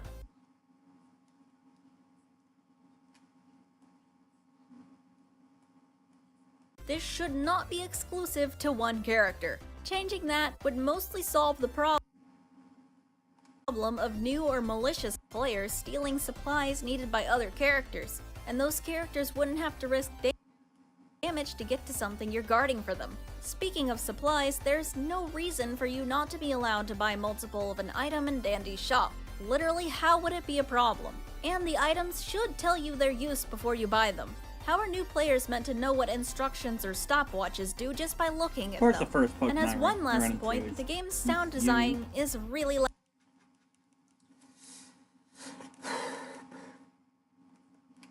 lacking. I'm pretty sure almost everything is from Roblox's free sound effect library. I don't know all the sources for stuff that isn't, but I know Blackouts use the FNAF Power Out sound for one. And why is there no music? Not even ambient music. Clear de Lune and several other classic recordings are literally the only songs in this game. The sound in this game completely lacks any identity. Please give us a soundtrack that won't get us claimed. But this ends my analysis of Dandy's World. I think I lost him. Man, it's been 30 years since 87. I thought they'd have given it a rest by now. Guess I gotta just wait it out here. Is this some sort of restaurant? And that just about wraps up your orientation. First order of business is... Now what Kentucky Fried fuckery have I gotten myself into? What an interesting circumstance this game is. It's not every day you see a concept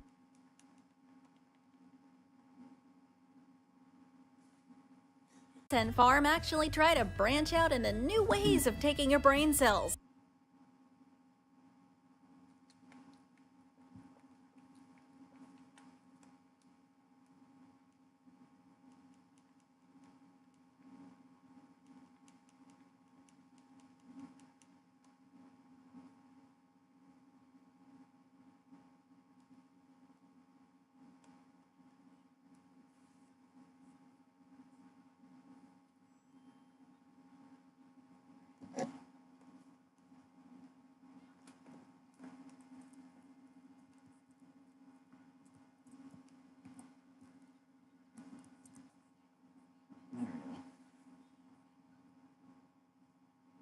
That's right.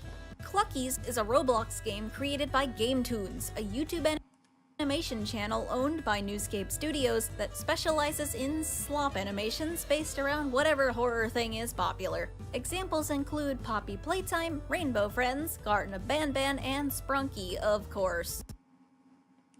We aren't here to talk about these strangely entertaining abominations, or the horrendous practices the studio makes their animators work under, though. No.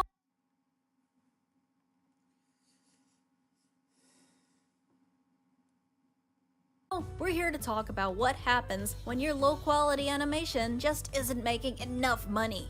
Around 9 months ago, in August 2024, GameToons posted what was apparently their last video. However, it instead was an 11-minute advertisement for their upcoming mascot horror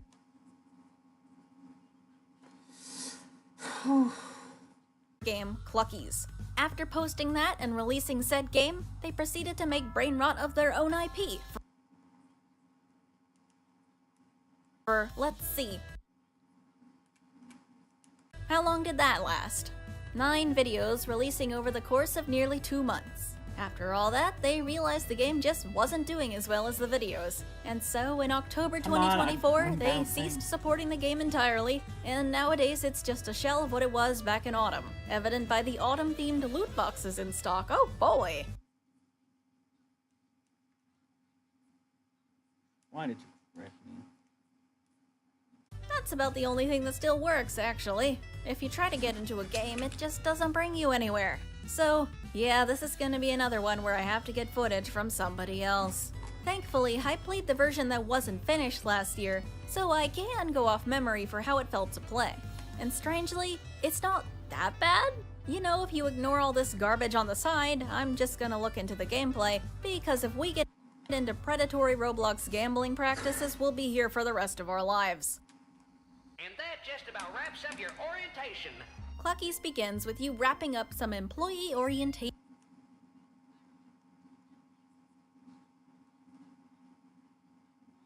I assume none of it was consensual, considering the usual plot of the animations being that most people working here were pretty much locked in. The first duty we have as an employee is to clean up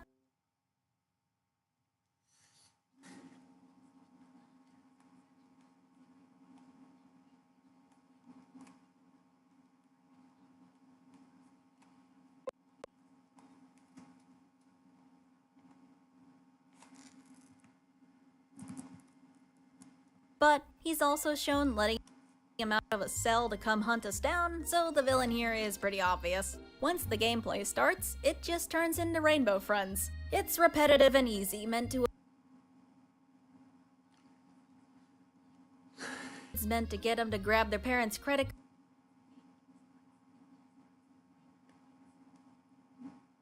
cards so they can play again and again and again until mom finally needs the iPad back. No use stating the obvious, given this game will never change, so I'm not gonna be going super in-depth on the base gameplay for each segment of the game. However, if you haven't played Rainbow Friends, I'll explain it once for clarity. In this type of game, you're going through multiple missions in one night, and the goal is always to collect a specific thing while avoiding monsters. Other players will usually avoid you too. In Cluckies, you start off grabbing chicken buckets. In Rainbow Friends, it starts off with blocks for some reason, but for just making those you get it. Video. Both games begin with a typical chaser monster, that being Jackson here and Blue there. These enemies can only chase you and will lose line of sight, blocking off paths. Clucky's ads? Well, let's just get back to the game and see him in action. So all the chicken has been collected despite the minor threat of Jackson. What's next? Uh-oh, looks like we have an emergency frog situation! Rufus Ribbit has sabotaged the token machine in the arcade, scattering tokens everywhere. So it's off to collect tokens this time. Now, I actually like Rufus's gimmick, but I think he's a bit weak. I wish I could get back in game to test it, but I don't think he can technically see you, as I never saw him chasing anyone. Instead, he'll hop around the restaurant and occasionally stop, producing a purple aura. If you get close enough to this aura, it'll turn red, letting you know that if you don't get away quickly, he'll grapple you with his tongue, killing you. I think he could have used the ability to see. Just with the aura, he's incredibly easy to avoid. Apparently, real frogs are best at seeing movement because of how fast their prey moves. If Rufus could only kill you during a search if you were moving, it'd make him much more of a problem, especially when there are other enemies to run from. Speaking of other enemies, brief intermission to mention there's a ball pit monster. It is a monster that lives in the ball pit, and it will grab you and eat you if you aren't careful in there. And no, it's not a rabbit from the 1980s. Moving on, the next threat is the Polar Prince. He's probably inspired by the Icy Bear. He's a massive polar bear who seems to have a habit of breaking his own slushy fountain. Seems counterproductive, but okay. Guess we're in charge of grabbing the gears that came out of it. The prince is probably the weakest enemy despite his threatening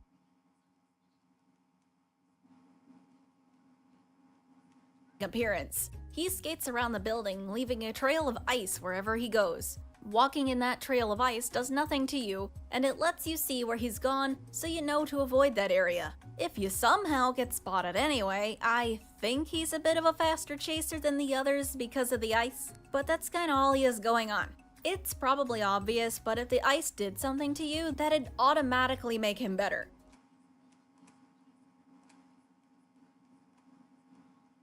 Either walking in it could give you a speed debuff or speed you up. Sure, that could make it easier to avoid him, but it could also make you slide into him. That, or when he points his staff at you before he chases, that could cast a spell on you to slow you down with ice. I swear I remember him slowing me down at some point in game, but I can't for the life of me find footage of it. There's only one last enemy to be added before the endgame, this being Barney Beaverton.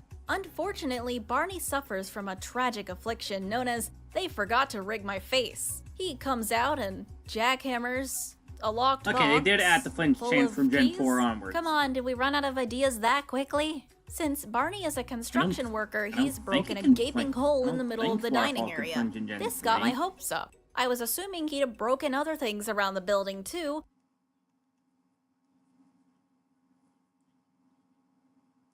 I'm pretty sure I remember. Which would have forced players to take some different paths than normal. But that ain't in my hack. It's just this one hole. And if you get spotted by Barney, guess what he does? He chases you! Daring today, aren't we? I think his jackhammer could have played a part in his gameplay. Perhaps he could have left behind a torn up path that would fade after a bit, but was uncrossable while present. Maybe if he crossed through an area, his jackhammer shaking the ground could knock stuff down and make it harder to traverse.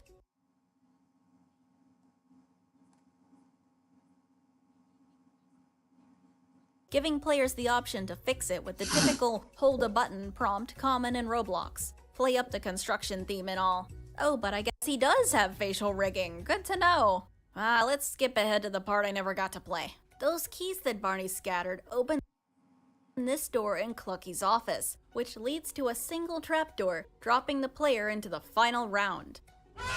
Oh, good art. I honestly forgot to mention the loading screen art, given it's not me playing. They did a really nice job with all of it. Anyway, a cutscene plays when you get down here. I'll let that go on for a second.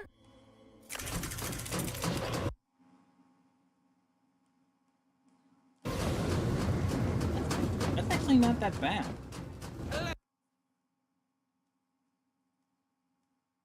Looks like you've been promoted to our value menu.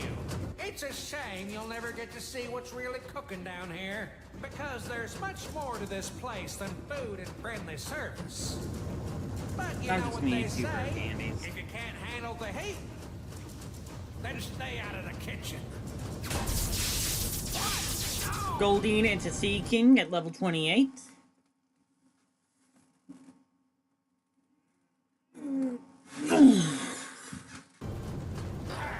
I'll deal with her later. But for now, it's just you and me.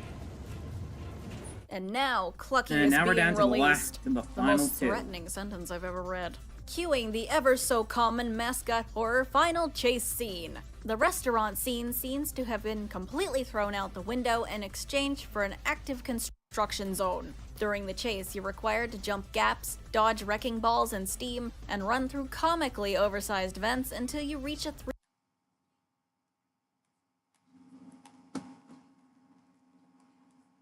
three-way path. In this large room, you have 3 options, and Clucky limits you at 30 seconds to choose. Since you have to do a bit of parkour to reach one, probably a good idea to choose quickly.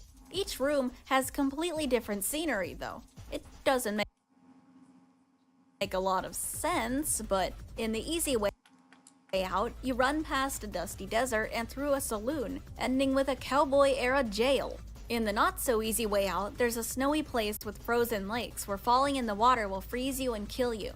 And in certain death, it's, you know what, not feeling the death that much. Nice colors. The water is toxic though, so that's not great. The platforming here is definitely the hardest of the sections, and given Clucky gets faster once you're in one of the sections, I imagine you'd have to be confident in your ability to wrangle jank Roblox controls if you picked this. Because it doesn't actually matter what door you pick, they all lead to the same place. A massive fry cooker with white-hot oil underneath suspended paths. Giant chicken legs decorate the sides, probably cooking in the oil. All that really goes on here is you run from Clucky. If you die to him... Wait, hold on a minute, that was kinda cool. Why didn't we get more of that? He casually chases you on a linear path until somehow the player teleports to a button, pressing it to drop the pathways into the oil. Clucky's still on them, so naturally this results in some extra fried chicken for the batch. I'll get you! You'll never escape! Clucky! And then we do a little dance.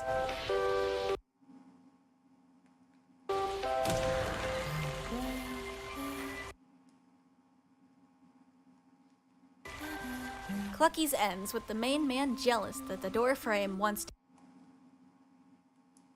to hit on me, not him. Alright, I'm kidding. The timing is a bit awkward to go over it, but since the game hasn't got much in-your-face story, let me explain a little bit of the plot from the animations.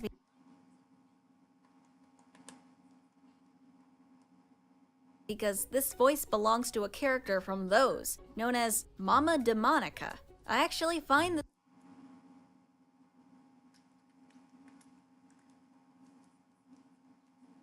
story of Clucky's to be kind of interesting. Sure, it's nothing groundbreaking, and you have to watch slop animations to find anything out, but that's why I'm here, to watch brain rot so you don't have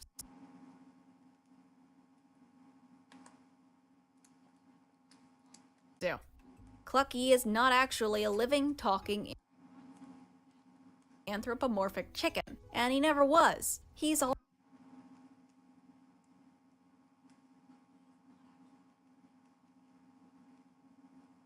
always been a man named Richard, who lives in constant jealousy of his brother Jack. Their father, Charles, clearly likes Jack a lot more. Is convinced that Jack is always out to get him, seeing accidents as malicious actions. This Mama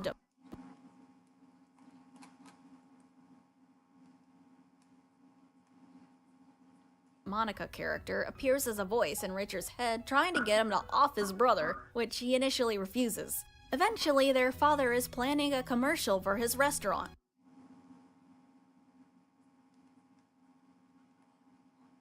Clucky's, but the actor for Clucky drops out, leading Richard to make the quick decision to play him instead, pleasing his father.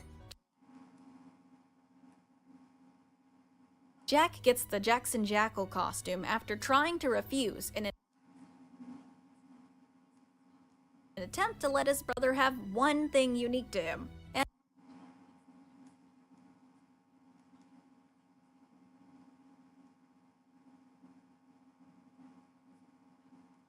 And Jack ends up outshining his brother on stage. One fast forward ahead, their father is now dying in the hospital. He gives his sons his will, and Richard is upset to find that everything has been left to Jack. This is when Demonica finally gets through. Putting it simply, Richard puts on the mascot suit and pushes Jack off a tower in the construction zone for the Polar Prince's castle, killing him. He then snaps completely, never taking the suit off again, and fully identifying as Clucky, the only thing he was ever good at doing. So it's just a dude in there. I'm not sure where the other mascots came from, that's not explained. They might just follow the classic living experiment trope, but Clucky himself feels unique. He's not a corpse, he's not mind-controlled, he's not a strange monster. He's just a really egotistical weirdo LARPing as a chicken. The game does give you some secret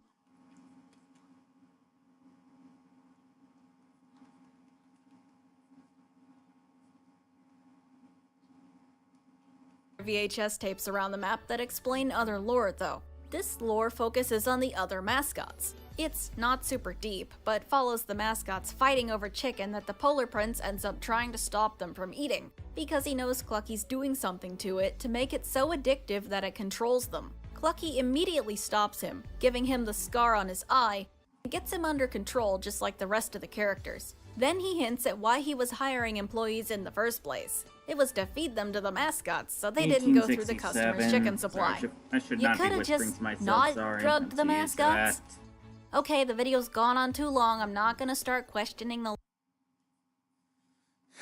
logic of a cartoon chicken. Long story short, Clucky's is decent. It has some redeeming moments, but plenty more subpar ones. But hey, we went in with low standards. So why is Clucky's even in the video if it wasn't bad enough to earn the disdain my title implies? Well, I don't hate it, and you probably don't hate it either. It's only hated, in a way, by its creators.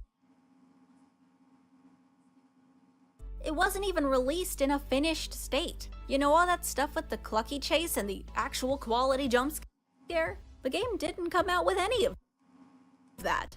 It came out cutting off at the fourth, quote, night, ending with a "to be continued." I'm pretty sure that Rush ended up working against them and being the main reason the game died off so quickly. If you're promoting something this much, people are gonna assume it's actually finished. And when it isn't, if they didn't fall in love with it, which naturally won't happen if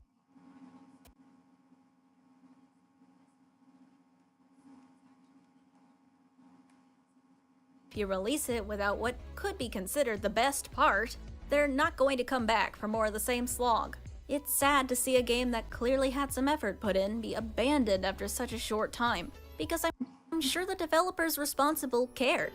I mean, for some closing notes, aesthetic-wise, I think this game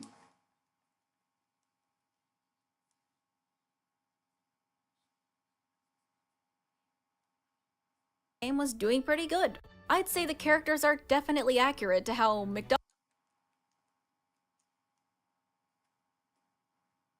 used to present itself commercially. You've got a villain character, you've got the main boss, you've got his fantasy friends, and their designs are all simple and colorful enough to be convincing children's characters. And although Clucky is the only one that speaks, his performance is convincing. Apparently he was voiced by the lead writer and voice director of Game Tunes, Ryan Stewart, so he definitely knows what he's doing. The environment fits the game and looks decent, besides the evident quirks of Roblox models. Design-wise, it's like if McDonald's decided to take up a parking lot's worth of space with every restaurant they build. In the odd timeline where they might have, I imagine it would have been something like this. Themed areas for their characters, a massive dining area, and a lake of cooking oil for problematic customers. No, that sounds right. Then, lastly, the character animations are actually pretty decent. Jump scares get really janky sometimes, but when they casually move around the map, they don't look half bad, and their introductory cutscenes work for what they need to do. But I suppose there's nothing to be done about it now. We can all go play Rainbow Friends Chapter 3 instead or something. Oh, wait, never mind. Ugh, I've gotten nothing but lost trying to do this stupid fetch quest. Can't even see a lick of an exit. Well now, ain't that something? Sorry, but quitting's not really an option. I'm gonna kindly insist you finish your scheduled shift. Oh, Clucky, whatever shall I do?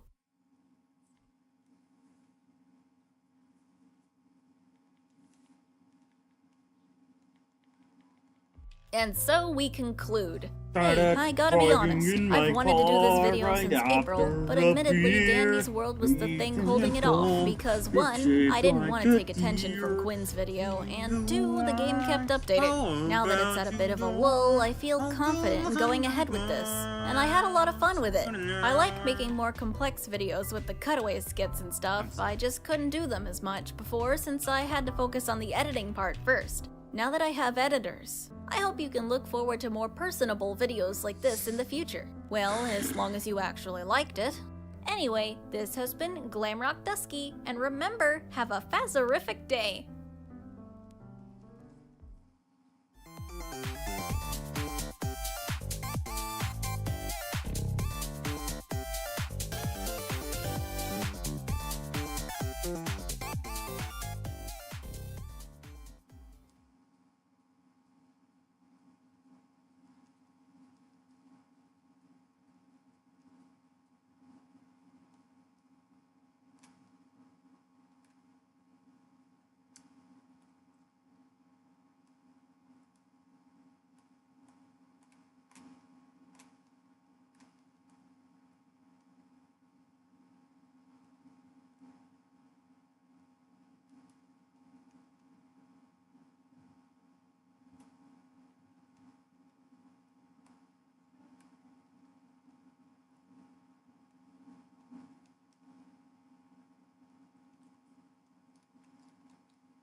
Hey, time for a test of how cultured you are.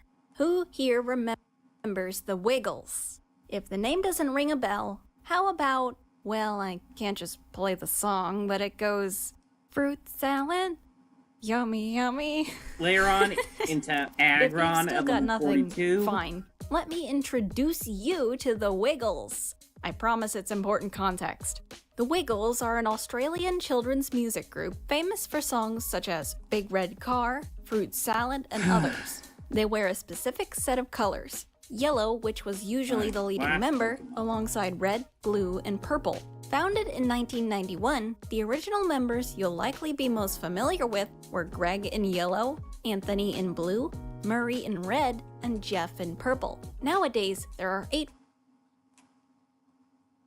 Wiggles, and all of the founding members except Anthony Unks still got it, have since retired due to their age and/or health issues. Damn. But none of the new members after Greg retired are relevant to the video, so I won't talk about them. Coupled with their music, the Wiggles did a lot of TV episodes and specials where they would perform with other characters such as Captain Feathersword, a friendly pirate, Wags the dog, Feathersword's trusty best friend, and Dorothy the dinosaur, or Rosasaur as she insists due to her love for eating roses. Something tells me she'd get along with a certain someone. There was also Henry. I don't like Henry. Despite being primarily for children, they made some catchy stuff, and I have fond memories of dancing around on a mat that would play songs bites depending on where you stepped. I even got to see them live during one of their uncommon trips to the US. So, why does this matter? Isn't this a video about a FNAF fan game series? Yeah, so about that.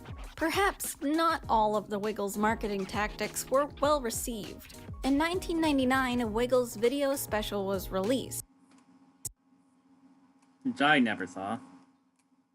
The Dorothy the Dinosaur and Friends video. It featured a set of rather horrifying puppet versions of the cast in place of the actual people. It's not hard to find people mentioning how they or their children were terrified of the things, and they were quickly abandoned due to negative feedback. The only one that's still known to exist is the Jeff puppet, which is on display at the Powerhouse Museum, and time hasn't treated him well. Anyway, these puppets' scariness was so memorable that in 2015, someone decided they wanted to make a game about it. Yes, 2015. While the actual finished product wasn't settled on until years later, Iz, the developer behind today's series, went through quite a lot of drafts before they settled on one they liked. Interestingly, most of these drafts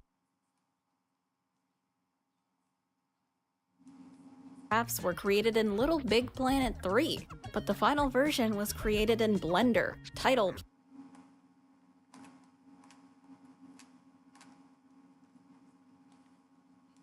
Phobia: The Awakening. Yeah, Blender. Apparently, it used to feature a built-in game engine that was removed after version 2.8. Phobia is a FNAF-styled experience spanning 5 nights, with the obligatory hidden 6th night. Showman's is basically Phobia but with a new coat of paint, replacing the Wiggles with completely original characters to give the game a proper identity. It also introduces quality of life improvements, polish, and extra features. And it just came out back in late May. So I was eager to review Showman's right after my Roblox horror video. But I want to be thorough because I found the history of this game so interesting. I'm thinking we do a whole analysis on both of these games and where the changes work and perhaps don't work as well, while we wait for the eventual release of Showman's The Shadow, which was just announced as I started this script. I am unreasonably excited for that. I've talked enough. Let's get going or we'll be late for work at the warehouse.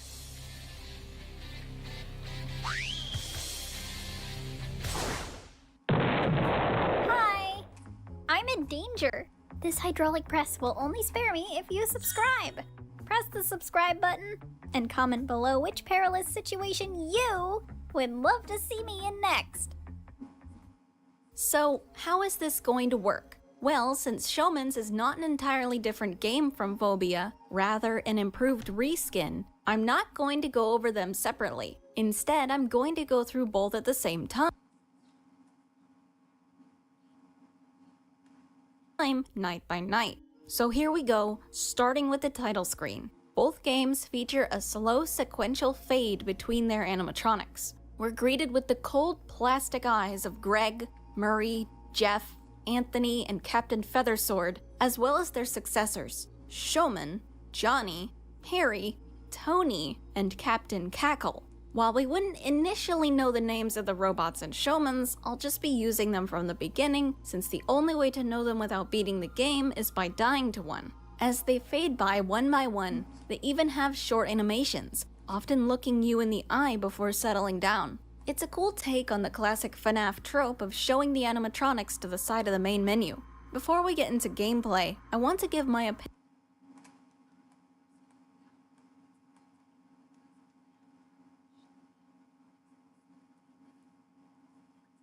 opinion on their designs. I think both sets of robots are amazingly uncanny, but I have to be honest, I like the original Wigglespots more. I just think they're creepier. Maybe it's my bias towards loving the Wiggles, but I think it also has something to do with the fact the new bots look less sharp. The Wigglespots lean far into the uncanny valley with their sunken-in eyes and jagged features. Also, Jeff straight up just didn't have eyebrows, and his eyes were tiny, which definitely made him the worst one to look at, but in a good creepy way. Am I making sense? God, I hope so. I will say though that the actual model quality is far better in Showman's. The textures are better, and you can no longer see where polygons cut off.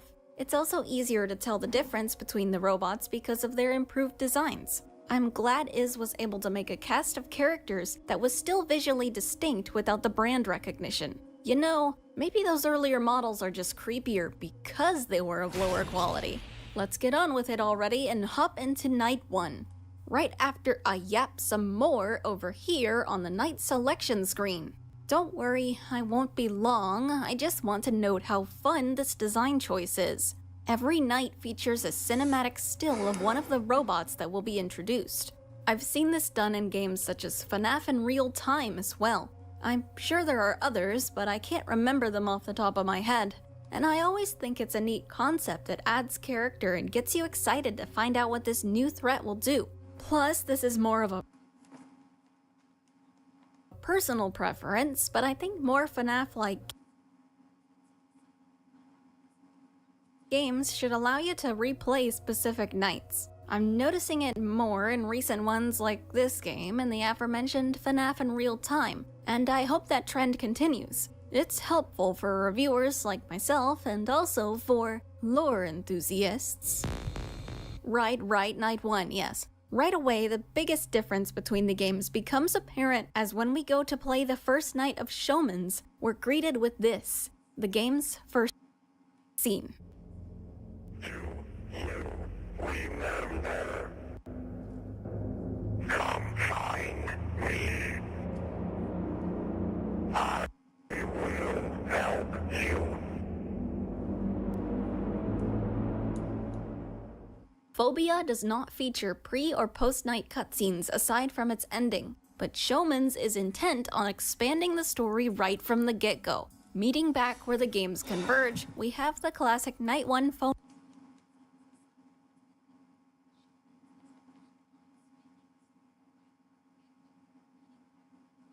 call, which is handled by Matthew, a fellow employee of yours. Your name is Mark, by the way. You actually have to accept the call in Phobia, which is funny. I kinda wish you still had to do that in Showman's because it's also a fresh way to handle the mute call button. You can still interact with the phone here, but that's for later. Matthew explains our deal.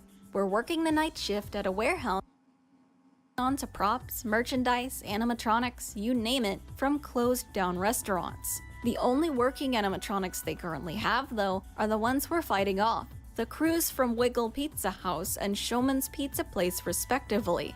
The bots have been acting up recently. We can see our enemies on Cam 7. Hey, how come y'all's mom lets you have a stage? The cameras in this game, like many others, let you monitor the animatronics as they get a bit quirky at night. However, we're not gonna spend too much time in them for now, outside of a quick point I wanna make. Giving the animatronics multiple camera poses depending on where they're going, rather than just one for each camera, is cool. For example, Murray here heads into cam 3 instead of going towards me. But when he leaves that cam, he's very clearly eyeing up my office from down the hall. And what happens when he decides to go that way instead? That's when our first defense comes in alongside what I think is these games' coolest mechanic. There are two hallways, one to your left and one to your right.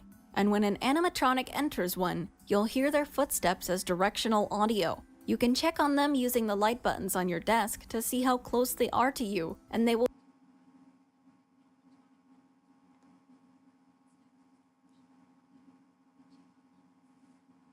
periodically walk forward over time. Watching them do this is so cool. Even if you don't have the light on them, you can see their eyes light up and advance closer. Both hallway animatronics have 4 phases before they enter the office. Once they've stepped in, it's time to put on the mask lying on the boxes beneath your desk. That's enough for them to decide you're chill and head out. This is all because of their facial recognition features, and because of that, as long as you don't make eye contact with the animatronic, you're able to wait a little longer to put the mask on. Just don't wait too long, it's not like that makes you immune. But maybe you'll want to do it at least once to see Showman's new edition of animated game over screens, complete with original voice acting. Better luck next time. These two, Murray/Johnny and Jeff/Harry, are the only ones we really have to deal with tonight. So deal with them we do until our shift ends at 6 a.m. By the way, a neat thing this game does is keep the time on a clock behind you that you have to physically turn around to look at. It's not worth checking on later nights since you'll be so busy. So the way I usually figured I was close to beating a night was by going off the ambient music that increases in intensity the closer you are to victory.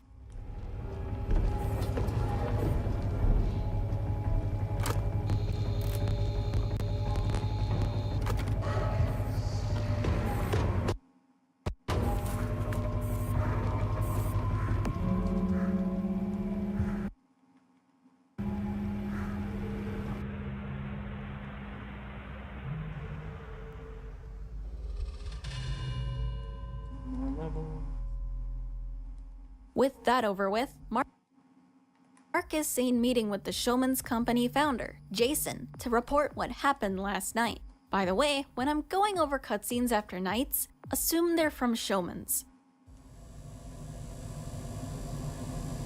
So, it was only the two? Yeah. Last guy said another was moving around. Jason seems confused at there having been only 2 robots moving. He's confident he heard that there was another. But with no other problems to report, Mark is sent home to rest before his next shift. This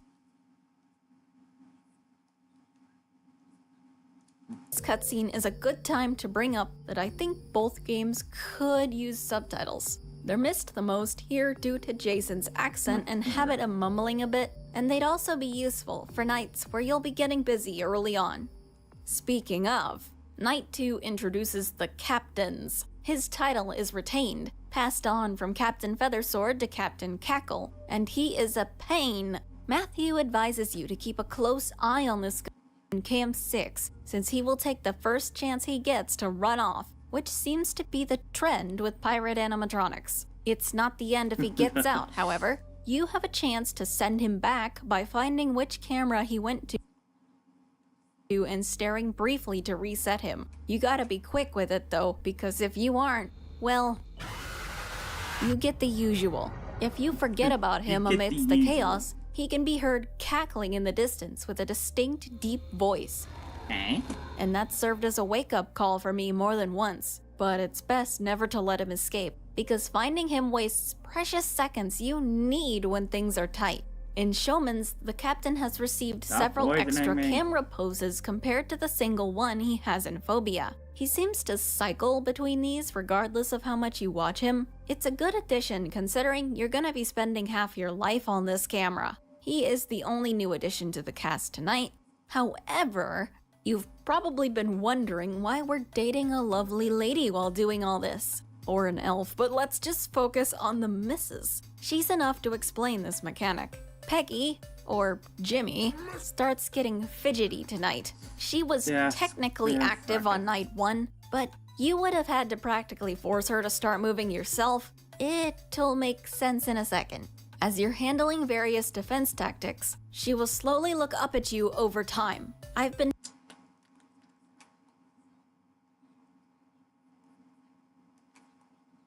told that she moves when the lights flicker, so locking eyes with her for as long as you can doesn't necessarily stall her.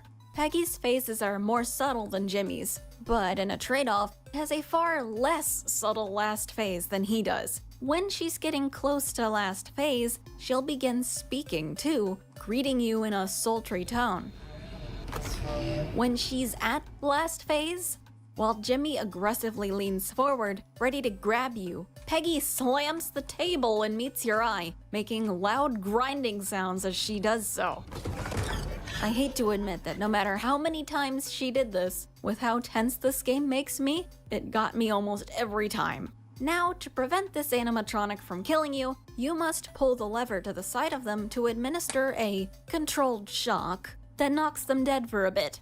As for why you'd let them get to their last phase, well, 1, shocking them adds power to them and makes them move faster, which is bad. But 2, you get a bonus for doing so. That being an extra phase, which results in them taking longer to get to final phase again, represented by them being obviously damaged from the shock. It's harder to notice with Jimmy, but is much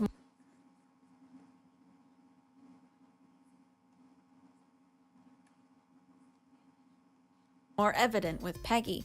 Now you say, why would anyone die to Peggy if she makes such a loud noise when she's ready to kill? I knew you would wonder. Unfortunately for you, she doesn't make any noise if you're in the cams when she does it. Before we move off night 2, I'll call myself out. I actually didn't know at first that Peggy's last phase wasn't this pose, and never shocked her on her true final phase when I played. Some people were surprised I managed to win doing that, and so am I. That's last phase. You know who else is surprised? Mark, when he's moving to leave for the night and the weird naked robot from before sneaks up on him. What did you think I was gonna say? Night 3. All is still relatively normal at the warehouse. For now. Matthew has some concerning news for us tonight. After we left yesterday, when people started arriving for their day shifts, they found 2 of the animatronics sticking out of the vents. This is a problem because they were apparently never even programmed to crawl, and it's just another layer on top of an already confusing situation for the higher-ups. Oh, and because some of the vents lead directly to our office. Thankfully, Matthew informs us that we're able to seal a vent by double-clicking its camera, blocking whoever might be in there. Unfortunately, we can only seal 1 vent at a time. In the event that more than 1 animatronic is in there, he says we should just block the one that's closest. He initially suggests that we put on the mask if one makes it in, but then second guesses that actually working. Perhaps the crawlers are a little smarter than the guys in the halls. He's not wrong about the mask not working, but there's a little more to the vent characters than you're told, and defending against them requires some quick risk assessment. You see, you'll mostly end up seeing Anthony, or Tony, on night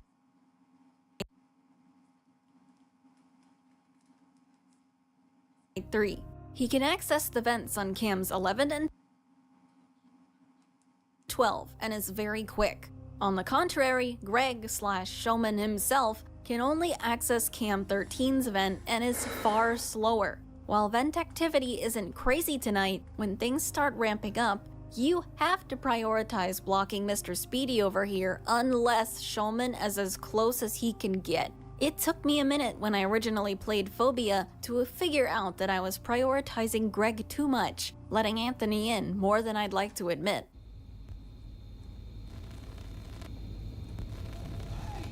We're dead. Yeah.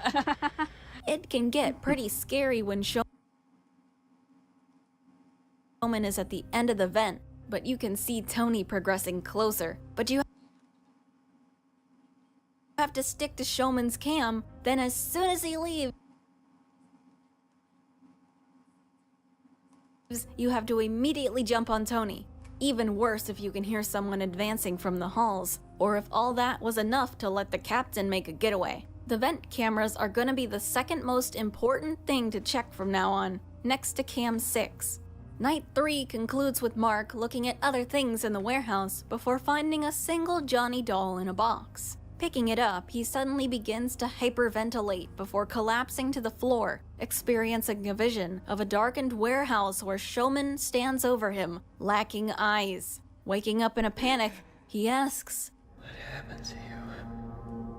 We're at a bit of a 30, halfway 48. point here, and things are about to get serious. Since we won't get a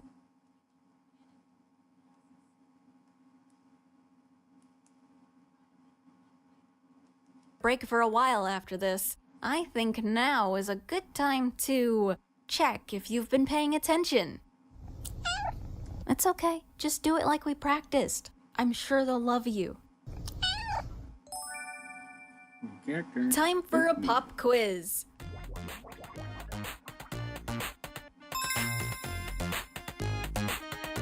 One.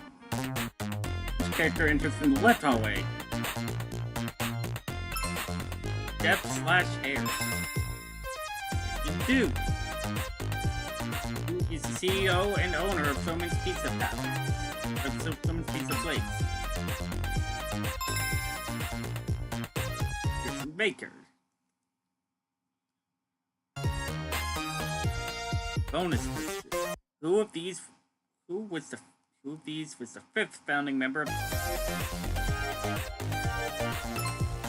Philip Wilson? How'd you do? Let me know. Anyway, without further ado, let's get back into the action. On night 4, Matthew warns us that the situation has gotten completely out of hand. Things differ a bit here between both games. In the realm of phobia, Matthew mentions that the robots will be scrapped by the end of the week because something happened. He warns you not to make much eye contact with the robots, and not to come back tomorrow for another shift. Meanwhile, at Showman's, Matthew is equally as vague, but the something that happened is fairly evident if we just take a look at Cackle over here. He sounds a lot more scared here and openly states that things are getting way too dangerous. As with a lot of FNAF-like games, the game's mechanics have all been introduced by this point, and now it's a straight shot to the end as they massively increase in difficulty. Therefore, my coverage of Night 4 and 5 is mostly going to be story-related, although there are some minor mechanics to note. This is going to be strictly in Showman's territory, as Phobia did not feature most of these helpful details. It's when things are this hectic that you'll want to take advantage of sound cues the most. While the robots make lots of quips throughout every night and can be heard in the distance repeating show lines, there are specific noises that are actually useful for you. I've found that if a robot is close to entering your hallway, you'll hear their servos in the distance, hissing on that side. Similarly, if Tony or Showman has gotten close to you in the vent, you'll be able to hear their different laughs. Tony's is deep, yet is less enunciated than the captain's. Showman's is higher pitched and maniacal. The hallway bots aren't completely excluded from helpful sound cues. I know for sure that these two have specific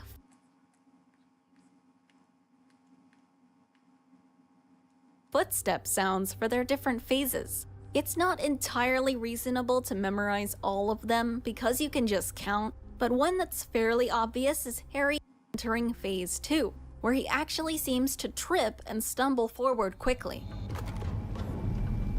Rarely, it serves as a reminder of his progress. Last sound thing I got, both games allow you to turn off the fan on your desk by clicking the button on its base. It removes just a bit of extra noise if you're having trouble concentrating. One other small thing I noticed that is unrelated to sound is that the hallway animatronics tend to desync a lot, potentially due to a small mechanic mentioned on Night 1. The hall lights can interfere with their systems and slow them down. If they're both headed your way, I found that spamming the light on one, maybe without even looking at them, keeps you from ending up with a double mask wait period, and probably letting the captain escape.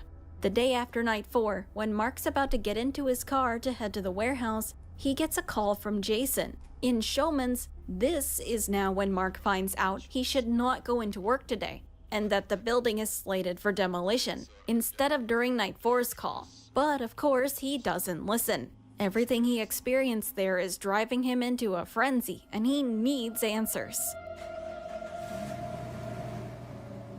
On the start of night 5, Matthew sounds just as pissed about that as you'd expect. Mark, we told you not to go back there tonight, and I was just called by someone who said that you did?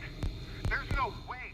After calming down a bit, he warns Mark that it's not safe for anyone to go in and retrieve him, so he needs to get whatever he's doing done as fast as possible and get the hell out before morning, unless he wants to get smashed with the building. But after a grueling night with all our enemies at maximum difficulty, things don't go as planned.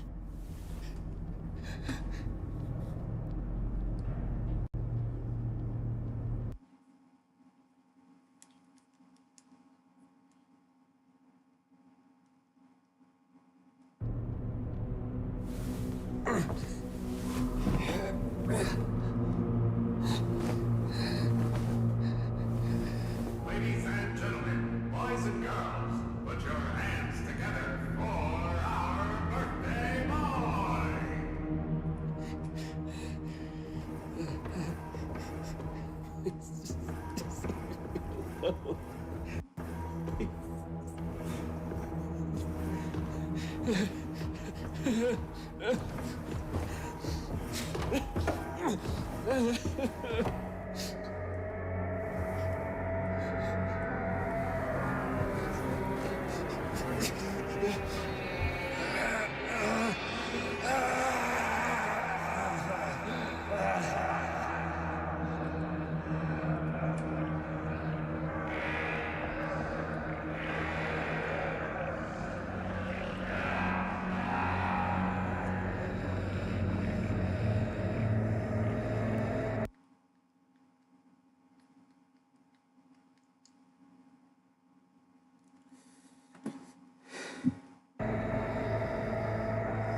As a reward for his determination, Mark gets to join the family.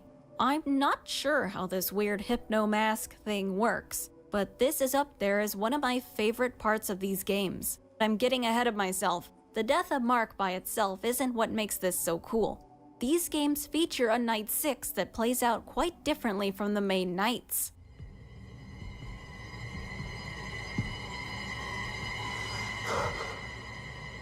What happened here?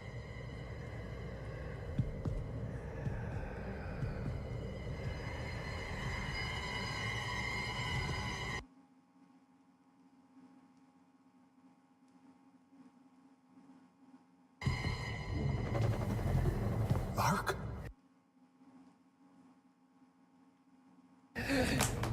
Is that you?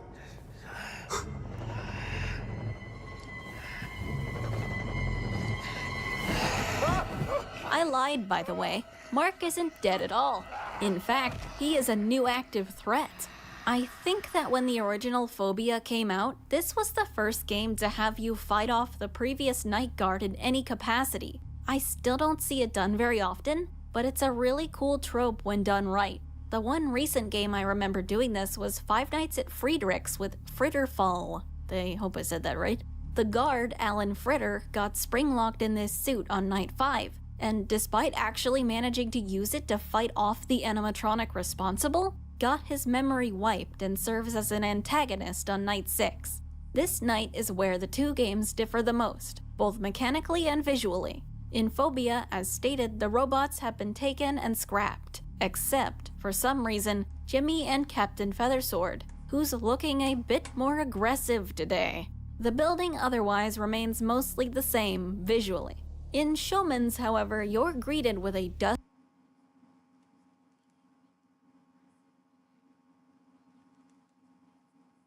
dusty, dark room, the outlines of your surroundings barely visible to you. The cameras show the destroyed form of the warehouse after it caught fire. The show sign flickers, piles of debris litter the hallways, and the few remaining animatronics are heavily mangled, slumping at their positions like old toys thrown away. But make no mistake, these two are no less of a threat than they always have been. The captain and Peggy work the same, but defending against them is a bit more difficult now with the added darkness. If Cackle escapes his room, it's hard to see him if he goes to a sparsely lit camera. In Peggy's case, her voice box is wrecked, so her voice cues are all replaced by faint robotic warbles. And you can barely see her from across you at all, making telling what phase she's in tricky without your new light source, your flashlight. The flashlight entirely replaces your door lights, which have been rendered non-functional, and you have to use it to check anything that isn't in your immediate vicinity. Be careful though, the battery is limited and you need the light to defend against the threat that activates at 1 AM. See, this night starts off by activating threats over the course of time, probably to ease you into it without breaking immersion with a phone call. Mark is introduced at this point. He knows I'm in here. He doesn't like the light. He doesn't like the light. He will appear in one of the hallways, where you'll hear hard shoes on tile. Less distinct than the heavy steps you're used to. Then he will appear in your office, skipping any extra phases. In Phobia, you must wear the mask as usual, but in Showman's, you must aim your flashlight at his eyes and keyword spam click and flash him. He'll recoil if you've done it right. If you just try and blind him, it won't work. Always be listening for his footsteps because at 2 AM you're about to get busy. Finally, the mysterious masked animatronic makes an appearance, triggered as your character mutters in fear. It'll immediately be in your vent when this happens, and only has one phase. Seal it off quickly lest you end up with this horrifying death scenario, made even better as your character pleads with the thing.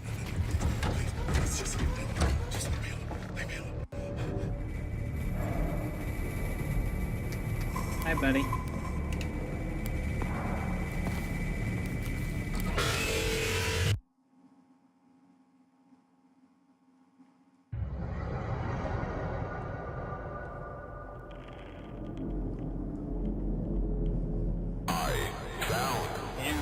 Fun fact, Mark and Figure share the same dialogue on their game over screens, implying that Mark is being controlled by Figure somehow. Figure can get into any one of your vents, and you'll almost always hear a thunking sound as it climbs in and out of them. I found it safest to always be checking vent cams after checking the captain, and especially after hearing noise from them. Sometimes I'd even block off a different random vent than the one it had just left, in an attempt to prevent a sneak attack in case I didn't get to check in time. It actually sometimes worked. Night 6 is probably the most nerve-wracking night in the game, second only to Night 5 just because of how much noise there is during that night. The combination of knowing waiting just a second too long will let Figure in, hearing Mark about to surprise you from a hall, and Peggy lunging out of the darkness with her signature screeching keeps you tense the whole night through. But stay focused and Night 6 passes. Matthew, that's the guy who was calling Mark by the way, immediately regrets his decision to mess around with any of this and makes a break for it upon getting out of the office. But the exit door is locked. In a sick parallel to the scene from Night 2, Mark walks out of the dark hall, eyes locked on us. And thus concludes the main gameplay of Phobia and Showman's. But this is not the end. We are dressed by Figure one final time.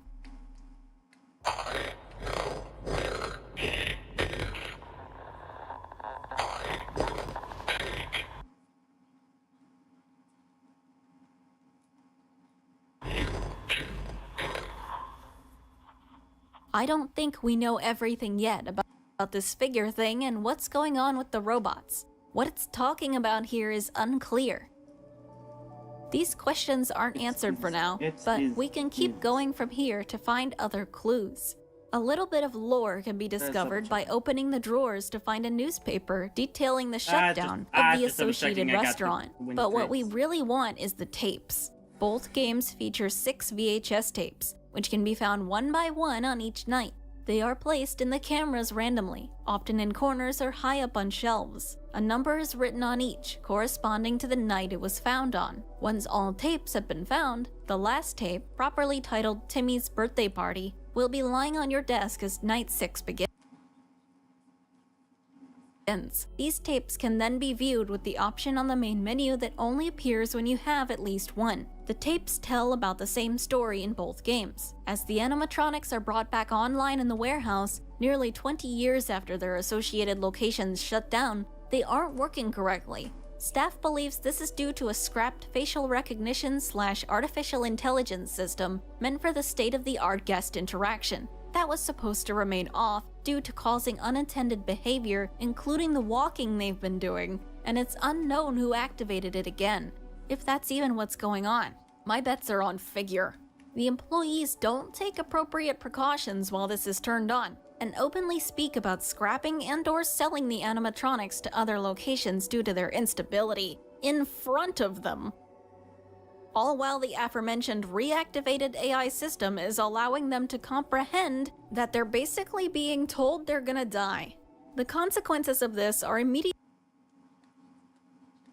obvious in the tape right after that one, where testing is conducted on the captain animatronic who acts out violently. The last regular tape is a company-wide warning that the animatronics must not be approached under any circumstance, and that they will be dismantled as soon as possible. The actual final tape, Timmy's Birthday Party, simply depicts a boy named Timmy at his birthday, where he is tragically killed alongside his friends. This is the only clear thing about the tape. The rest of it is incredibly vague, with all of it being narrated by figure, although it's unclear if it was the cause of the deaths or not, or if perhaps it is Timmy. The tapes in Phobia take an analog horror approach to telling the story, using only single images, static text, and the occasional voiceover, whether that be human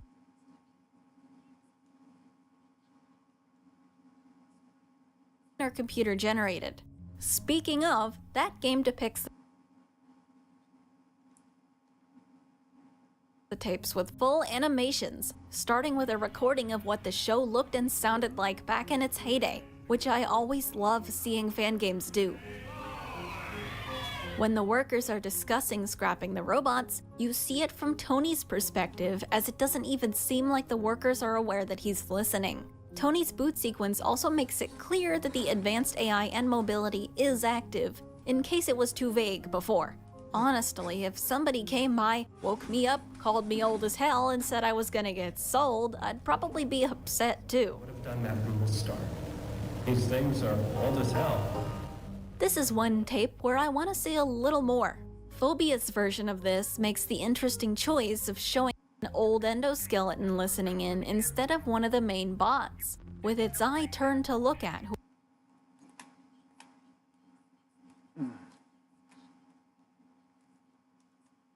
whoever is speaking off screen. It, and the final tape, which directly tells staff to avoid even the broken or unused robots, bring you to the chilling realization that it's not just the band listening to you. It is everything in that building. The heads, the old mechs, anything that has ever been used, no matter how derelict it looks. I hate it, but in a loving way. It's genuinely unsettling to imagine. I wish Showman's would have kept that bit, but its interpretation is at least still objectively nicer looking. When it comes to the captain's tape, there's a little more of him actually moving, contrasting how quickly Feathersword's tape just went black.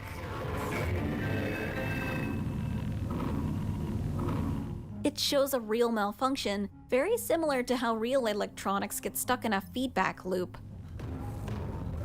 And it also shows how he got so bloody. The last tape is also a great improvement on the original. While it still acts as an employee notice, before that it shows footage of what the animatronics were up to on the day the warehouse was set to be demolished.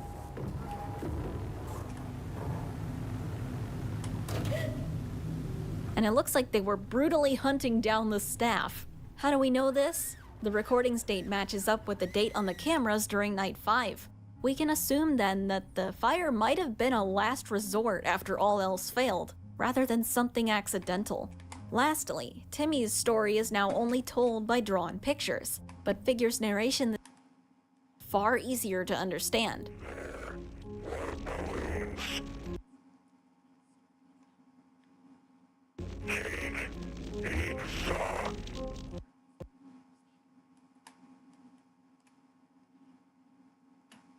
In the original version, its voice is so deep that it's impossible to make out most of what it says.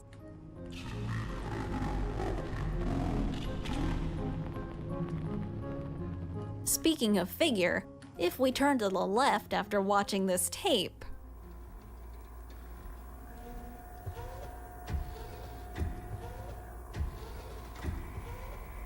while there are no more tapes, I did notice the abundance of Johnny in this room. His poster is hung on the wall. A spare faceplate of his lies in the box at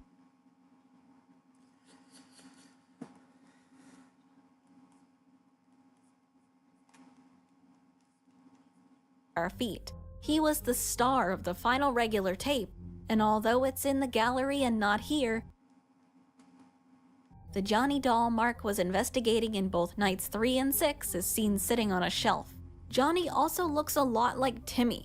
It's likely that Johnny is based on him. In the gallery, which I'll go over in a second, Peggy is confirmed to look like Jason's wife, who's dead as well, meaning the pictures on the wall in the tape room confirm that woman to be Timmy's mother, and therefore that Jason, the animatronics creator, is Timmy's father. But I don't want to rule out some paranormal stuff going on, because doing so doesn't explain why Mark was so interested in the Johnny doll even after getting brainwashed.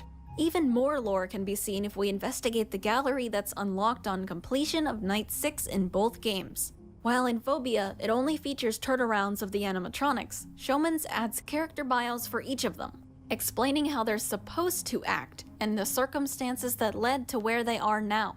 For example, Captain Cackle is confirmed to be the one that spurred the CEO's decision to scrap the animatronics. Peggy apparently appears in the TV show the animatronics were based on, Showman and Friends, but the robotic version of her was never finished, and people speculate it was because of her resemblance to Jason's wife. When she died, he could never bring himself to finish Peggy, and she never left the warehouse. The burned animatronics and secret characters have little blurbs of their own, written in a more cryptic way. And if you've collected all tapes and beaten all nights, you get a nice little golden Showman statue placed in the corner of your room and on the desk while replaying nights. You might have seen it in my footage. Phobia gives you one of Greg, but I didn't know that game had tapes at first, so I assumed there was no completion reward before doing more research. That's why it's not present in my clips.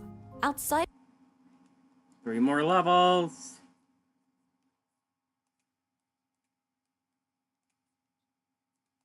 of the tapes and gallery, before we wrap stuff up, I want to go over some cool details and throwbacks that I noticed that I couldn't find a place for in the main script. 1. Peggy has a clever design. Due to being unfinished and broken, it makes sense that she would leak oil. Where she leaks oil, however, is from her eye, looking as if she shed a tear. 2. In Showman's normal nights, you can turn off the fan. But did you know that in Night 6, you can turn it on instead? Because why not? 3. The addition of seeing exactly how each animatronic is doing me in, rather than them just running at me, is funny. Johnny must have been taking lessons from Ignited Bonnie. 4. Showman's has a secret ending if you interact with the phone and dial 911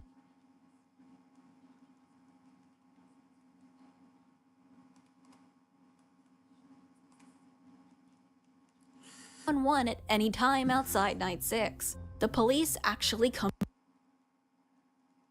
to help, but everything stops when they arrive, and no one believes you, leaving you to be found. With that covered though, this is the end of the show for real. I've been wanting to cover Showman since I discovered it earlier this year, but it released at an awkward time, where I'd already dedicated myself to covering the earlier Roblox games for the month of July. Ended up getting beaten out by yeah in the end. But it would be even more silly if I let that stop me from saying my piece about Phobia and Showman's anyways, as they still remain my favorite FNAF fan creations to date. And I suppose I should thank yeah for introducing me to the series in the first place. Funny how things go around. I'm rambling now. Before I shut up, I want to let y'all know that I'll be going to Orlando on September 4th and 5th to see Universal Studios' Halloween Horror Nights, where they're going to have a FNAF-themed haunted house. I am incredibly excited. When I return, I'll have a very special video for you on a game I'm actually pretty nervous about covering. But anyway, this has been Glamrock Dusky, and remember, have a phasorific day.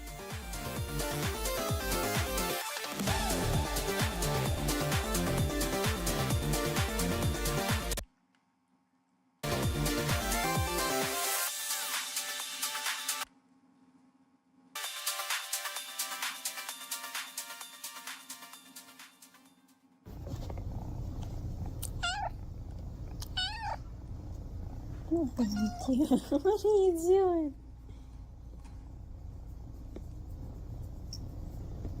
Oh! You bit me.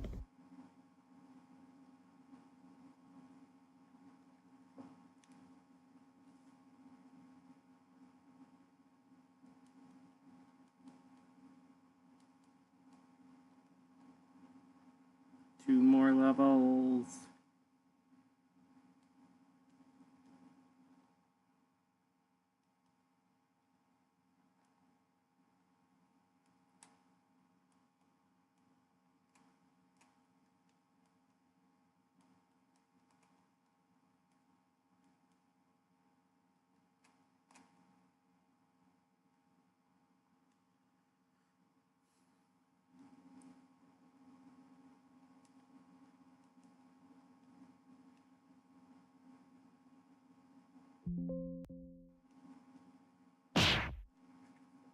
Indie horror is in a really weird place right now. Have you ever tried to go onto Itch.io or GameJolt for horror games recently? Okay, I'm gonna stop that right there and save that for the next large grinding session.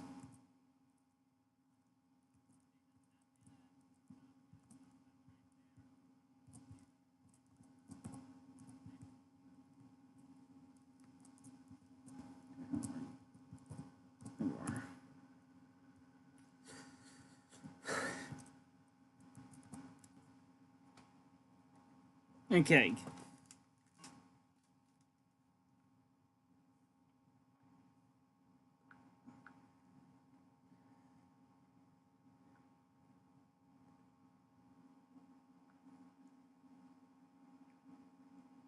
Let's finish off this section. Your skin doesn't stay the same.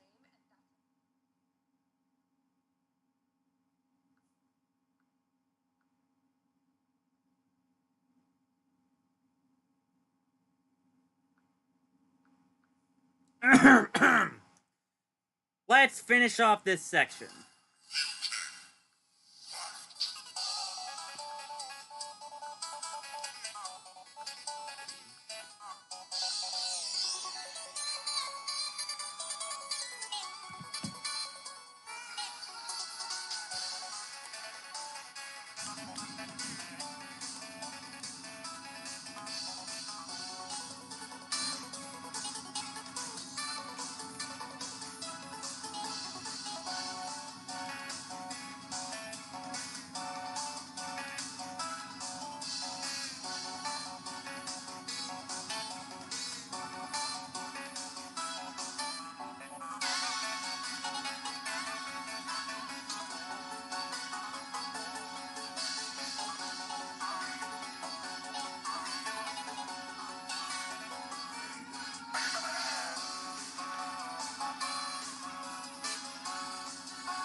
let's turn the quality back up now.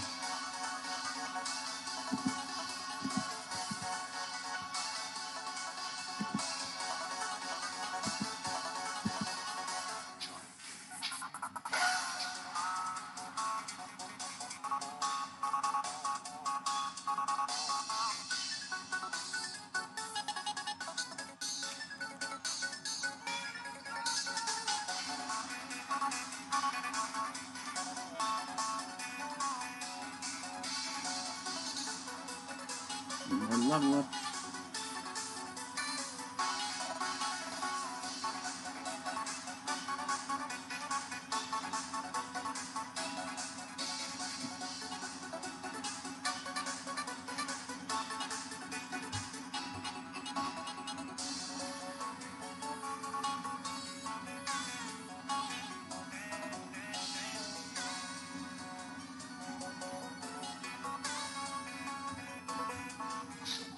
$556.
Prepare yourself. I will tear you apart.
Here we go. So, and just like that, Ponyta.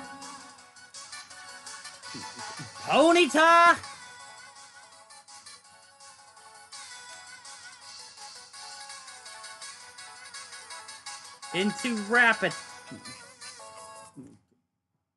if you were prepared for all those interview curveballs? Into Rapidash at level 45. To get level 40.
Total of 94 Pokemon in the Pokedex and an in-game time of 70 hours and 50 minutes.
Alright, there we go.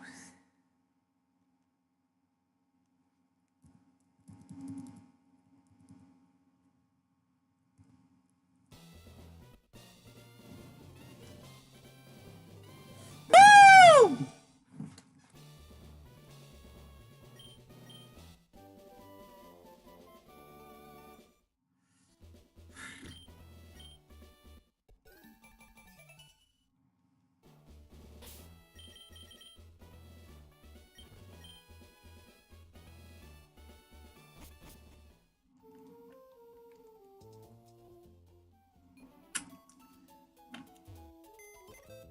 And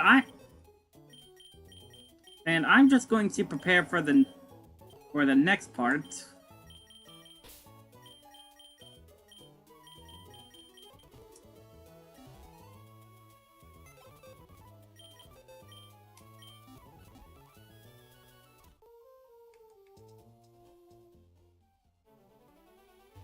Hold on, I should heal up this in case.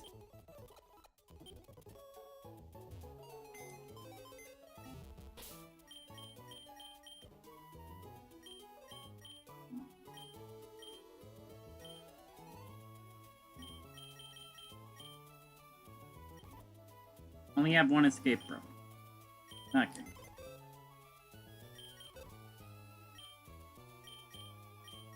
This is why I have Sand Slash.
Watson is...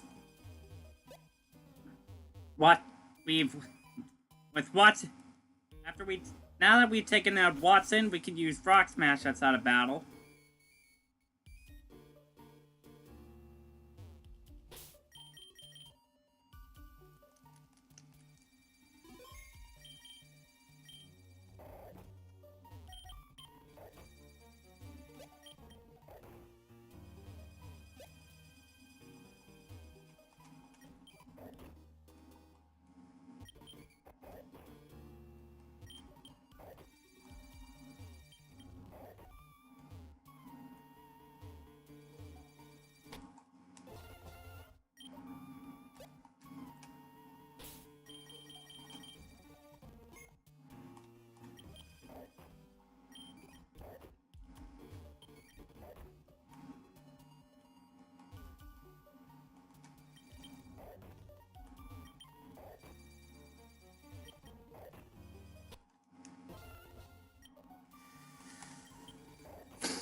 We're just gonna get the most annoying one out of the way real quick.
Is my super repel?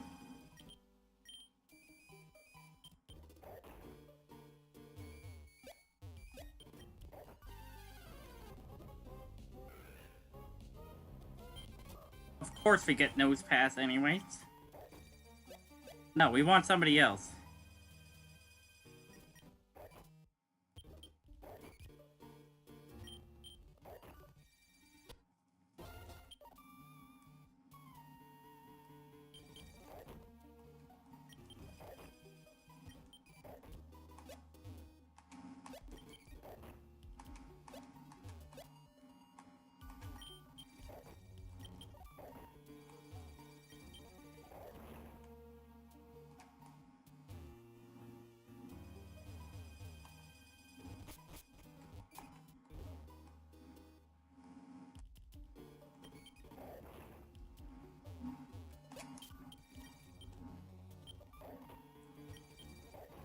That wasn't the rock smash prompt. That was the repel prompt.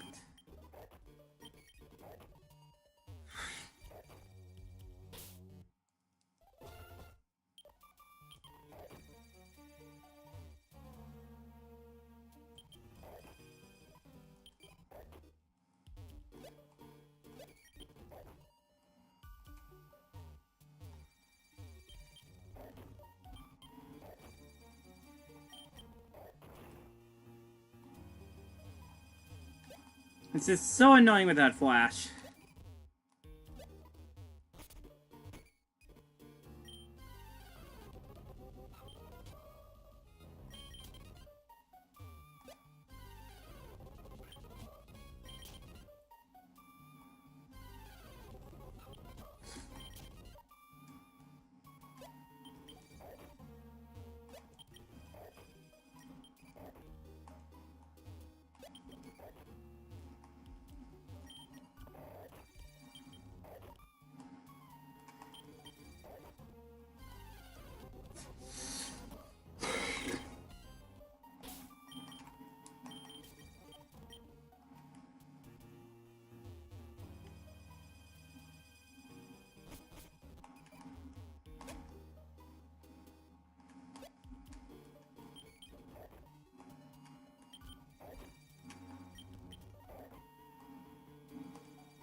There we go. Thank God.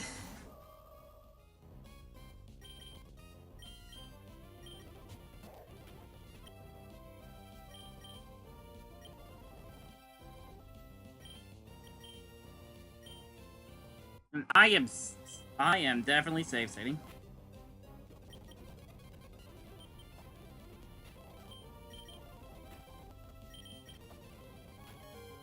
Oh, don't get poisoned.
There we go. Just wanted to get him out of the way before I called it.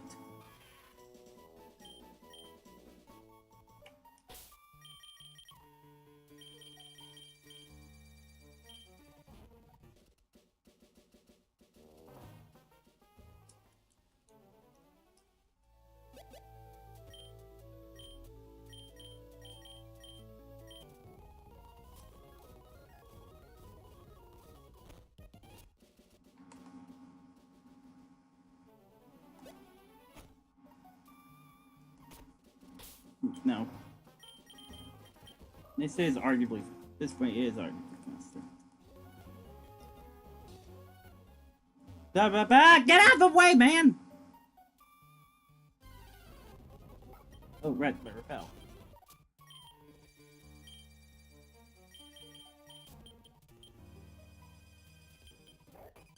Make sure we pick up. Make sure we get strength. This up.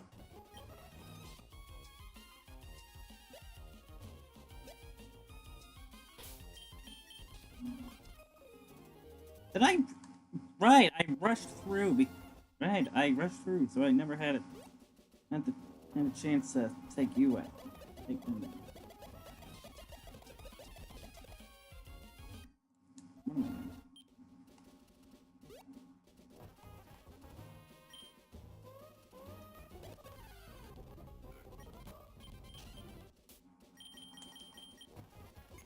Nice. Future-proofing for a skitty. I don't think I have one.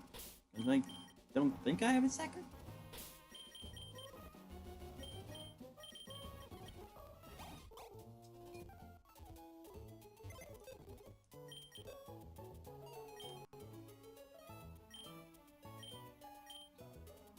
Oh no, I do. My bad.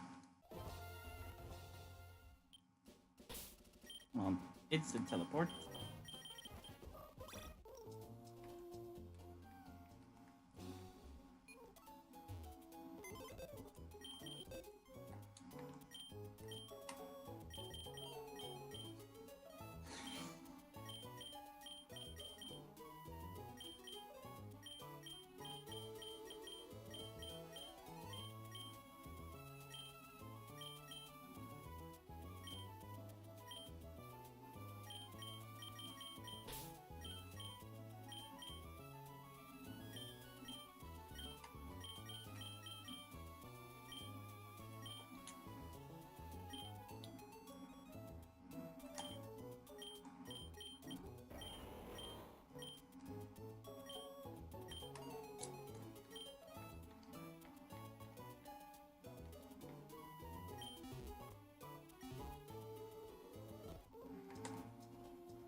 There. Okay. That's gonna be it for today. Ugh. Next time we'll be starting off section 30. That will be on Sunday. Doodles!